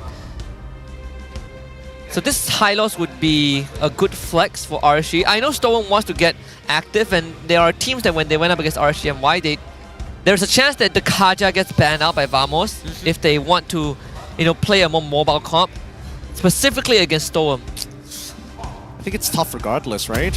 At this point, it's about how do you slow down that front line. I think Vamos has, again, some pretty simple solutions. They can put Warlord on Aurora if they wanted to. They can even go for like Farmis. They're going to start off with Lunox, the counter matchup to Harith. And they're also going to be locking in the Kufra to try and slow things down. Interesting. So lots of Pew, lots of catch, and you got 2 heroes that have iframes. Yep. Both of which, one significantly better than the other, but we now go into the final pick for RSG. They see the Lunox. Is there any way to really deal with this? I feel like there isn't. Is there a jungle pick that could maybe Ling could go here? But you're already dealing with the Kufra. Yeah, that too. This Kufra makes it difficult. Haya feels like the option. Alpha? No, they go for the Ling. Yeah, just ultra mobile. As long as Kufra shows on the map, you can be on the opposite side of it. Alright, fair enough for the side of RSG. We go into the second part of the banning phase. And now they have to start worrying about like potential EXP matchups. So we just have the Hylos on the side of RSG, which can be flexed for Edith, Ruby, Arlott, maybe an export. Tamus also, we haven't seen that. Yeah, but Tamus is not very popular here. Glue? Glue is okay, but you need to know what the matchup is. Oh, okay, this gives a lot of indication that this Hylos is probably going to go into the EXP. Does. Now that CC is gone, Ramos has to think about this. What other potential options do we have? Can we, instead of having to directly answer the Hylos, maybe we play on a different side of the map? Maybe we look for some stronger laners as well? They've already got a winning matchup in Lunox here, so now they just need a winning matchup in the mid lane. There's plenty of choices in the mid lane, right? I mean, we got Vex, Valentina, Farmis, Yve, Luo Yi, Aurora. I feel like Vamos have plenty of options that they're not too worried about. It's more of that XP lane. What matchup do you go for Sepa now that he has to go into it blind? I think RSG need to consider banning out... Ooh, are they worried about Rizla? I don't feel like it. I feel like... Oh, it could be Ruby. Both of which have its pros and cons. I think it's an either or between the two. Let's see RSGM. What does RSG have in mind? I do feel like it's probably XP side hero. No, they actually banned a Valentina. So there is a chance that they want to go for some big ultimates. The Aurora does look a lot more probable. Yeah. Okay. If RSG decide to get rid of Valentina, what are they worried about in terms of ults? So big ult EXP laners, maybe even mid laners as well. Could be like an RWM plus Glorious Pathway. That's what I'm feeling because Maima has been known to play Yve pretty often, especially when they're a point down. Grok ban for the side of Vamos. Okay. I like it. That was a very smart ban from Vamos. CC immunity could also the counter engage potential, right, to really stop this Kufra. Let's see, Yi, I mean Faramis for RSG doesn't feel like it works too well. But the Yve I feel like could be. But then you have a Lunox, right? That's what I'm worried about. That's the big issue here because Lunox doesn't care. Eventually, once you hit a certain stage of the game, you don't care how much health somebody has. The more health, arguably even better. You don't even care about spells. You just go into Brilliance. You just machine gun them down. Go into the Darkening if you feel like it. Ooh, wow. Angeling. Wow, a pivot. Interesting. Huh. Is it going to be a Maima hero? That's what I was thinking. It's like, is this a Maima hero or not? This is a very interesting setup from Coach Behave. So if this goes to Maima, then you better have a dang strong XP lane right now. I mean, you want to outlast Vamos, right? You need space for both Ilham and Bunny. I think it's just Arlott here, right? Arlott or Ruby? Edith as well. Oh, yeah. Ruby is also pretty good. I forgot about Ruby for a second there. Oh, this is tough. This is a really interesting setup that Coach Behave has put Vamos in. So the Jushin and Edith would be the answer from Vamos. Oh man, I can't imagine trying to die Vamos right now. Yeah. So much pew. And a ton of magic damage too. So much magic damage. One, I would say, arguably almost true damage at a certain point. But they've got a lot of chunking heroes, right? Lunox is great at chunking people. Zushin as well, after she gets level 8 on her first item, then she can start really putting some pain onto people too. But RSG, the raw sustain could be an issue. Is there anything else that they could play to potentially turn this around? They could go for a Terizla for like hard engage, but I don't feel like that's a good idea. But it could bait out some ults.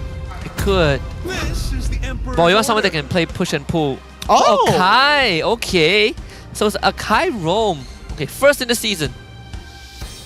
Is that a smart option though? Wait, are they changing it? Are they gonna change? Yeah, start changing. Changing it, right? Yeah, boy. Right? But wait, but RSG, wait, I'm seeing Tom's giving half. They're gonna put Akai EXP? What? Wait, I gotta look back, hold on. Let's just double check. It is? It is? What? Alright, that's okay. How does that work? Interesting. Akai into Edith. I guess Akai wins out on the trade if he doesn't get hit by the Earth Shatter? Yeah, it depends on who gets if he gets the shield first, right? Yeah. Ooh, this one's a really tough one. It's an interesting concept though. You do get to split the fight apart, right? Like, if I want to push people away, I rather keep Zushin out of the fight. I rather keep Chibi out of the fight. We just have to find out. Innovation from RSG MY, is it enough to keep them on the leaderboard? So game 2, RSG MY, red side, Team Vamos blue. All right, let's find out how they're going to play their strategies, because I think at this point, if you are playing Akai, you have almost a guaranteed way to force an ult out of Vamos, whether they like it or not, right? And not to mention that the heavy spin has an inbuilt Purify in it, so more reason to do so. Yeah, beat him up. Beat him up. What are you going to do, Warlord? What are you going to do? Throw me on the turret? Not enough range. High loss is fun. Wait, did my man miss out 1 minute? Oh no, he didn't. No, he's good. Thank God. Let's say, imagine he missed out 1 minute because Stone ran in under turret. The Stone took the farm. Stone, please. Now he just lost his flicker. All right. Still, it doesn't really, doesn't matter too much. Doesn't matter too much just yet. Maima, he's just looking to play the global present. He's not gonna die, is he? Yeah, don't throw him back there. Whoa! You're lucky Maima doesn't have flicker. Yeah, imagine if Stone. Oh, dude, if Stone was thinking, I wish I had flicker. Revitalize is a terrible spell. Absolutely horrible. Absolutely just the worst. Nobody has fun. Even I don't have fun using it. If only I could get a kill. Yeah, if Maybe only. you need to change it, right? You probably revitalize. The teammates that stand on it gets healed, but it gives healing reduction, like a Dormice. And it deals damage. Hey! It'd be a cool idea. I don't know about it because Ilham is probably wishing that was the case. He might get dragged back. Chibi was waiting. Didn't keep track of his cooldowns. I don't know what the plan was there. Not entirely sure whether that was the smartest idea. Did Ilham think that he could maybe destroy Warlord there?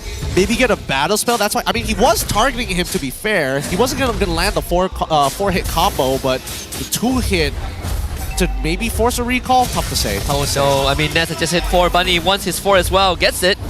So what's the plan next? You can drop the Zamorphos, get the shield, 1 more dash. Alright, finds that one. Ness still finds the kill, but at least there's a trade from Storm. Still able to find the kill regardless. I do think that Nets probably flickered the wrong way around there, but even so, works out in his favor. Whether he wanted to juggle the aggro, whether he wanted to get the kill, he got his mission done. Because look at this right now. If you look at the minion wave down on bottom side, you can see that the clashing minion waves is a 3-2, now a 2-2. So both sides have lost a singular minion at this point of time. A lot more work for Nets for sure. So potential invade as well, because they are starting to scout Ilham. Really keeping it in place. Tempest of place. There's the hard guard from Maima. Storm also comes out, wants to stick onto Warlord. TB joins the fight. There's the Blaze Surge. What a Tyrant's Revenge. But the healing is just too much. Now Glorious Pathway follow up. The juggling of abilities. Warlord tries to toss Storm away, but cannot save Zorn. Knockout from the side of Sepat. Chibi finds the kill. It's a 1-for-1 trade. Good stuff from Chibi. Good stuff. Just lingering just ever so close just in case. But now Rippo might have an angle. No heavy spin? No heavy spin? No heavy spin pushing him out underneath turret? No? Okay, cool, fine, sure. Don't feel safe enough to do that. I don't know, but they could guarantee Sepat losing his flicker there as well. So I don't see the problem with trading ults for ults, especially since there's like roughly 50 seconds worth of time to kill before the first turtle actually spawns. Sorry, second turtle. Vamos looking to revisit the bottom lane again. And this time, no hard guard from Maima. But thankfully, Bunny did clear out the minion wave. He holds on strong. This this honestly pretty big lead for Team Vamos this early on into the game as well. 4 minutes and they're walking on 1.5. Holy crystal! What? Purchased 4 by minutes? I have a feeling he didn't start with the boots at all. Either that or he boots and then he straight out went for the components. I think he went boots straight into the components, right? It wouldn't make sense for him to just go without no boots whatsoever, especially into the Harith matchup. Man, he saw Lo Liao do that once and he's like, that's a good idea. I'm winning my lane anyways, might as well, right? It's a good point here, but once again, we see that Warlord just taking his time. Okay, Stone and Ripple, they're gonna walk out first. Stone will have to use the Glorious Pathway backwards. Ilham's gonna show up, lose the turtle anyways to Team Vamos, and now Chibi can't get out, just stunned to oblivion. Zorn kind of misses the lead, but Chibi still finds a killing spree. So they trade Stone for Sepat.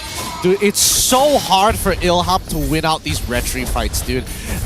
The Soul Sever does too much damage.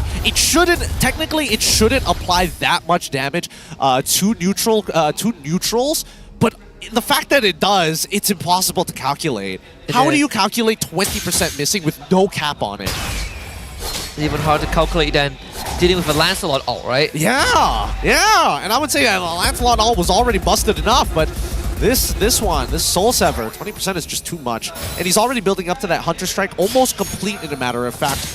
Adding a couple more daggers to have some cost efficiency. And Ripple had to use his flicker. I think he got ganked by Zorn and Chibi topside. So lost his top tier 1. Team Vamos starts to open up the map a bit more. And Zorn is so deep in the jungle, I'm not really sure what Ilham can do about this. Yeah, and Zorn doesn't mind. He's already got like a very early, in a matter of fact, Thunderbelt. Woo! He just wants to farm. Can at least get Sepat. They stick onto him. Somebody that's using ultimate tries to man-fight Maima. What? There's no way out, is it? What? So he pulls the attention of 5 just with tier 2 on the top side of the map? I don't know. I don't think it... Can't even get it. Oh, here comes Ilham. An attempt to fight this. Tempest of Blaze, hard guard, more than enough damage to take out Chibi. Good stuff. Oh, he didn't want to tap third skill to maybe get out of the knock-up range there, or maybe he just knew he was going to die regardless. Tough call. And that's against Bunny. Oh, backwards flicker. Bunny with the outplay. Nicely done, Bunny. Very good flicker.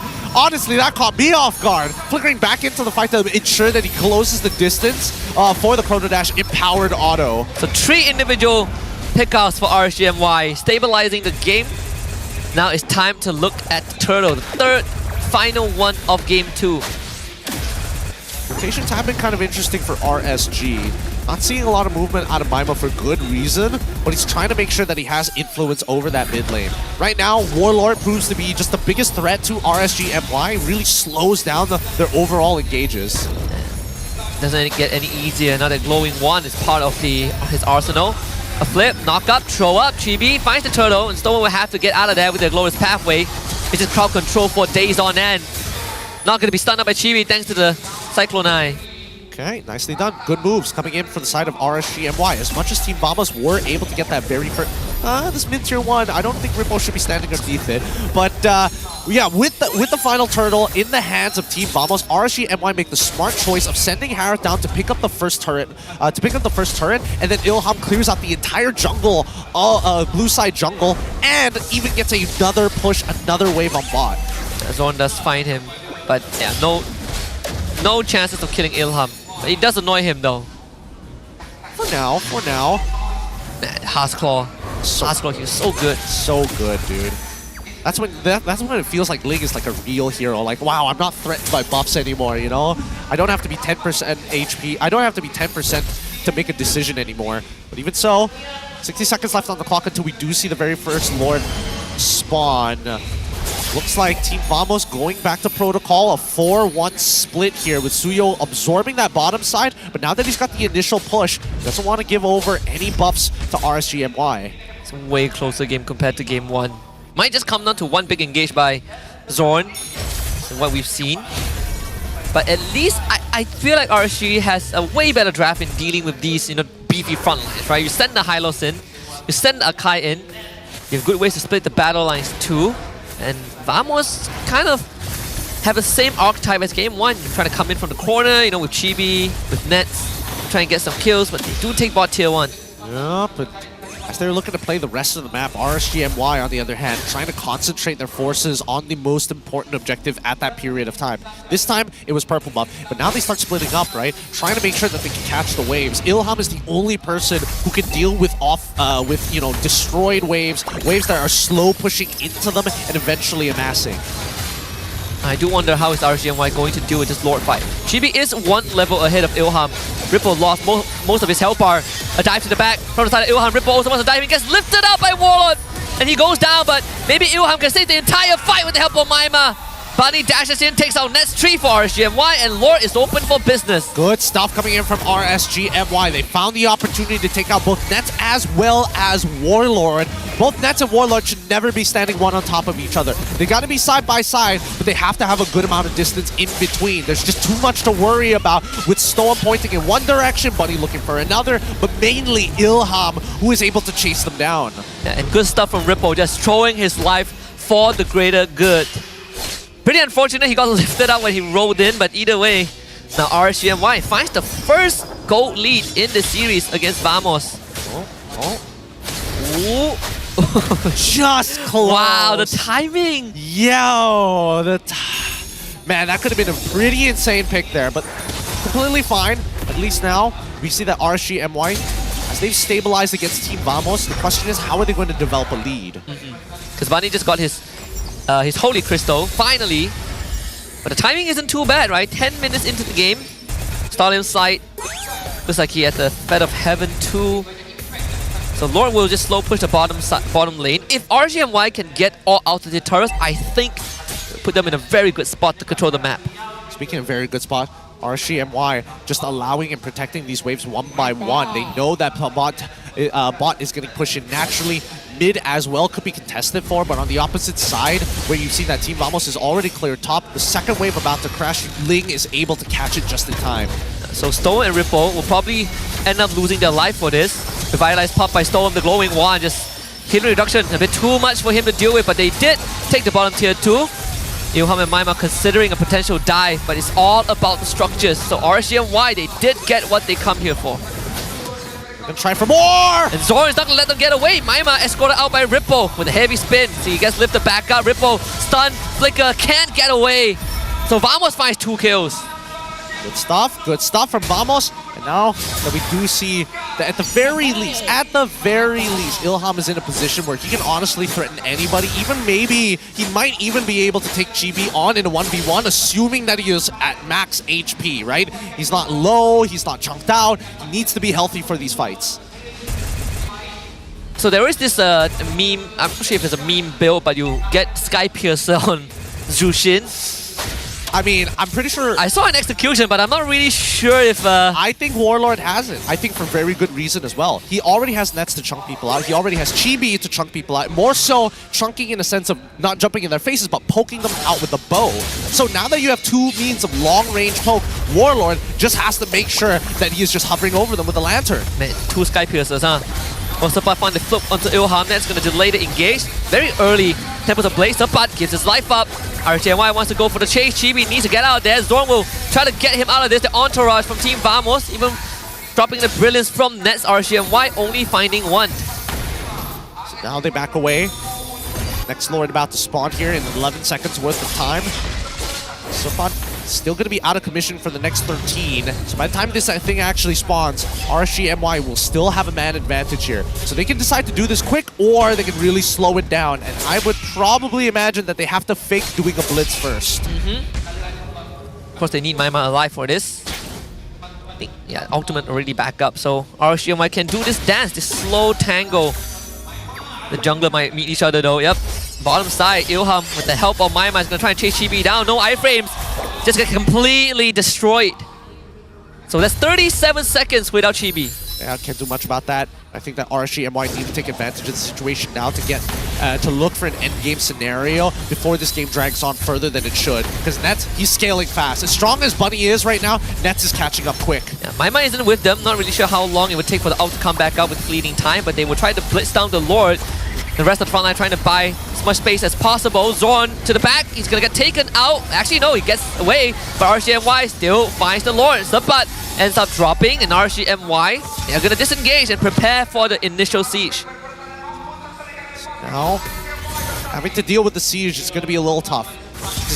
As much as RSG MY want to muscle their way through to get these inhibitors, there's still things to worry about, like Zorn landing a 4, maybe a 3 to 4 man Tyrant's Revenge. There's also the possibility of Warlord displacing somebody if they walk up too close, especially for the melees here. Realistically, even Bunny, if he tries to Chrono Dash forward, you can almost guarantee that Vamos is going to pounce. Stone, he's just going to drop the ult, is to get the Lord in. Bunny, let's have the hard guard indicator. They're not going to use it just yet. Get the mid inhibitor out of the way. That's so much damage on the Ilham. It is. Execute angle. Should be fine, should be fine. Ilham is going to heal back up to full here. Vamos really on the back foot now. 3.4k in favor of RSG MY, but they've missed checkmate angle. So everything from this point onwards is solely based on the performance of execution. Hey, Ripple. We have seen some heavy spins, but most of the time, it results in him getting caught out, right? There's really no getting away from it. So it is a one-way ticket. So I have a one-off thing for Ripple. That makes the flicker so much more valuable. It does. It really does. I think that right now, as much as Ripple would like to get involved in these fights, he's currently getting outpushed by Sapat at this point of time. Both EXP laners, not much I can really highlight about him. Sapat sacrifice. Honestly, he's a little too comfortable sacrificing his life for like objectives across the map. Considering he has a Thunder Belt. Yeah, he needs those stacks, man. Oh, I mean, it's very hard to trade as the Edith with the Thunder Belt in this situation. Like, who do you trade with? With Ripple. Only Ripple. You gotta farm him out. You gotta farm it somewhere, right? You might as well farm it from your lane opponent who's already gonna be conveniently there, unless he brings friends like Storm, then maybe not, maybe not. Primal Wrath, 2 stacks. Yeah, with the Chain Lightning as well. Does it count, actually, if you go based off... It's technically in a... Because when you Primal Wrath, you get the buffer, right? Yeah, you get the buffer. You just need to land an auto attack. And then you just auto... I know it's one, but does the Chain Lightning prompt multiple people to give you multiple? No, only one. That'd be funny if it did. That would be... I think you abuse that mechanic. I would gladly throw my ult if that's the case. Yeah. But no. I don't think it works like that. It was like the Leomord displacement thing. Eventually, it's going to get hotfixed if that was the case. Yeah, because if it works like that, Khalees and Power Auto, if it hits 2 targets, he should get 2 stacks. You know what? I take it back. It should be a thing. This is actually pretty dope. That sounds like a dope idea. I could be at 40 stacks, 15 minutes in the game. No, it's a horrible idea. Yeah, it's a great idea. You know what? What? We just bring back the old Thunder Belt. How about that? No, the before the change to like your total defense. Like the initial change. Oh, the initial change? Not the old one, the initial change. Yeah, you get a lot more stronger. Ooh. Instead of bonus defense, it's total defense. Okay, fine. If I had to choose, I would take the total defense. Yeah, I mean, Stolen would have just one-shot everyone in the previous game. That also probably is a good point. But here, we do see that Maima is going to try and build full magic damage, right? We do see that he has Blood Wings. Pretty passive game from both sides because they understand the value of this upcoming lore. Man, Glowing Wand. Flash at the Oasis. Bunny just got Winter Crown. Great item. Wow, this is gonna be such a drawn out dance. It really is because, like, honestly, how do you engage in these types of fights? RSG have damage to blitz it, sure. But do they know where Vamos is, though? I don't think they care. They need to blitz this. They need it because Sapat is there. They're going to get a reaction out of it. Like, see, right here. Maima spotted out, and Ness get jumped on. Oh no! Can they take them out of Zorn? What a knockup to buy time. They still jump on in. Flicker heavy spin. Ness needs to get away. Flickers into the bush, jumps to the other side, but still gets chased down. Too much sustaining damage from RSG MY, and Sapat also had to go. Dude, they need a kite, but they need to plan out what the kite path is supposed to be for Vamos here. Because Nets, as much as he's making these flashy plays and honestly surviving way longer than he should, Warlord has the uncomfortable job of trying to predict where he's going. He can't keep protecting him like this. I think it was tough because Ripple was standing in between them, right? He was Also just true. He was just spinning, and Warlord might just get around now. Buddy is about to man fight everyone, and with Maima there by the helm, Zorn will just have to give up on this. No surviving this time. RSG MY not willing to give up just yet. Team Vamos will be ran down in their base, and RSG MY will push us all the way to game 3. Woo! It's gonna be a long day today as RSG are able to equalize. Finally, they come together on that decision to try and blitz it to bait out a reaction, and they got exactly what they wanted. Oh, another reverse sweep angle in sight. MV did that against SRG, and now RSG MY have a chance to take down Vamos. Oh boy, the chance been keeping themselves afloat, right? Not getting relegated. Probably the best possible outcome. I think that's why Week 6 is the most exciting. Yeah. That's why Week 6 you expect these teams, and especially the fans, to show up to see what they've been building up to. It's good to see that RSG MY still in good spirits. Even though, sure, you know, Vamos have a way bigger crowd, but RSG making some very good adjustments. Even in terms of their picks and execution, right? They were able to get it right. They did get it right, and I think that at the very least they were able to buy time for Link to get max items before deciding on these fights. And yes, catching Lunox was not easy. You can see that even for Nets. He is on one side of the map, and then the next thing you know, he's dashing to the other side. He's got a lot of tools in his kit, but unfortunately, there just wasn't enough peel to deal with the raw mobility. Yeah, unfortunately, that's just, I think that Akai pick actually could be a genius pick, right? I think it's pretty smart into the Edith, I'm not gonna lie. Yeah. But I do think that there were definitely more opportunities for Rippo to make some pretty cool heavy spin plays. Yeah, I would agree that. Most of it taken away by Storm, who is just running it down. Let's take a look at the highlights of game number 2. The MVP this time given over to Bunny on the Harif. Had a pretty rough early game, but from that solo kill onwards, Bunny was just going off. He was going off here. I mean, a lot of the time, these fights really just boil down to can you catch Nets? And, I mean, Nets may be slippery, but it's not impossible for him to get run down. His job is to make sure that these tanks and as well as Bunny are kept in check. However, he's using these brilliances hyper defensively because of the raw engage that RSG MY have. They're literally running Nets down. That and also, can you catch Bunny, right? Like, if Bunny is doing this in your face, it probably is a lost fight already. It ain't easy. Give it up for our MVP, Bunny, at the age of 19, playing under the banner of RSG MY, playing a really solid Harith game into a supposed counter matchup in Lunox. Yeah, just needed some time to come online, right? That 4-minute Holy Crystal didn't really pay off for Nets, didn't win the lane hard enough. But for Bunny, bided his time and showed up at the very end with 4-1 and 5 KDA. 707 GPM. It just goes to show how long this game actually dragged out because there's no clear win conditions, right? It's very much about positioning against your opponent, and then after that, trying to maneuver them. Kind of like flying, like, what do they call it?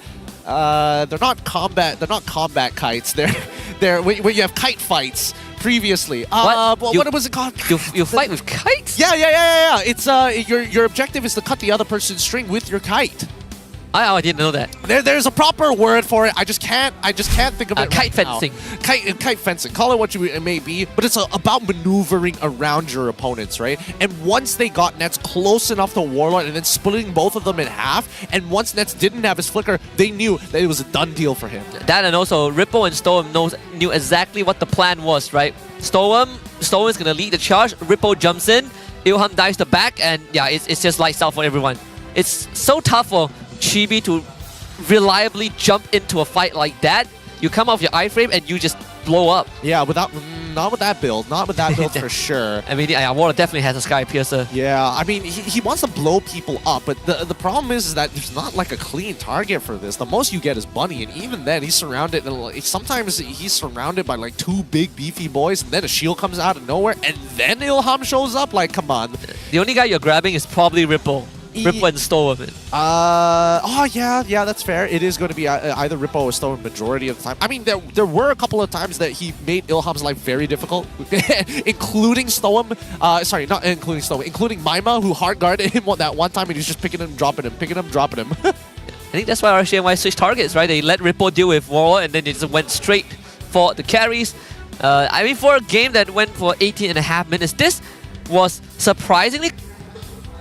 I mean, look at the net worth difference, but I feel like it's a lot more one-sided than it seems it is. Than it looks. Yeah, isn't it very one-sided? I feel like yes, RSG definitely Bunny played a very strong laning phase against Nets. I think that was the only exception. I think that Maima pretty straightforward lane, Rippo pretty straightforward lane. Even for Ilham, right? Typical pathing, nothing too creative that I saw out of him. It felt like Vamos were the ones who were playing on a timer, and then RSG, despite seeing Vamos hit that timer, still won out because of their hyper maneuverability, their displacement effects. I think big props to Storm keeping Zorn in check also, right? Being at the right place, at the right time. Him and Ripple completely just shutting down Serpat. I think this game, with the war cry specifically, was not able to achieve his objective. Yeah. Because I think that the only way Serpat could realistically play the game is if he could get a battle spell out of Bunny, maybe even lock down Ilham with the Onward or something like that. Either ways, pretty difficult game for Vamos overall. I would have expected Nets to do a little bit better, but considering the landscape of things, it is... I mean, he tried as hard as he can. He got all of his spells out at the very end. Yeah, Brilliance, Flicker, Winter Crown, Darkening. Darkening, just... Even Warlord actually dealing the second most damage this entire game, but again, it's a Jushin, right? Most of your damage is just chip damage. Yeah, it's tough. It's really, really tough here. Chibi as well can only like poke him out. It's just the raw sustain coming out from RSG. There's just too much sustain to deal with. That Angela, I think that Angela was a pretty genius pivot from RSG, right? It's not often that we see, key players, key pillars put on Angela and finding success like this. It does make you wonder if Vamos would consider taking out the Ling or the Angela in the next game. Oh, I don't think they're going to consider... I think the it's Ling, just Angela. I feel like Ling is more manageable generally. It's the Angela that gives a lot of the problems, right? Because with the hard card, yes, he has a lot of sustainability with the life taps, but that puppet on a string is really goddamn annoying because it slows you down, and if you don't use your battle spell, you're going to get locked down, which is way worse. Which basically counters most of the draft of Vamos that can't really get away, right? Pretty much. Even Warlord falls victim to this. I think that, Vamos, if they're going to relook at this type of composition again, I think it's about re-itemizing and maybe switching out this Edith for something else. Stone being basically the standback this game, almost 170,000 damage taken. They just don't really have much to take him down, honestly. Yeah. Like, if Ness isn't around, no one kills him. Yeah, they don't have a secondary win condition here. Well, I mean, I can't even say that for certain. It's tough. It's just really, really tough for Vamos, right? It's a draft more than anything else, but it feels like it's so possible. Like, this is such a winnable comp. I just can't see the angle how. I feel like it's just the snow... I mean, they got a decent snowball rolling, but they couldn't get it... They couldn't kind of extend the lead, I think. Yeah. Especially on net side, right? You got a 4-minute Holy Crystal. I would probably expect Vamos to play to that side a lot more, but then again, RSG put a brick wall in between them, which just essentially stole them. Yeah, I think also a second thing they could have done or look to maybe punish is the mid lane, right? Because again, Maima, he's not going to have any priority, but if he ever happens to walk up, that's why Warlord needs to make some of these calls to get some resources for himself. I think in this game especially, he probably should have been a little bit more selfish. Maybe call Zorn in for some support, right? Yeah. Because I think essentially a big part of the early to mid game was a 4v4 because Serpat and Ripple just doing their own thing. Investing in stocks and shares. Playing a different game entirely. No, you're absolutely right about that. But looking at our Hall of Famers here, Rich Guy going over to Ilham, the carry going over to Bunny, Sandbag going over to Stone, and also the best, Wingman, without a doubt. Yeah, without a doubt.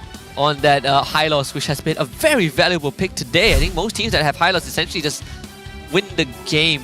And there'll be a progression to that Nets. Yeah, Boots straight into Holy Crystal, Divine Glaive, Blood Wings, even throwing in a Lightning Truncheon at the end. Interesting. I would have imagined that Nets probably would have done a little bit better this game. I don't know. It's I mean, he maybe could have changed out like the Divine Glaive for like the Lightning Truncheon first if he was really looking to like maximize a little bit of damage. But even so, I think it's so minuscule that it doesn't even matter. Yeah, especially the early game, right? He had a decent laning phase, got some help from his teammate. Yeah. They revisited the bot lane twice, and then the solo queue happened for Bunny. I think that's where it really starts to kind of shift for Nets. he realized he can't really 1v1 Bunny. I suppose. I think that's what happened. Like what, prior to the 8-minute mark? Yeah. So he probably died off of the power spike from the feather here, and then that's when we see that the Divine Glaive gets picked up like a minute afterwards. So that's probably when he got back from base. It's tough to say. I have to watch the VOD one more time to get some better compensation for this. Because it's as much as I want to say, I keep rehashing this. This game is so very, very close, and there's got to be a minuscule like detail or advantage that we're missing out here to allow Vamos to stand up on top. Probably the timing from early to mid. I think that's where the acceleration should come in. I know they had the Thunderbelt on Sapat, and then you compare that to Ripple, who could technically also go Thunderbelt, went straight for Radiant Armor. I think the focus was very different, right? Like for Vamos, it's about winning the lanes hard, but for RSG, they're setting up for a team fight. They're setting up for Ilham to find success, and then buy time for Bunny to come online. But a lot of it took so long, right? Because the majority of the time you saw Sapat leave the lane first, and then Ripple comes following after him. Sometimes it's the other way around because Sapat had to come back from a recall or something of that sort. Sometimes even Zorn gets involved to help speed up that process. Same goes for Storm as well. That's why you saw Ripple and Storm working in tandem with each other. So it feels generally being able to kind of speed up that game. Sapat's 0-4 deaths. I think that also played a part in being able to sacrifice his life to not get an objective. But let's talk about the gold lanes here. Got Bunny against Nets. Of course, hero pool-wise, Nets has just played his 11th unique hero, which I have no idea who it is. I just assume it's the Lunox. But in terms of average numbers, when it terms of like average damage per go, it actually goes over to Bunny, right? KD-wise, of course, like Nets stays on top because Bunny hasn't played a full season. So that one is a bit skewed towards Nets. Yeah, but the average damage and gold looks pretty good for him, right? I think generally that's a pretty good stat to have at any point of time, to be fair. Average KD not even close. The hero pool is so wild for Nets that it's already like going out of the graph. That's how unexpected that was. That's too much for data to handle. I mean, you fall back to the very few common ones anyways. Do you still think the gold lane matchup is going to be like the crucial matchup in this, or are we still looking at XP lane? Like for me, I've been looking at XP lane since the start of the series. Yeah, no, same. I've basically been looking at the EXP lane as well. Hero pool ranking currently has been updated. A lot of 11s on the board, but only Storm holds the count of 12. The most roamers this entire season. The Smooth Nets, Rasi, and Trap. Of course, gold laners. I'm surprised at. Well, even Trap has 11. Oh, yeah. Oh, but then again, he played some weird ones, right? Phobius, a little bit of CC here and there, you know? Never know what you're expecting from this man. Dude. This is a tough draft because I get where you're coming from when you're focusing on the EXP, because it's so EXP centralized when you're talking about the draft, when we're talking about it in general, right? So much focus on getting the flex pick first, looking for that final pick at the very end, but still trying to check as many boxes as possible. I think the contributing factor is also the second game bans from both teams. A lot of key heroes banned. Now Khalid, no Phobius. And that kind of really shakes things up. Again, scan the QR code on the screen. M6 is coming to Malaysia, so yeah, get some free goodies. Relive the glory moments of the M1 at Axiata Arena. Just pure nostalgia for those who were there, all the way from the beginning. Yeah, a friend sent me a photo that I took during M1 on the carpet.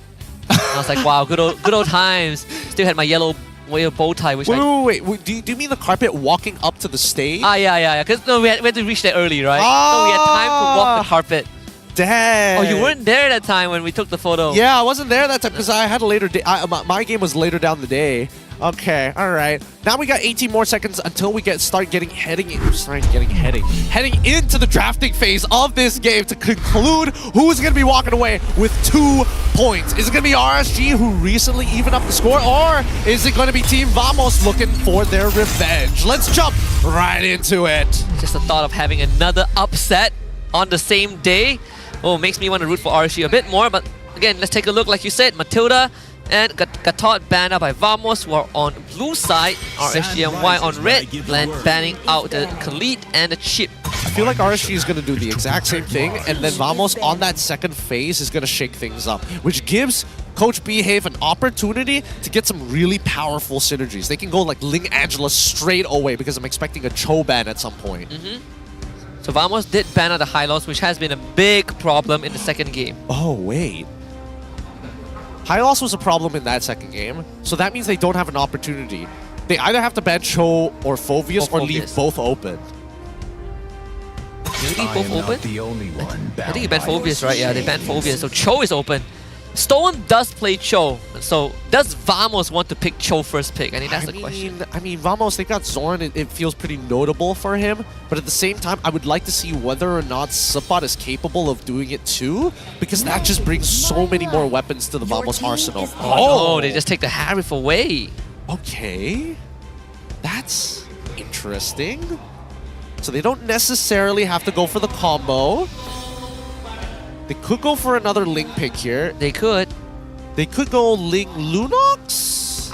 Do you think there's a chance we see the Angela on Vamos' side now that there's Harif? Ah, that's a I mean, possibility. Warlock does play. And the Valentina is still up. Yeah.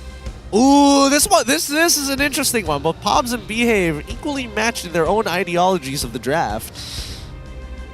Ooh, I mean, XP Lane really getting targeted hard.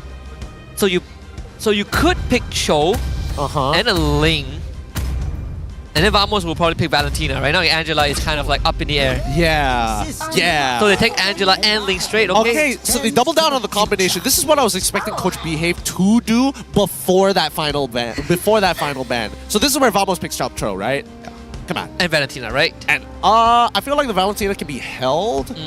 Is there a better flex pick that they have right now? Maybe an Arlet even? You know, Arlet Cho and then call it a day? Cho plus jungler? Cho Julian? Cho Suyo? And then change the build to Suyo to be more fighter? You could do that. Or if you want more iframes against, like, in extended fight, Ling isn't that bad. He just goes back into Nolan. He did! He did! Oh my god!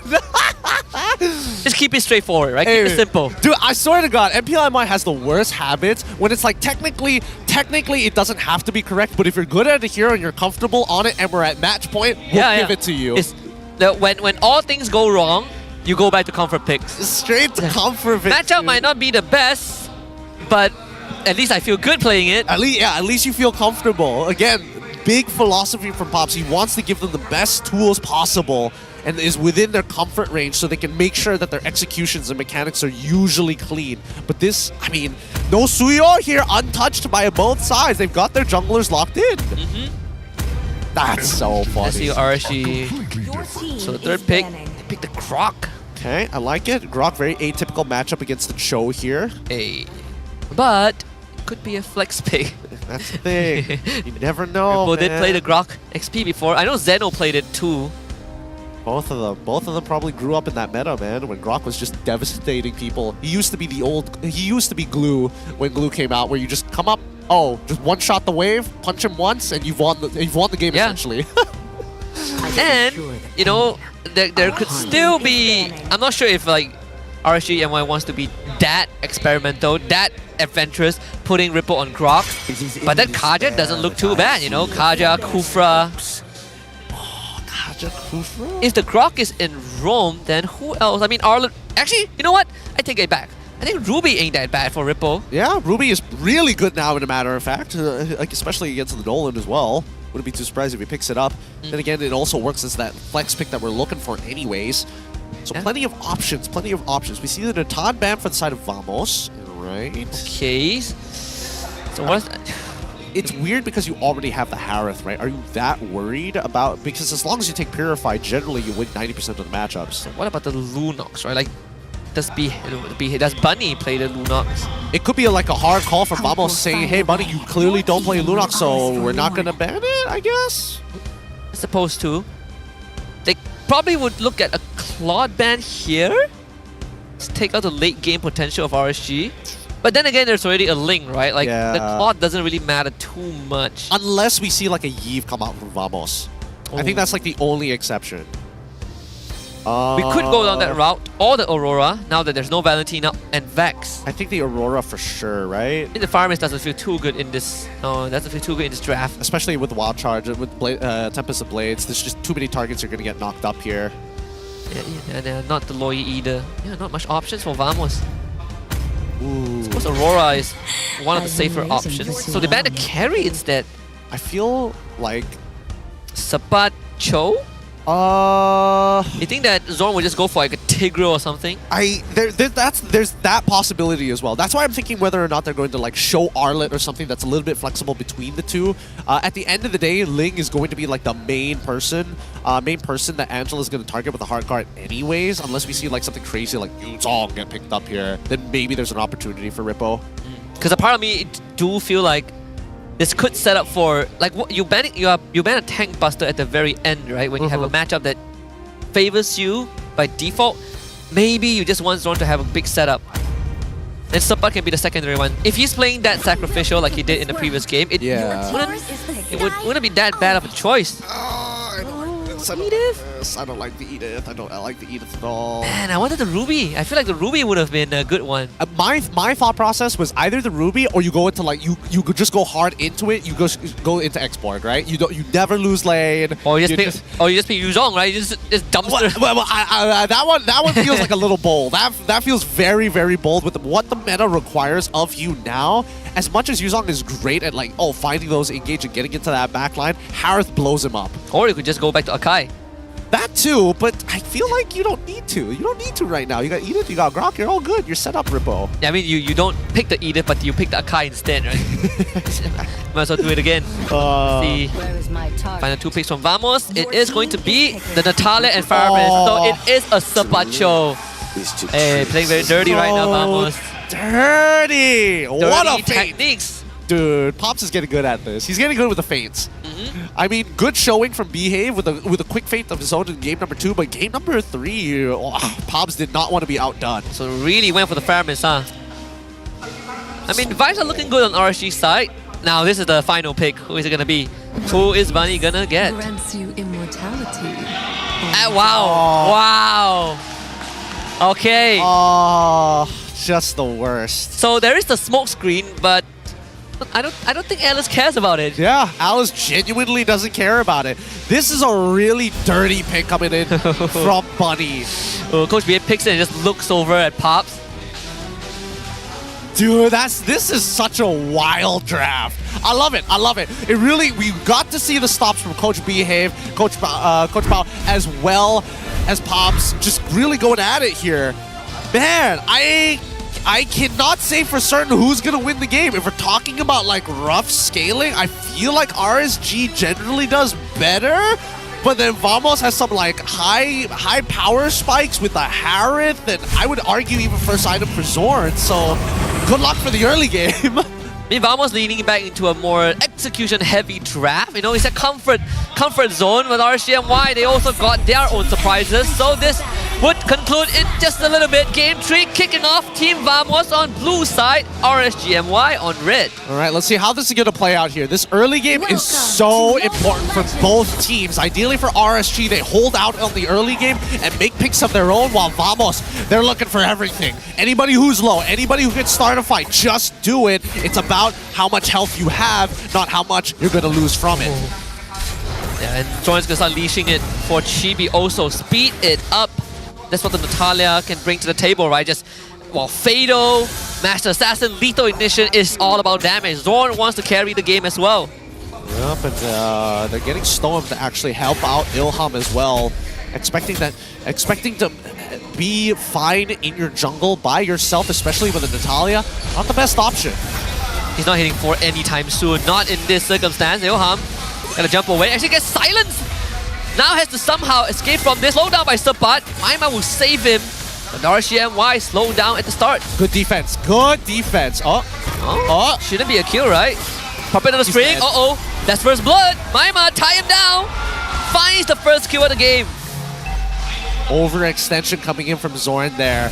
Oh, this is really scary. I felt like even Ilham feels the nerves. He definitely could have forced Warlord out of there. He could have forced him to recall, maybe even get a Purify out of them for the extra movement speed just to run away from him. But Ilham understands that GB, at this stage of the game, he's looking for low targets, and the same goes for Zorn. Yeah, remember we talked about Ripple playing that Grok XP? He has Impure Rage. He wants to win out. He wants to win out against Sepat. He doesn't care about the third hit of G Kundo. All he wants to do, big damage, clear the wave, rotate. Zorn does have to execute, so Bunny doesn't really feel too safe topside. Not with Nets winning out the lane like that. Oh man, Ripple, you're so smart. You're so smart. You deny support level 4 off of this. Oh, you're so smart. Oh, Bunny is probably gonna... I can't take it, he knows. He's dead. Hard guard, late! And the execute takes care of the job. Why was the hard guard so late? Mama! I mean, it's allowed to happen, right? Once or twice, a couple of times. But here comes the return. Use it on Ilham, but I don't think he can catch Zorn. Not in that situation. Big Sag. Oh, the only consolation prize that Zorn didn't really get the did he get a cooldown reduction for the execute Q? Or did was no, it late? he did not. No, he did not. He did not. Wow, the knockup was stolen. The buffer right there might cost the death for Zorn. They did bring Chibi in. Warlord also with the hard guard. Now Ilham needs to get out of it. The kick roast up but keeps him in place. They do lose Zorn, but Bunny overcommitted, ends up going down. Vamos brought the whole team. Nicely done from Vamos. That's what you want to see. Full-blown team fights in the early game. You got to commit hard to this because if they don't find this lead, this game is good as gone.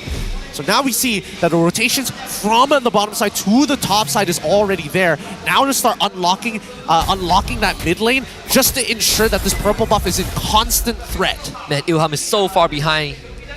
He is 2 levels behind Chibi. Cannot peacefully take the orange buff. Total spawning in 40 seconds on the bottom side. And Chibi just lets him have it, right? He just knows. He just knows. And Vamos have already scouted out the next area of which they might want to set up a potential ambush. We don't know whether this Link is going to run down this Harith one more time, but in the meantime, we're expecting a rotation here. I think RSG MY knows that Zorn is going to be around. And the flicker into Earth Shatter. Can they kill Zorn in time though? The magic damage from the Hard Guard and the Primal Wrath prevented by the Nether Realm. Zorn dashes away, gets tied up.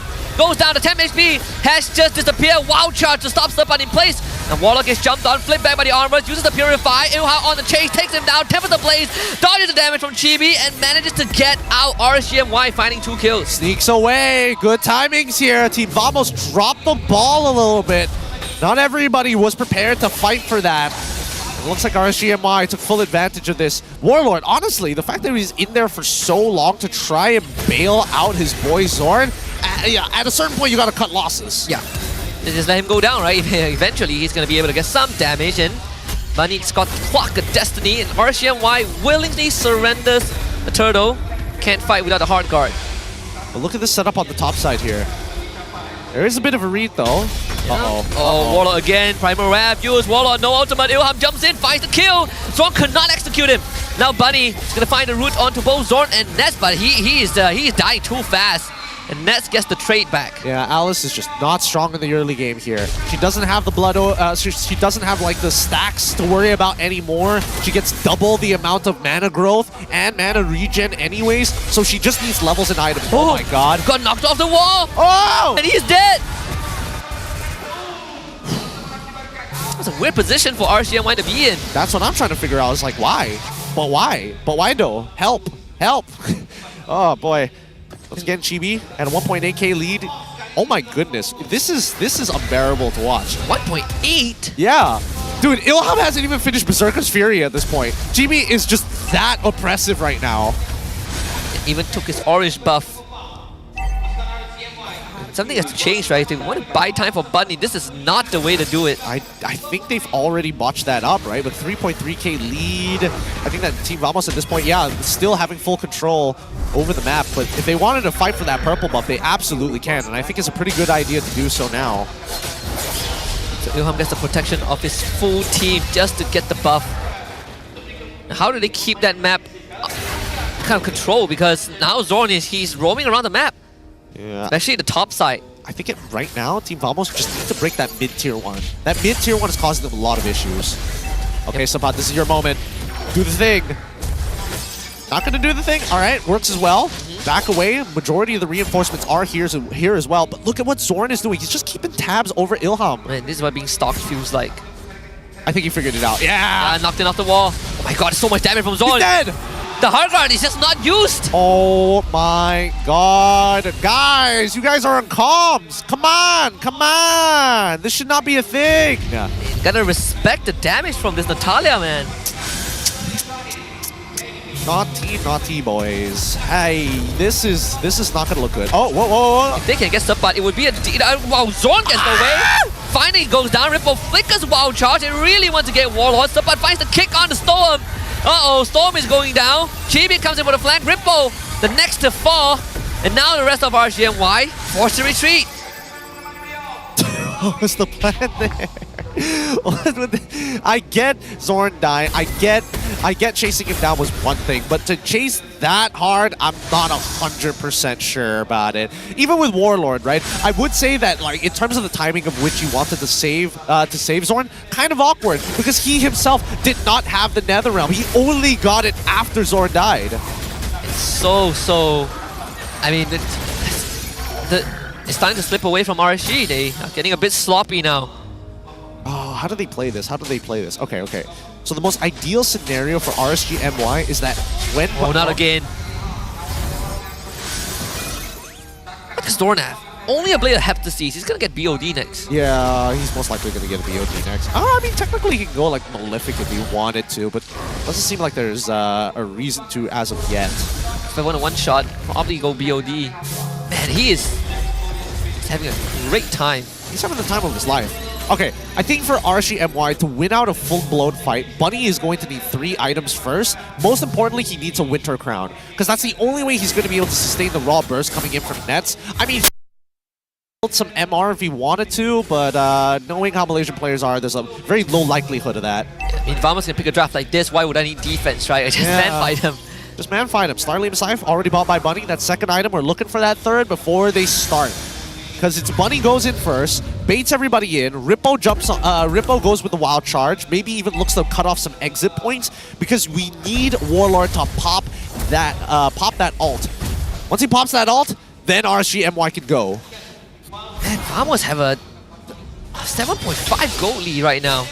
They're gonna bring Warlord in. Okay, Maima, don't fail me now. Don't fail me now, You see this happening, Maima.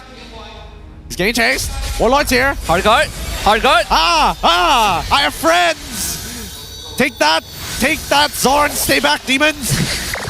Dude, this is the only way you can play the game at this point. It's just too difficult. You want to split push, but Zorn is always going to be on top of you. And because you're so far behind, thanks to Chibi, no doubt, and Zorn, of course, not going to forget him, it's just what you got to do. Yeah, he is still 4 levels behind Chibi, who has hit 15. Chibi hit 15 so fast. Oh my goodness. Dude, I don't know how Chibi does it. I don't know how he just maintains like such a high... Oh my god, what? Dude, it wasn't even close. I blinked, I missed it. I blinked and missed it. That is really bad news because Vamos can start taking structures now. How do you fight this? Good kick, that's Rippo. And that's just gonna jump in. Rippo can't even do much. Get the wild charge on the 2, but the damage is not there. Storm about to be blasted. RSG MY, 85 seconds on Bunny. They might not even have that. Vamos will just go straight for the crystal. All the effort from the RSG MY. Feudal. Team Vamos wins 2-1. An interesting composition from both teams. Really nicely played. Really showing a little bit of innovation here. But Vamos, just a better team at the very end, making more proactive decisions. And RSG almost getting caught sleeping at the wheel. Can never be too prepared for the Natalia. In this case, they were not prepared at all. Too many moments where Zorn got away with daylight murder, but that does cement Team Vamos' spot, I think, for top 2 if everything goes well. They still got 1 more series to go, even though it's not a full 3 points, but the upper bracket seems to be very likely, right? History might just repeat itself. Yeah, it really does. It's looking great, but with that being said, let's have an interview with our winners. Team Vamos up on stage. Rose, what's going on? 2 berbalas 1 untuk pasukan Vamos. As of now, masih lagi belum secure upper bracket. Tapi, dorang ada 1 lagi perlawanan menentang Ray pada last game korang is Ahad kan? Lawan tim Ray? Ahad kan? Yes, First betul. match. Alright, so first of all, congratulations guys. Zorn, atas kemenangan 2-1 ni, korang masih lagi maintain nombor 2 di carta liga tapi belum lagi secure upper bracket. Now, lawan Ray nanti pada Ahad, first match, korang rasa dah ready ke untuk dapat upper bracket sekali lagi? InsyaAllah kita orang ready untuk upper bracket lah, sebab kita orang memang dah sehabis baik buat untuk season ni. Dan korang dah ready ke untuk lawan Ray nanti? Tim Ray, semestinya dah ready. Kan, ready kan? Okay, Zorn, apa terjadi dalam game kedua tadi? Game kedua kena tanya Pub. Okay, Pubs, Coach, apa yang terjadi di game kedua tadi? Game kedua tadi tim RSG punya com tu agak menarik lah. Dia orang ada Link, ada Angela, lepas tu dia banyak counter initiate, dia boleh initiate dan juga dia main konsep protect the president lah. Dia orang protect Bunny untuk supaya Bunny boleh carry game. Protect the king, protect the president punya game strat. Now coach, since the mic is with you, Dai nak tanya, kenapa sempat main hari ni? Sebab saya bagilah dia main sebab duduk rumah macam tak ada fungsi, menghabiskan beras. Makan banyak ke? Hibah makan banyak sangat. Cepat. Rindu ke main? Apa? Rindu ke main? Rindu. Mestilah rindu. So awak kalau tak main dekat rumah makan je? Makan. Lepas tu? Lepas tu tidur.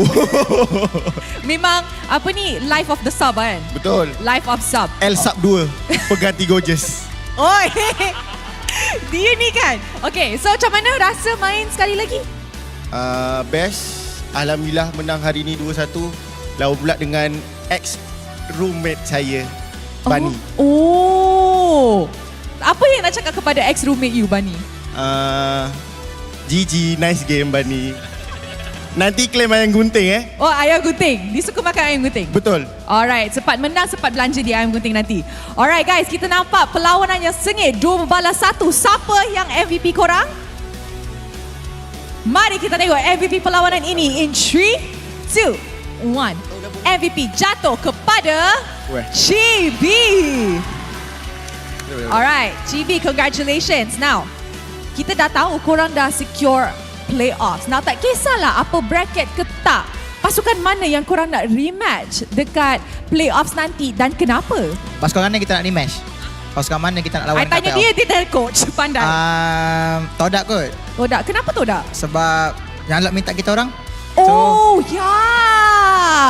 Yanlot minta. Ada apa-apa tak yang nak cakap kepada Yanlot? Yang cakap you beria. Tak adalah, good luck have fun je lah. Good luck have fun. You rasa kalau rematch boleh menang tak? Kita orang Todak. Semestinya menang lah sebab tim kita orang kan. Kalau kita orang ni orang luar, tak tahulah kan. So kita orang menang lah insyaAllah. Alright. Okay, Nets.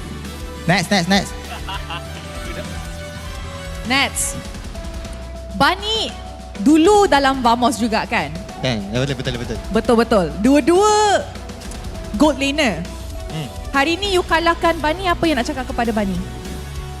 Last game je. Come on lah, something lah. Dalam Melayu. Last game Bunny and menanglah lawan Homeboys.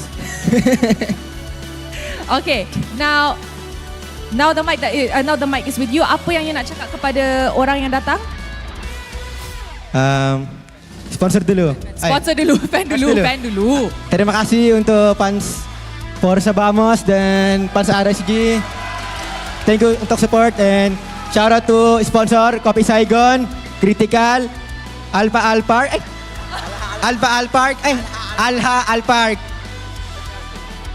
Apa? PRJ, Critical, and Vamos and Chibi. Alright, mungkin you nak ajak orang datang tengok game korang Ahad nanti, last day regular season, ajak orang datang?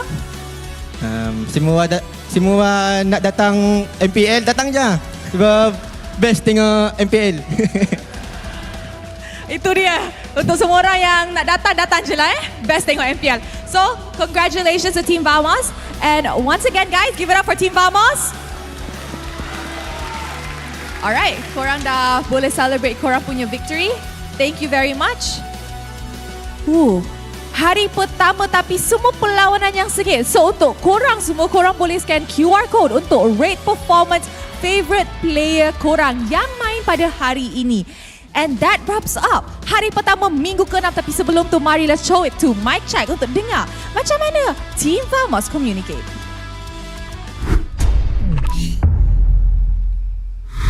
No ulti, no shadow. Rush one. L ada tak L? Aku beli ulti dia dulu. Aku datang. Boleh mati ni. Kalau kau ready pergi tu L. Tak ada ibu saya, biar aku tolong. Dah. Pergi. Nice one. Dah berapa? Bawa guys. Mari masuk.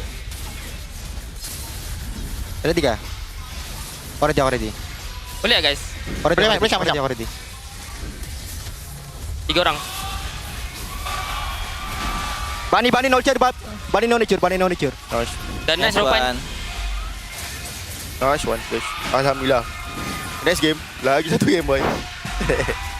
Tam. Sekejap, tengah recall. Aku bagi dia kepek aku. Kau nak engage pun boleh guys. Kang. Boleh guys? Boleh hari tadi. Ini dapat. Okay, dia flicker. Abang ada bagai. Akan duduk Aku san. Nice one. Lagi. Apa je? Kita aku edit. Kita cari kill dulu. Ini tak boleh. Aku.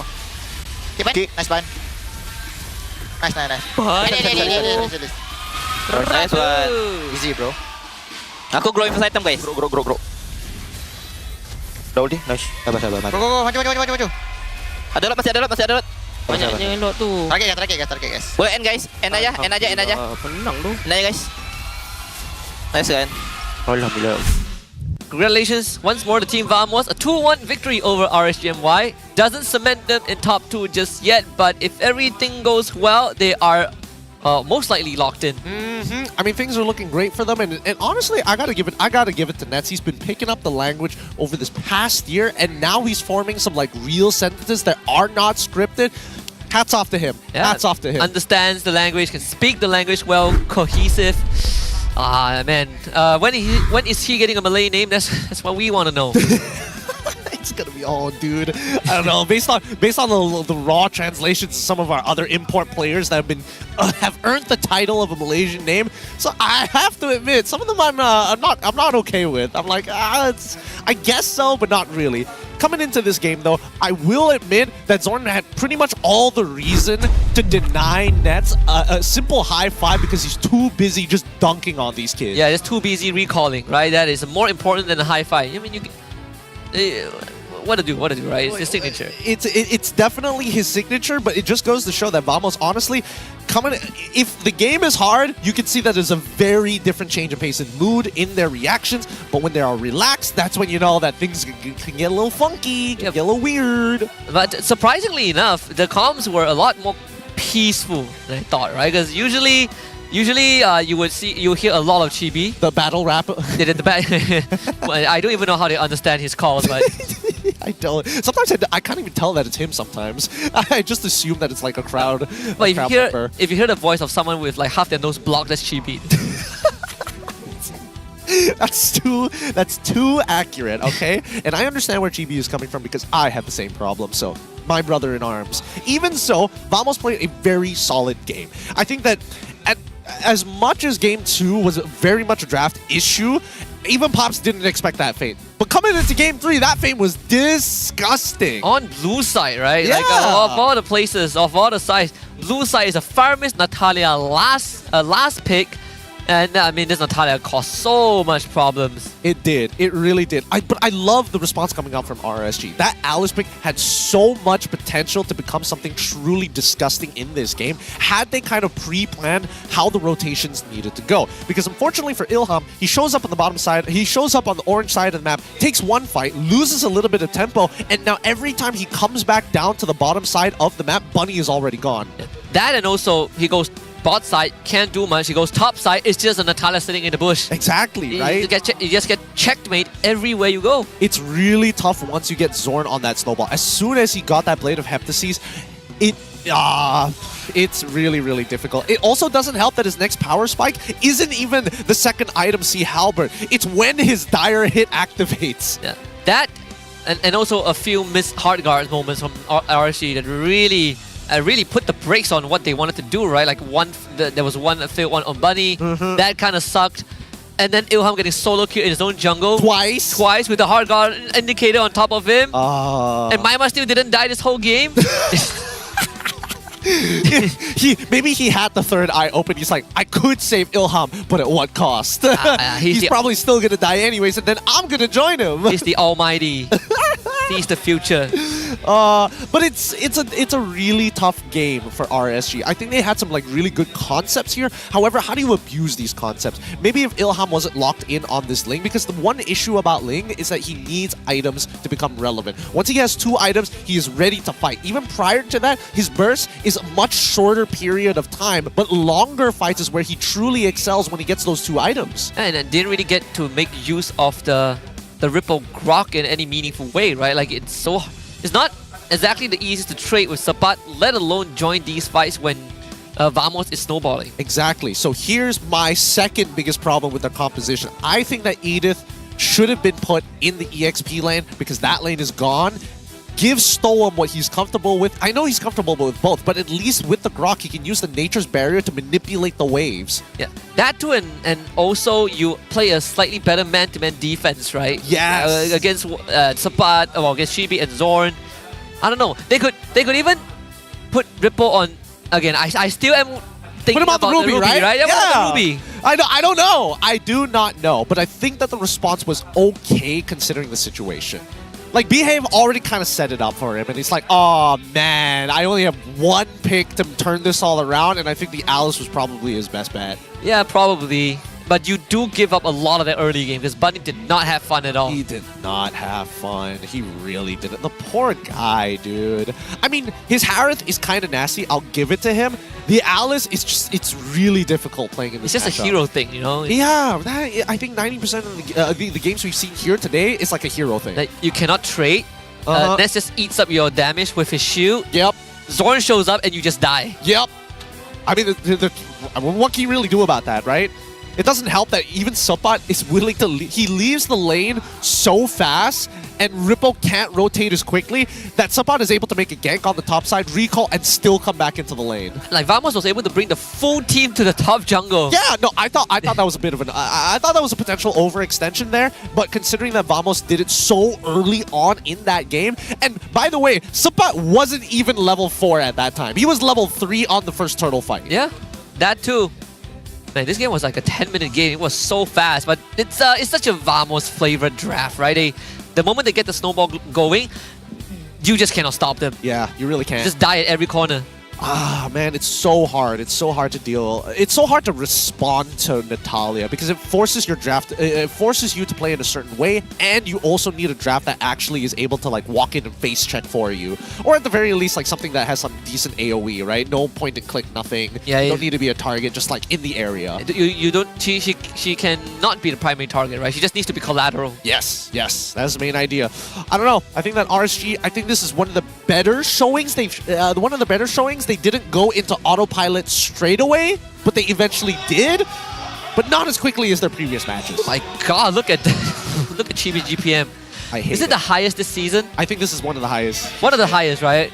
Yeah, it's 10. Dude, it's 1,073. That's ridiculous. It is the highest. It's legit. It's so ridiculous, right? Because what does it take for such a short game to get you 1,073? It means he had to make decisions solely based off of farm, pick up kills, and go straight back into the farming, right? No downtime. So if it's 1,073 gold per minute, he has so much net worth. I don't know. I think he's full item. Yeah, he is. He was full items at the end of that game. It's ridiculous. I don't know. Chibi is one of the few junglers who are capable of doing this, right? Like Sakai's, there's a lot of intention with his movements, but with Chibi, you look away for a second to look at a fight, you look back at him and you're like, what the heck? How did he get 2 levels? Yeah, he one-shots you and you're just like, what? Whoa. It's surprising. Honestly, I do feel like we should probably just sit down and watch his pathing. It's just to know. It's not even full items yet. Just to know. How's he not full items? I mean, yeah, there wasn't enough time to get the rest of them, and to be fair, it's slowed down. If he gets if he is full slotted, he would break the global record for GPM. Whoa, how much actually, now that I think about, how much GPM do you need to get full items pre like 12, 11 minutes? 1.1k. Because wait, yeah, 1.1k, right? Because that would give you an extra. Wait, not really. It depends on the item. It depends on the item. I mean, if you want your last item, like if it's actually even if it's the last item, it has to be at least 1.2. 1.2 emo. 11 minutes, right? Like yeah. Like if it's 10 minutes, it needs to be 1.3. Yeah, so it's a very high bar to clear. No, what no way. What the heck? No way, man. Hurts. It hurts. You know, the funny part about it is that his average GPM is like 300. It's like this is one of the few games that we see Chibi truly unshackle the weights, drops it down like broccoli, and it's like you never had a chance to begin with, buddy. Yeah, last season he also shattered the record for highest GPM with Nolan. Yeah, and he did it again this season. It's something with him and Nolan. I don't know what it is. It's disgusting, and I'm not okay with it because even if we start comparing some of the other stats here, okay, this is Something doesn't seem right about this one. GB's one, it gives the impression that Ilham doesn't have as high of an average turtle kill, but it's literally 0.5%, but they make it look like it's gigantic. I mean, to be fair, Ilham came in like halfway through the season, right? Like both the comparison we had were on RSG's MY side were players who came in halfway through. Yeah. So it's pretty skewed, you know, like you're not doing Ilham or Bunny justice. Yeah, really. But at least when it comes down to the average KDAs, 3.2 to 4.6, you can tell that even for Team Vamos here, there are a couple of times where people get under their skin, which has been like a very big problem for Vamos even beforehand, right? Even with the homeboys, it's dominating,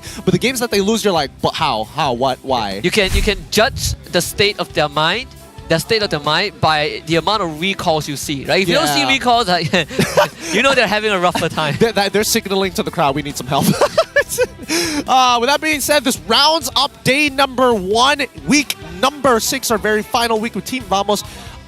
Technically, do they secure it for sure? I mean, they need one more, right? They need one more. Yeah, like if this was a 2-0, I think they lock in playoff. They lock in upper bracket straight. But it's 2-1, so they need one more. And honestly, they don't even need to do much. They can lose the series. They just need 1 point. They just need one. Right, because like 17 is the cap of point. Well, to be fair, unless Monster Vision's 2, okay, now they need a 2-1. I think they need a 2-1. There's still the head-to-head that they have to worry about. Oh wait, no, but the algorithm. Oh wait, no, that would change. Yeah. It's because they lose the head-to-head. You look at head-to-head before aggregate points, right? Yes. So they lose the head-to-head to Monster Vision. So yeah, so they gotta get a 2-1. They have to get a 2-1. They can't lose. Woo! Thank God. Oh man. Oh, the Team Vamos fan. What was the fan account again? I can't remember it. Team Vamos fans. Team Vamos fan, the TikTok one that created the song for Zorn. Is it called Team Vamos fans? Yes, Team Vamos fans. Yeah, that's Team the one. Vamos fans. Shout out to you guys there, who run the TikTok account. You guys are sick. Yeah, they did a song for Zorn. Yes. But what about everyone else? Well, they'll get onto it. One at a time. All our music producers showing up. That's another. I'll talk about it after the broadcast. But even so, a very exciting day, especially with the introduction of Suyos. We're seeing a lot of shifts in terms of priorities, but a lot of teams, it feels like they're either prepared to play it or they're prepared to play around it. Yeah, we've seen teams dominate with Suyo, but we've also seen teams deal with Suyo, right? Like appropriately. And I think probably it would take some time for them to figure out where's the limit with this hero. I don't want to say this right now, but I mean, going to playoffs, I don't even know if there's a patch coming up. If there's a one, it changes the playoffs dynamic. Oh, don't do us dirty. Don't do us dirty like that. I'm just gonna say I like where we are at right now with the amount of versatility. Yeah. It does get a bit tough for red side bands, but there have been solutions around it, right? I agree. So yeah, I keep this until after playoffs. You want to do a big patch, drop it after playoffs before M6, right? That's all I hope for. If you want to hotfix Suyo by reducing from 20 to maybe like, I don't know, 12, 13, something a little bit more reasonable here compared to everybody else, Monton, I'm down for it. Just throwing out suggestions to game devs out there. Suggestions. If you're worried about complaints, do it 15, right? Do it by intervals of 5, right? Yeah. 15 would be good. Keep it reasonable. We don't want the straight away, you only get an extra 5%, and then it's like, this hero sucks now. Playoff brackets on the screen right now. Play-ins all the way until upper bracket semi-finals, upper bracket and lower bracket finals will be best of 5s, and grand finals would be a best of 7. We're following the franchise format. If you guys watch any MPL ID in Philippines, this is exactly the same playoffs format we get.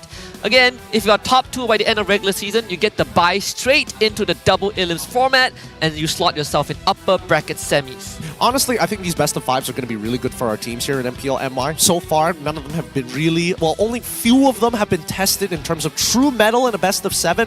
But even in best of 5s, right, it gives the coaches an opportunity to maybe right some of the wrongs in the previous game, right? Because I think if this particular match went a little bit longer for both Coach Behave and as well as Pobs, I think we will get some pretty interesting results. Yeah, you can throw back to Season 12 when Homeboys play RSG MY, right? Those best of 5s will stick.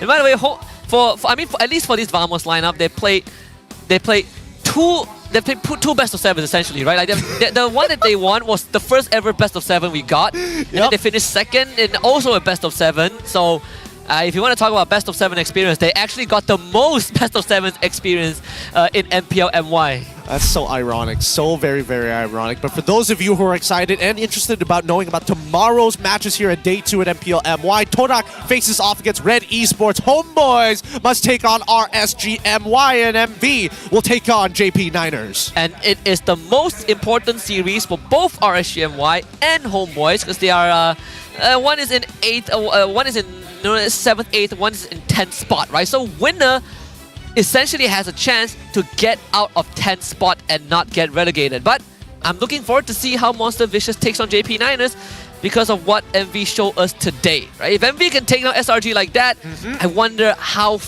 much further they can push JP Niners. Yeah, I really hope. That's the thing, right? I feel like both JP and as well as MV, they're both going to coin flip, and whoever is going to be doing badly might have a chance of actually winning the game. So Uni against Max, that's what I'm looking forward to, right? Ooh, both dude. the power junglers. Suyo versus Roger, dude, that'd be epic. Straight up out of a kung fu movie. The Suyo versus Roger, that would be good. I mean, Max is playing plenty of Ling.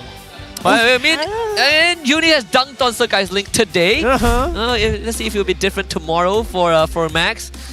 Ooh, pretty exciting stuff. I mean, they're both going to playoffs anyways. I mean, yes, technically there aren't too many stakes involved for the teams who are already qualified for playoffs, but hopefully we do see a pretty decent match and showing for those who, well, won't be able to go to Johor this time around. You know what would be funny? What? If JP beats MV enough, maybe like a 2-1. And then JP in form, and then MV drops out, and then they play in the planes again. That would be. And then the best part, winner plays SRG. Winner. You're right. Yeah, That's this is the second bracket. Disgusting. Wait a minute. There's too many possibilities on this one for playoffs. Maybe the seeding does matter here. I take it back. Like, MV would pray to stay in 3rd place because at least you get potentially Vamos, right? Or Red. It depends on how the weekend goes. I mean, Red Esports still has one more series left. Tomorrow looks pretty good for them. Just jack Vamos' spot.